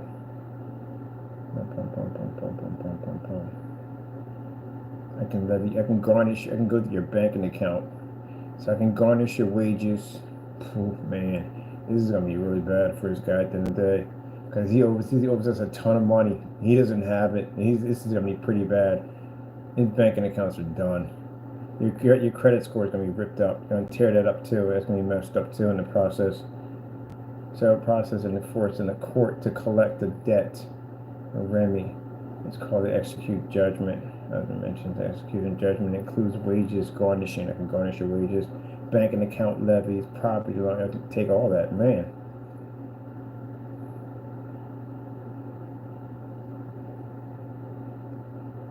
Your stuff is going to be sold at a public sale, so other people are going to be buying your stuff. That's what we're going to do to it. I used to go to these things all the time and buy stuff. Oh crap! That's where your stuff is going. This is crazy. Cause I used to go to these places and buy this and go to auctions and stuff. Auction undocumented share so to take possession of judgment that is property, so. Now, interesting thing about this is the reason why your landlord is going to get caught up in this is because we're suing his company too. Also, we're suing him, and we're suing also his company because he did commit the crimes on his website, and which would involve his company. And the police report, his company's in there, Crow Screen Payments LLC. The problem you have is your company's name sits on your landlord's building. So he may get hit with this too also. Because they may think it's your building when it's actually his building. And that could pose a problem. And he's going to want you to remove this off his property. I told you it's going to cause a problem. He's going to want this off his property. You can't remove it. Because you committed perjury on that side. You can't do it. Unless you can find a way to get the documents over there to prove. But then that's going to be a problem because you waited too long. And now they probably already started an investigation on you already. So who knows? I mean, his document's been missing. We're about to go into a new year and he still doesn't have those documents yet. So they could start an investigation already. They're going to find out. They could contact the other lawyer that's involved in this and figure exactly what's going on. And it's going to come out sooner or later he committed perjury. It's going to come up. He can't outrun that one. It's like watching a snowball go down a hill. It literally is. So, yeah. They're going to collect property. And your name is on his building. So, he's going to be contacted either way. No doubt about it, he's going to be contacted either way. Maybe turn over the judgment. It will be sold at public sales. I'm pretty sure you looked all this up, buddy. But yeah, your stuff is going to be sold out. So I wonder if I can hit this auction. I want one of your items. At least one of them. Let me see.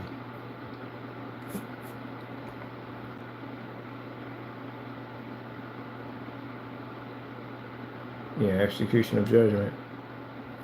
Because I had to file one of these. I filed some guy did something stupid, and I sued him for $50,000 before he lost. So I went up and I filed execution of judgment. They went through his stuff. He didn't have enough stuff to pay, so he took his car, sold his car, and paid me. Yep. You don't do dumb stuff. And at the end of the day, don't do dumb things. You don't have to worry about having things happen to you. At the end of the day, you don't do that. Let me see. Execution of judgment. Execution of judgment. That's inheritance. So on top of that, life insurance. Execution of judgment. Can you take life insurance? Yeah, I can take your life insurance. I can take that too. Well, basically, if you got any life insurance for your family, that's gone. We're taking that. Can't do anything about it. You owe me. Yes, creditors can take your life insurance. So guess what? You're gonna get any insurance on your family? That's gone. We're taking that. Can't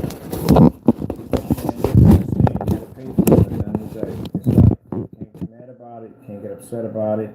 You can't say, hey, it's no one's fault. It's yours. We gave you the opportunity to get out of it. I told you from the door. I warned you. I was real nice about it. I said, look, if we get to the point of court, we're not going to show any mercy to you. We're going to take everything from you. So any life insurance you have for your family is now gone. We're taking it. Garnish income tax. You won't be out anyway for that. The hardest thing, man, you're gonna understand is they're gonna be discussing this. Literally gonna be hearing this discussion. And you can't do anything about it. About what they can take from you. Can't do nothing about it. It's like you're invisible, like you don't even exist. And they're gonna be talking about what they're gonna take from you, and you can't do anything about it because you owe the money. You're still going to owe me money at the end of the day because there's no other way you can pay me. You can't even pay the government for basically what they're going to fine you for touching the copyright. You can't pay that out. So that's going to grow with all kinds of credit. Let me see something. Not credit, all kinds of liens on you. He's going to throw liens on you. Let me see. Whew. Can your wife inherit your debt? All right, that's good. I'm lucky on that one.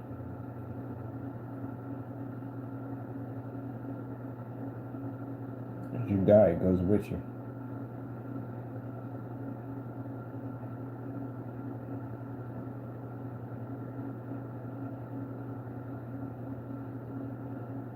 If you have any life insurance, it's going to go too. You're going to take it automatically.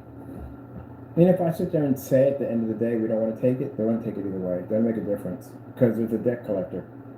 If they say you owe us $4 or $5 million, they're going to take everything they can to pretty much come close to it. But then even though they know they're not going to come close, they're just going to take it all. Everything. Anything and everything they can get their hands on, they're going to take it. So there's no way out of it.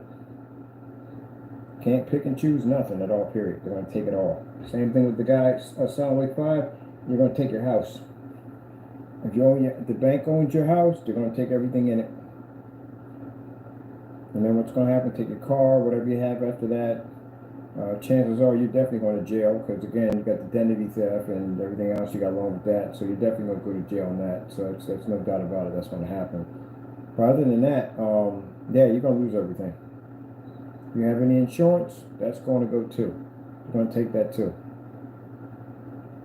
That's messed up too. You got kids at the end of the day. That's what makes it messed up. But there's nothing I can do about it. I gave you plenty of opportunities also too, and you didn't take it. So it is what it is. Feel sorry for your kids though. I can tell you that much right there. But You brought it on yourself, man. You did it to yourself. And that bar at the end of the day that you took their identity, they're gonna rip you a new one at the end of the day. You ain't. I'm not the one you do gotta worry about us, but you got another person coming at you too. You stole someone's identity. So you got to deal with that. You have the government to deal with that. And the government doesn't really show a lot of mercy at the end of the day for that kind of stuff. So, yeah. Y'all going to lose everything, man. Y'all went through all that. Y'all going to lose everything. Gee whiz Louise, man. You lose your life insurance. You need that for your family at the end of the day. If something happens for you, that's messed up. But that's your fault. You can't come at me and say, well, it's his fault at the end of the day because now my kids don't have life insurance and they don't have a home to live in.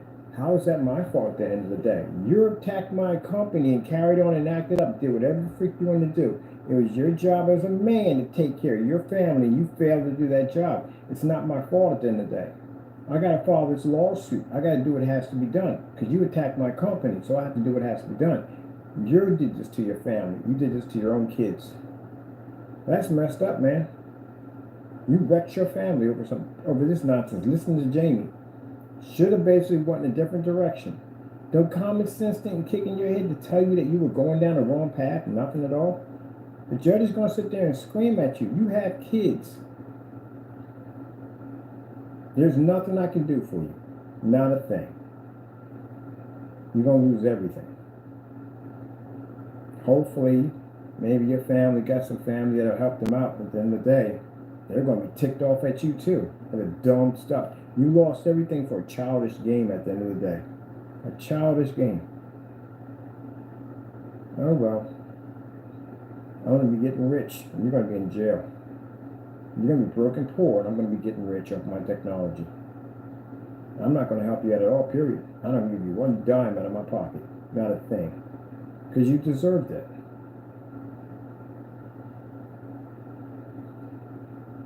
Gee whiz Louise. Don't want to see kids suffer at the end of the day, but it's not mine. At the end of the day, it's not my problem. It's your problem at the end of the day. Beautiful kids too. We got his Facebook page. Dum Dum came over to my channel to carry on and act up and do dumb stuff. And if his Facebook open and we duplicated the whole page. And we know everything about your family now. We got your whole page there. Beautiful family. You have no common sense, man. What is wrong with you? Nothing there in your head. What's wrong with you?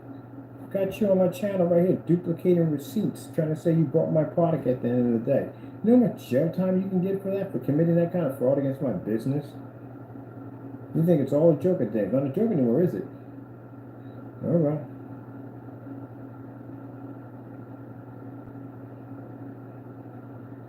Man, that's messed up. Really messed up. Real bad for his kids. I do. I feel real bad for his kids. It's a shame. No child at the end of the day should ever lose their home. Ever. No child should ever lose their home. You're not even a man. You're not. You're a poor excuse of a human being. That's what you are. I'm going to call you what you are. You're not even a man. You failed.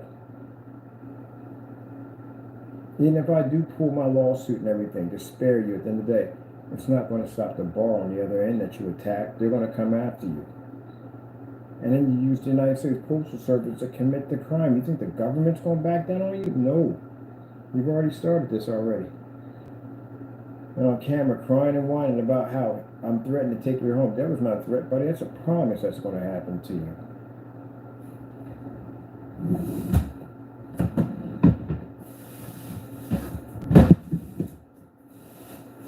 I've never seen anybody in my life mess up so badly.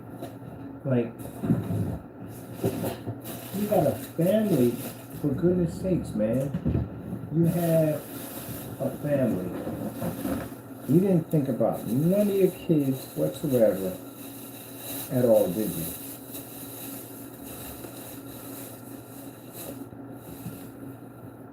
These are already copied. These are ours for court. To bring to court for you. You didn't think, did you? Daniel McAfee. See that address right there? That's not yours. It doesn't belong to you. You took somebody else's address and used it for your own personal use. And then you used the United States Postal Service to commit the crime. Also, you attacked other businesses that didn't even know who you are. That could be considered to be a terroristic threat. And you got the government involved in this now. And used my face without my permission. So now we have doxing, we have defamation, lawsuits popping up at you, and then on top of that, we have post office mail fraud, and we got identity theft, and we got your name on it. Got 4 of these.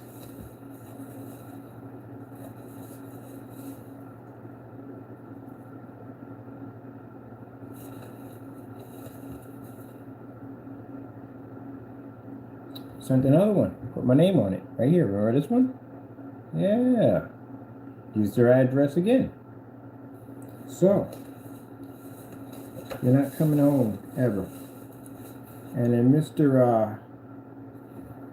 Yeah, you. This is you right here. None of these have been opened. They're all sealed. They're for the judge to open up. You're already scanned into the system. You see this? Each one of these carry a 20-year prison sentence for the post office mail fraud. We already filed every single one. You're never going home. You're done. You guys are going to die in prison. You're right. If you're lucky, you'll grow old there. If you're not, then you don't. That's the end of that. That's your fate right there. We even had the original e-message. Remember the original one you sent over? You put your name and everything on it. You signed it. Oh, yeah, we got copies of everything. Everything. Everything's been scanned into the system, ready to go. Got your attention now, didn't I? Yeah, now would be the time to start playing. This would be the time to do it. You're going to need God's help in this one. You are. We got you on 16 accounts of mail fraud. I'm going to tell you how bad this gets. You already know we did this already, but I'm going to remind him. How much jail time can you get for post office mail fraud?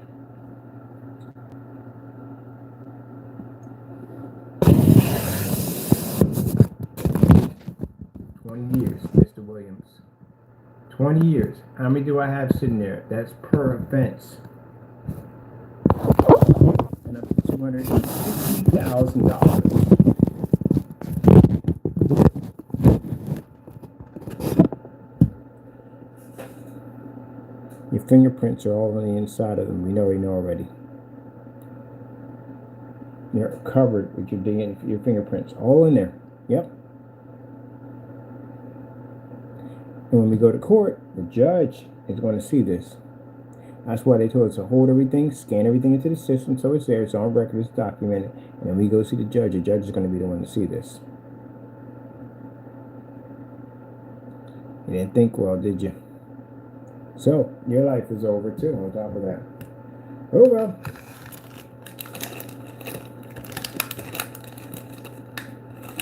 Well, you never know, man. I'm a nice person at the end of the day. I'm a really nice person. I am. I'm doing what anybody would have done. Quite frankly, most of the people I know at the end of the day would have just busted your head in. That's what they would have done if you did that nonsense. But the other half, I want to take you to court and sue you. When you guys were dumb enough to give us the evidence, you just gave it to me. Here you go. Take all the evidence. There you go. Put my name on it. It's my address, everything. Here you go. Thank you. We got you. James, quiet. I just went through your channel. Quiet. You talked to some people, didn't you? Talked to a lot of people. I know you did. I bet you they looked up my copyrights. I bet you they told you they was real. Yep. 100% real.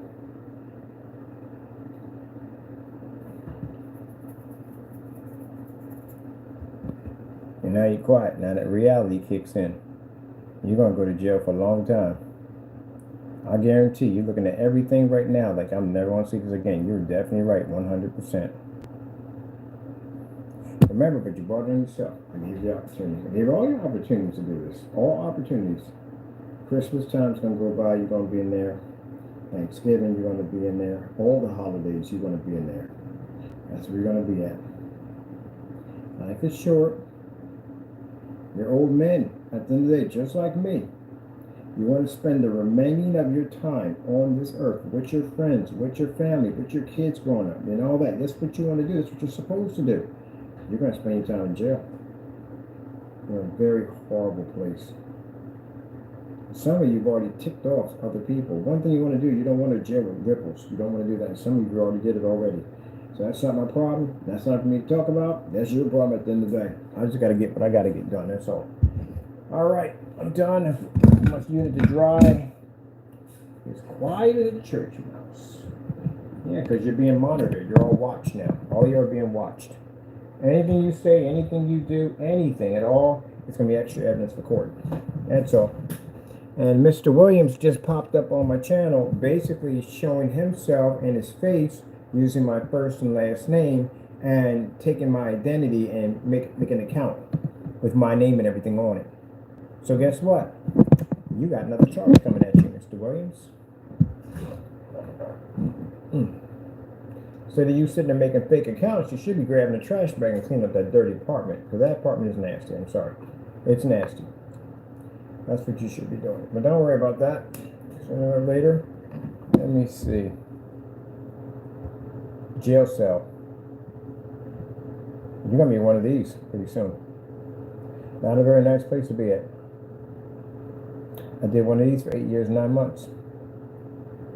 You're going to be in a situation for a lot longer than I was. Very interesting environment. Whew. Man, that's a bet I ain't never got to go through that one ever again. I'm done on that.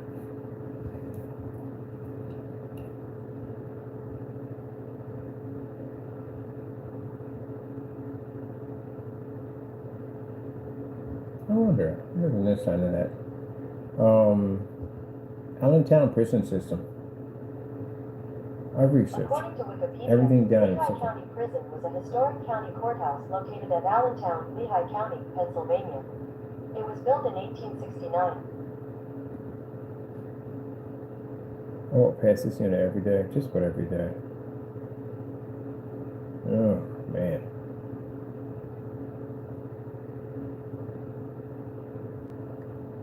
So you'll be coming here. Once you come here, you'll be processed there. That's where you'll be going to. Pretty much, yeah. You'll be going there. The lawsuits are different. The lawsuits, if you don't want to show up to them, you're still going to get sued either way. The lawsuits, there's nothing you can do about that. But for the criminal charges, yeah. But this is not federal prison. You're going to be in a federal prison. You probably won't even be here. You'll be in a federal prison because most of your crimes are federal. And those are very serious crimes. You have more federal crimes than anything else. Let me see. Facing federal crimes.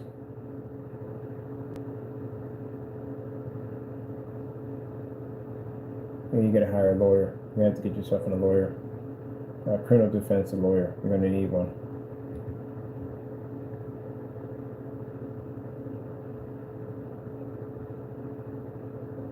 Now I got money laundering. These are serious crimes. Federal crimes are serious.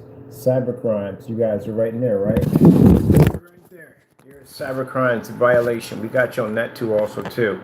So yeah, you're gonna be in this one too, this category also. Because we got you basically, you know, when you basically go online and you do what you did, Mr. Williams, you just did that. You came into the time today. Your face attached to it. So that's cybercrime right there. So guess what? You're basically going to be going to jail for that too. So yeah, this is all several courts. Drug trafficking, fraud. Yep, I'm going to get some of you guys on fraud. Your company's been lying, right? You've been saying things that your products have been doing something and they haven't been doing those things because you've been committing fraud and hooking up PayPal shopping carts to deceive consumers. So you're going to have to prove that range gain does exist. If it does, you're going to be in a lot of trouble. And we can get you. Look at that. Fraud charges. Boom. Right there. That's another one we can get you for.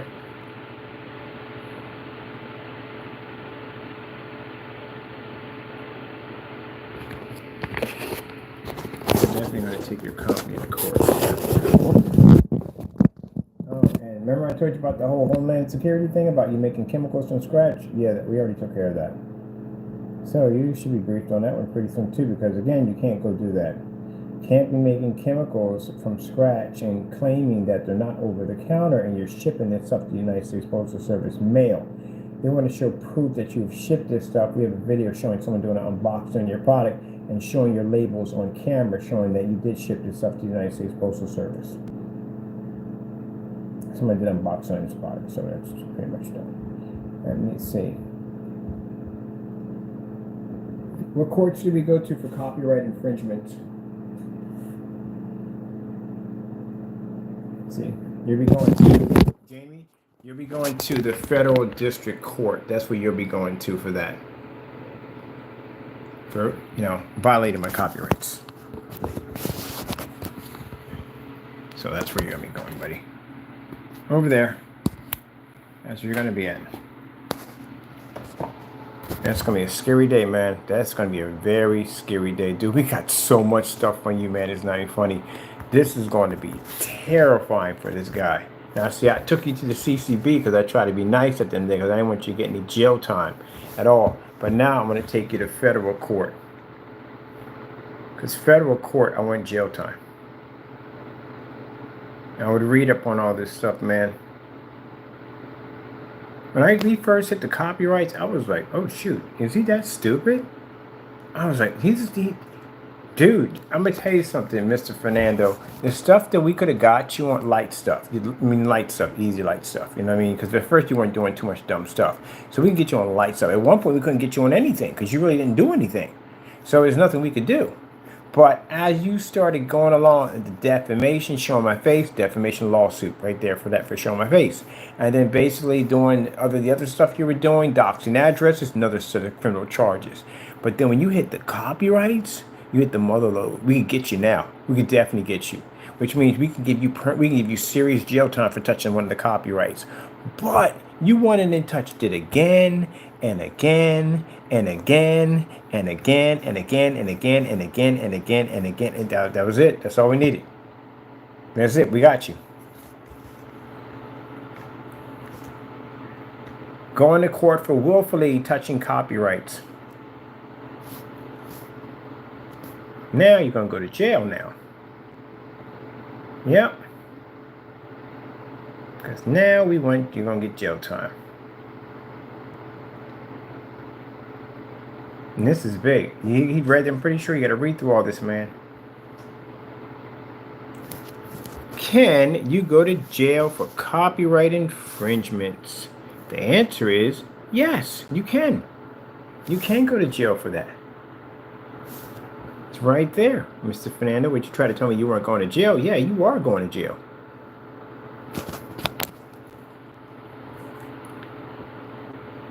How much jail time can you receive for copyright violation?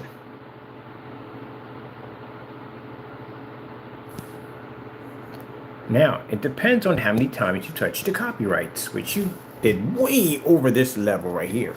So first offense, first one, we get you on 5 years in prison. Repeat offense, which you did, up to 10 years. Man, this is going to be pretty bad at the end of the day, man. This is called willfully. Now, willfully means you intentionally touched them. You were reckless. You knew what you were doing 100%. You were just basically destroying our stuff just for the sake of it all. Yeah, willfully, which means it stands up to fines and 5 years in jail. And this is for, let me see, willfully up to $150,000 per infringement, which means you owe me $150,000 63 times. You don't have that money. Because this is what it comes down to, and they bring it down to. Willfully. That means you intentionally did it on purpose. Per infringement. Which means if you're going to get 5 years at 63 times, you add that up how long you're going to be in jail. So most likely, your lawyer should probably get you a good 40, 50 years. Maybe, I don't know. But you got a lot. Most people hit these things one time. One time you hit these things, most likely you can get 5 years in jail for it one time. You did more than that. And then you did 2 sets of copyrights.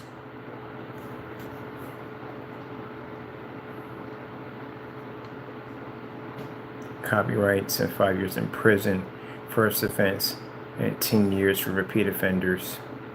Let me see how long in jail for copyrights. Let me see. 5 years and one right there. Bum bum bum bum bum. Let's see. Bum bum bum bum bum. What is the violation of copyrights? I had to read all this stuff and I had to fill out these forms. That's the reason why I filled out the forms, Mr. Fernando, to protect you from touching my stuff. And you didn't want to leave it alone. Attorney's fees. You'll be paying my attorney's fees and everything. You'll pay yours and you'll be paying mine. If you lose, and you're definitely going to lose. Bum bum bum bum bum. Yes. Has anyone ever go to jail for copyright infringements? Yeah, you're going to jail. I told you. I'm not joking with that. You're going to jail. You did too much. Yeah, you're going to go to jail, man. That's all to it.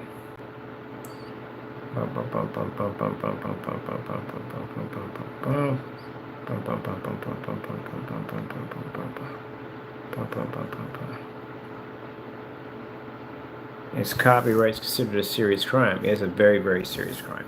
Very, very serious.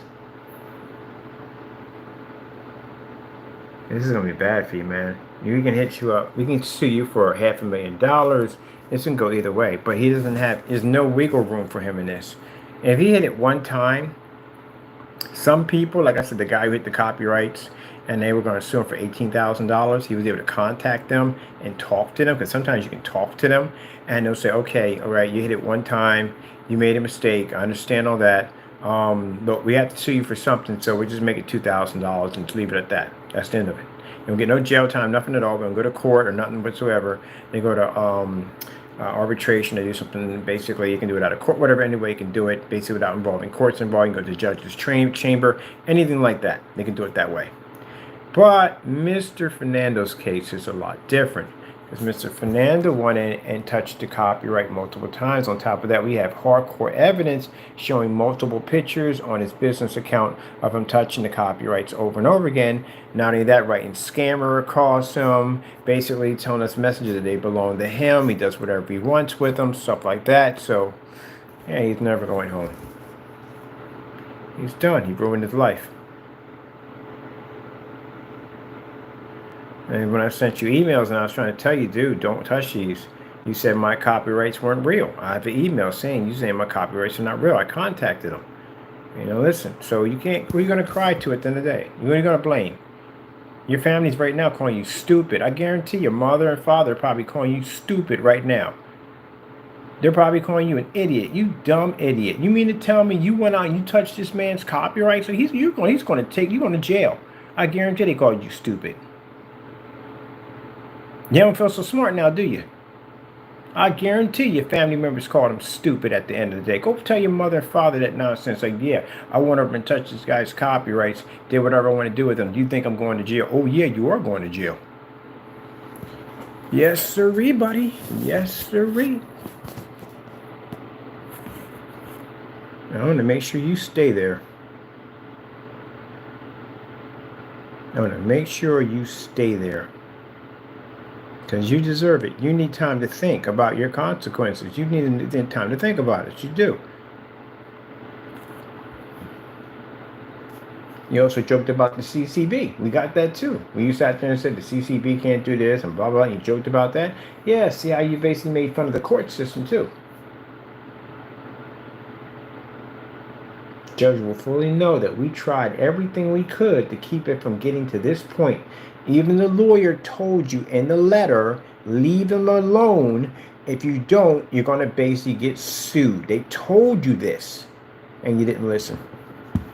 That waivers all your rights right there. That creeps and desist letter waivers all your rights. So any lawyer sees that, they contact us and they say, hey, Mr. Bird, you know, my client's been telling me that you're out there telling some stuff about your copyrights and suing this guy. I said, yeah, he did touch your copyrights. As a matter of fact, these are my copyrights for here. Give me your freaking email. Here's my copyrights. Here we had a process server go to his front door. This is the stuff he was doing to my copyrights here, here, and here. You're done. That lawyer's going to come back and tell you, you're screwed. Why didn't you just listen to it? He's going to tell you from the same thing we told you. Why did you not just listen to the letter? He sent you a letter. All you had to do was contact me. The lawyers gave you permission. Contact me. We get on the phone and we talk, and you sit there and say, okay, look, I'm sorry. I'm not going to touch the copyrights anymore. Fine. All right. I got no problem with that. And that's the end of it. That's all you had to do. Contact the lawyer. You write a letter. They get the letter, and we have it in writing that you're saying you're not going to touch this anymore. And that's the end of it. Mr. Fernando, you would have been let loose.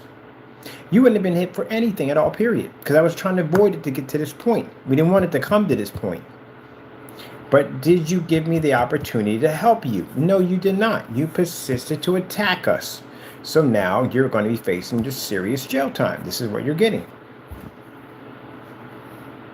Now, like I said, you can put your little show on for YouTube, but mind you, you're being monitored. So everything you do is being recorded for court. So, again, no one to blame but yourself. You know, there's plenty of people in jail that, if given the opportunity that you got, Mr. Fernando, would have took it in a hot second. They would have took it in a hot second. An second chance? Are you kidding me? They would have taken it. You didn't take it. So that's going to haunt you for a long time. What if you did listen to the lawyers, follow by the rules, you'd be home with your family. I'll be out making my products, doing what I do, and you'll be home with your family. You didn't do it. You didn't take it. So you must not love your family. At the end of the day, I don't know what's wrong with you. At the end of the day, I really don't.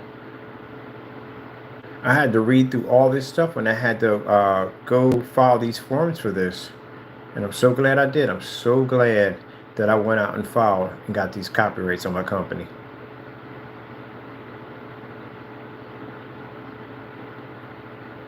See how it keeps coming with willfully? Yeah, it's a very serious charge. You don't want to get caught in that one. But you can't call me and you can't talk to me about anything. Because I did tell you that when we reach this point, there's no talk anymore. Once we get to the point of court, there's no more talk. That's it. So we did give you the opportunity. Let me see. Yeah, this is going to be crazy. Okay, let me see.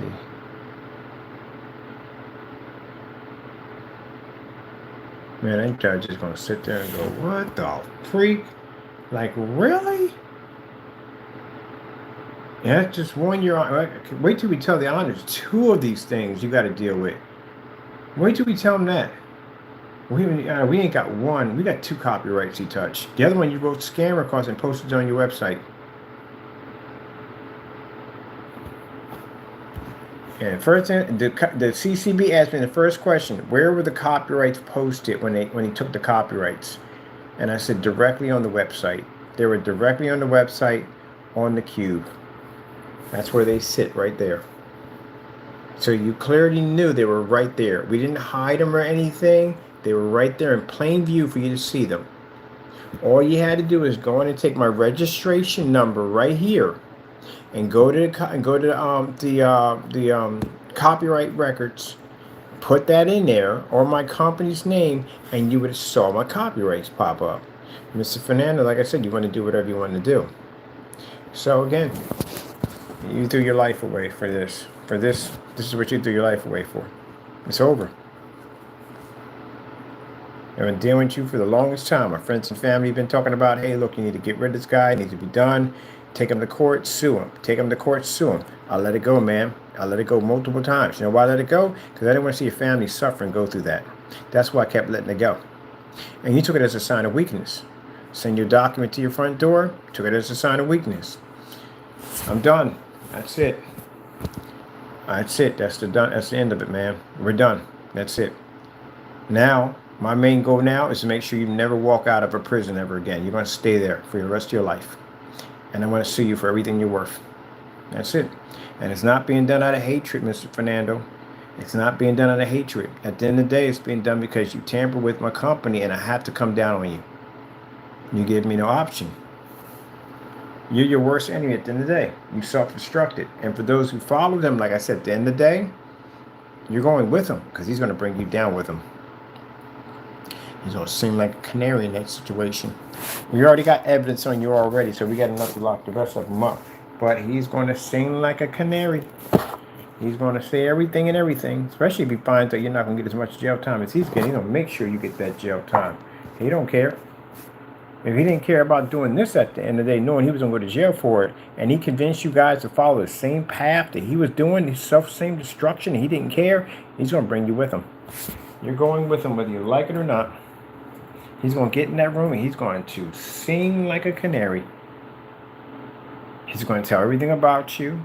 Heck, some of you don't have addresses we don't have. He's going to tell you exactly where you live at.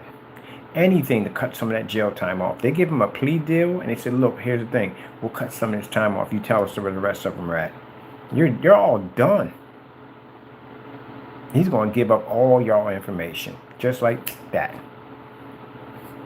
Or they're going to give him a chance to get parole. Now, I don't mind that. If they give him the option to have parole, they say, hey, look, he's got to do like, okay, 25 years. And they'll give him parole. I'm good with that 100%. I am. As long as he gets some time in there so he can get a chance to understand that you don't mess around with people's stuff. And learn a lesson from it. If they give him, let's say, 5 years for a plea deal to track all the rest of them down and get him in that courtroom, I will take that too. No problem. Mr. Fernando, I don't want to see you spend the rest of your life in jail. I don't. I said it'd make me happy if you did that, but truth at the end of the day, 5 years would be enough.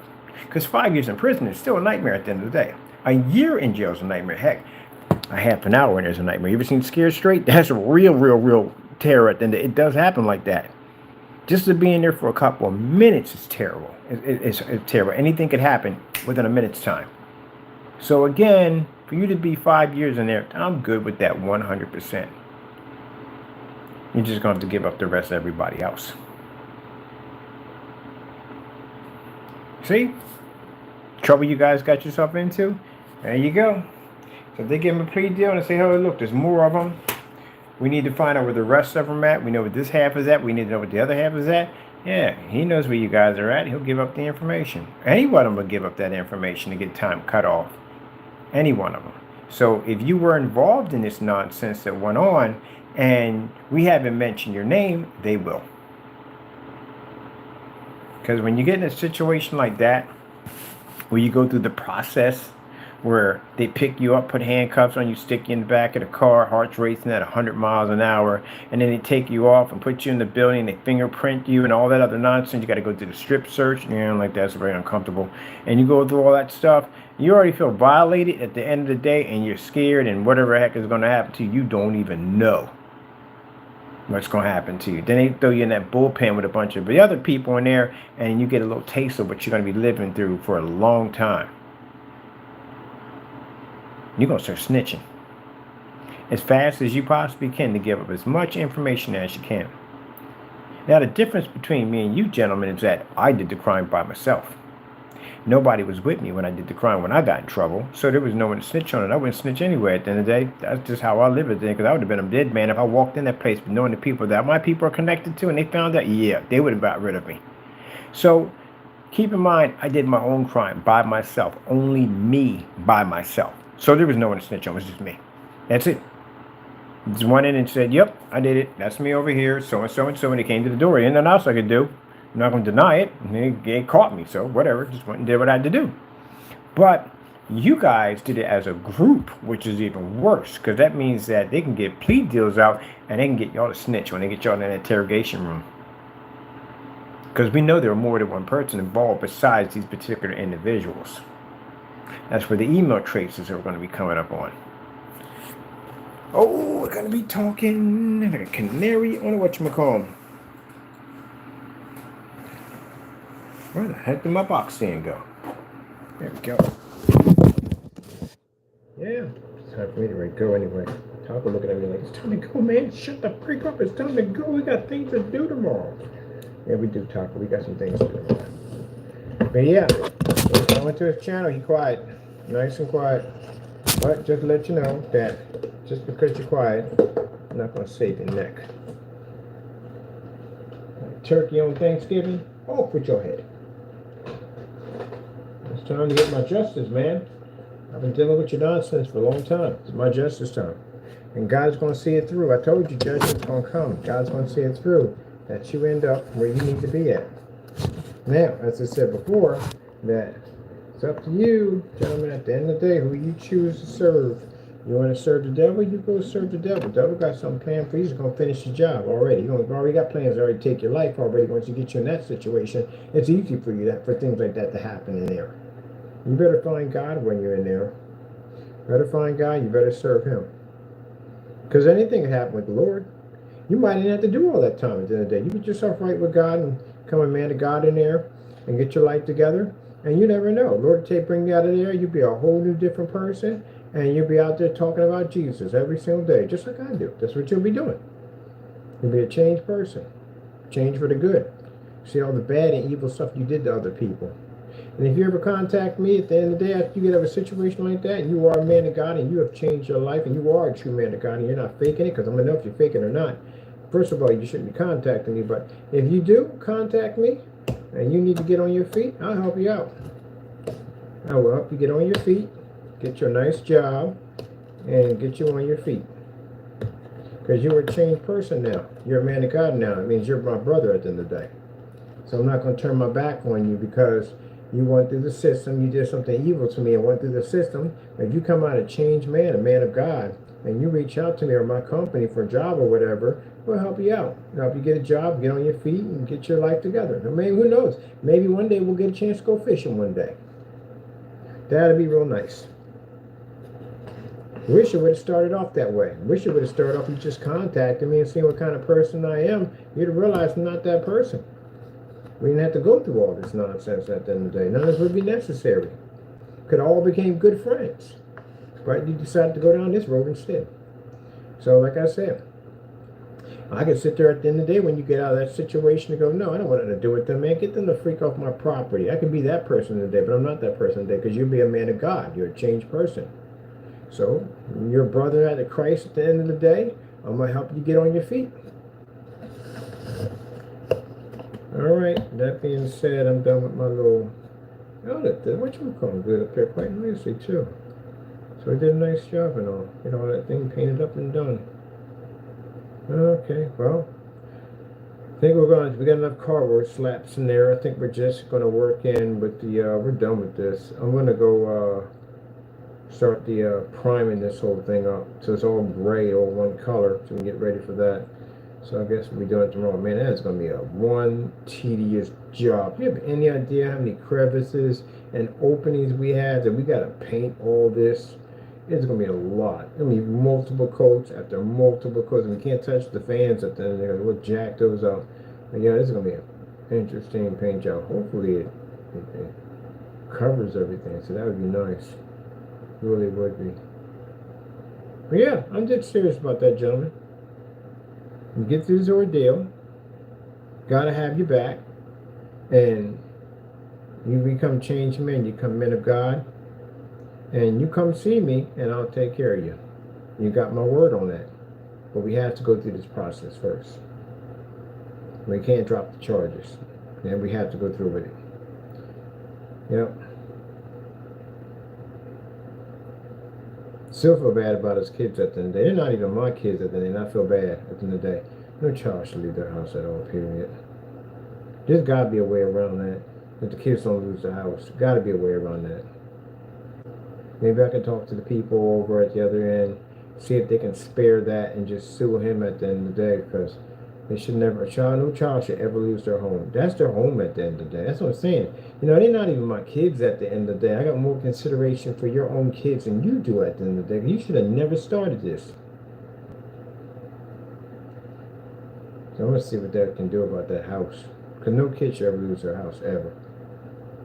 You're not a man at the end. I swear, man, you're something else, boy. I tell you, prosecute me, treat me like trash at the end of the day, and I'm the one that got to worry about whether or not your kids got a roof over top of their head, because we got to sue you, because you don't know how to act right.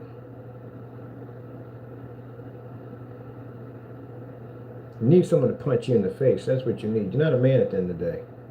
You need someone to punch you dead in your face. You are not a man at the end of the day. How's that? I'm sitting there thinking, like, how's that my responsibility? But they kids at the end of the day. It's not their fault because they didn't do anything wrong. They're just kids. You're a jerk at the end of the day. That's what you are, Mr. McAfee. You're a 100% jerk. I hope you hear me, and I hope you're in the room. I hope you're 100%. You are a jerk. To all of you two, know this man is nothing more than a jerk. You got a family to take care of, and here we got to sue the daylights out of you for doing something stupid. You're going to go to jail, man. You're never going to come home. Government's involved in this now. It's post office fraud charges. We don't even have control of that.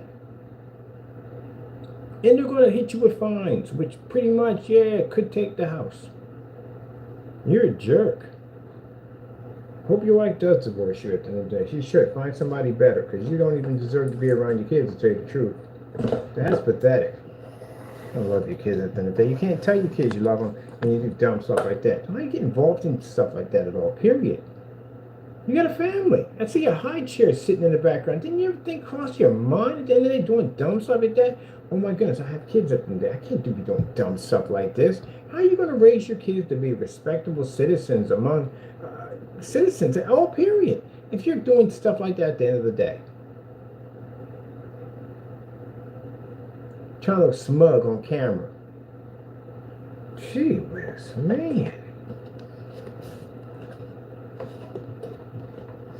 I don't even want to think about that right now. I really don't. Kids are adorable. They are. They're cute. They're adorable. But it's a shame. Absolutely a shame. Kids should never have to pay for what parents do. It's not their fault at the end of the day. It really isn't. But it's a shame. I'm going to pray on this and put this in God's hands. And ask him what we need. I can't do anything about it. You're going to be sued regardless. But to see whether or not God can spare that house. So basically those kids will have a place to call home at the end of the day. Because they should never have to go through that. No child should lose their home, ever. But it's just a freaking idiot, that's all. Okay. Got the reactor in there. And we can't have anything when the fan's going to hit. Oh, I forgot we got a fan that's moving in there. So we can't have anything with the fan moving because we're going to have to get something in there. We have to turn it sideways. Got to get a little fan for that. That's what I got to do. Get a little fan.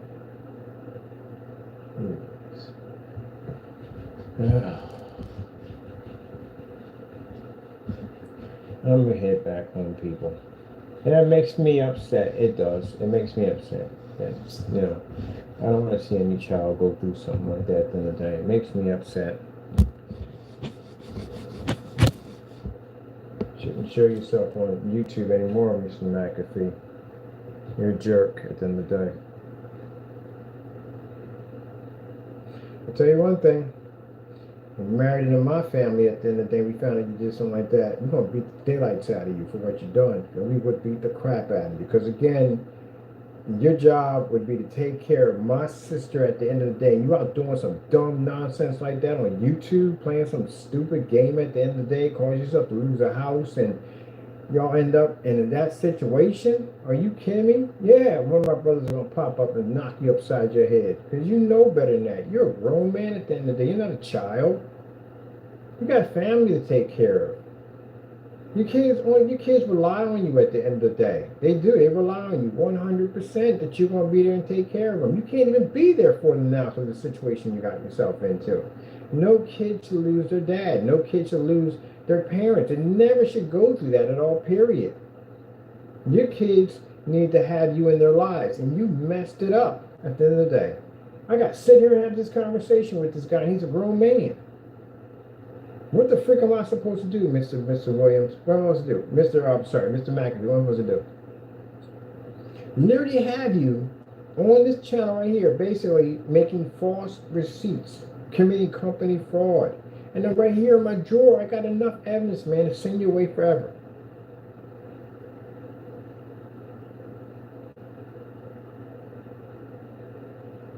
Gee whiz Louise.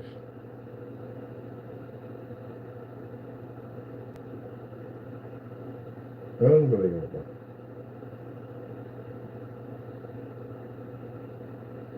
Let me tell you something, Mr. McAfee. You better listen up, and you better listen real quick. I've stalled my time on taking these documents down to the FBI to finish the rest of this process work. I have. I kept it light with the bar. Very, very light. They don't know who you are yet. The reason why is because the situation that you're in, because you have kids at the end of the day, and your kids need to grow up to see their dad at the end of the day. She needs to go to the prom and all that stuff. They need their father at the end of the day. I don't want to push this. If I have to, I will. Disappear. You understand me? You pop up. I see your face. Any nonsense at the end of the day, I'll follow through on this.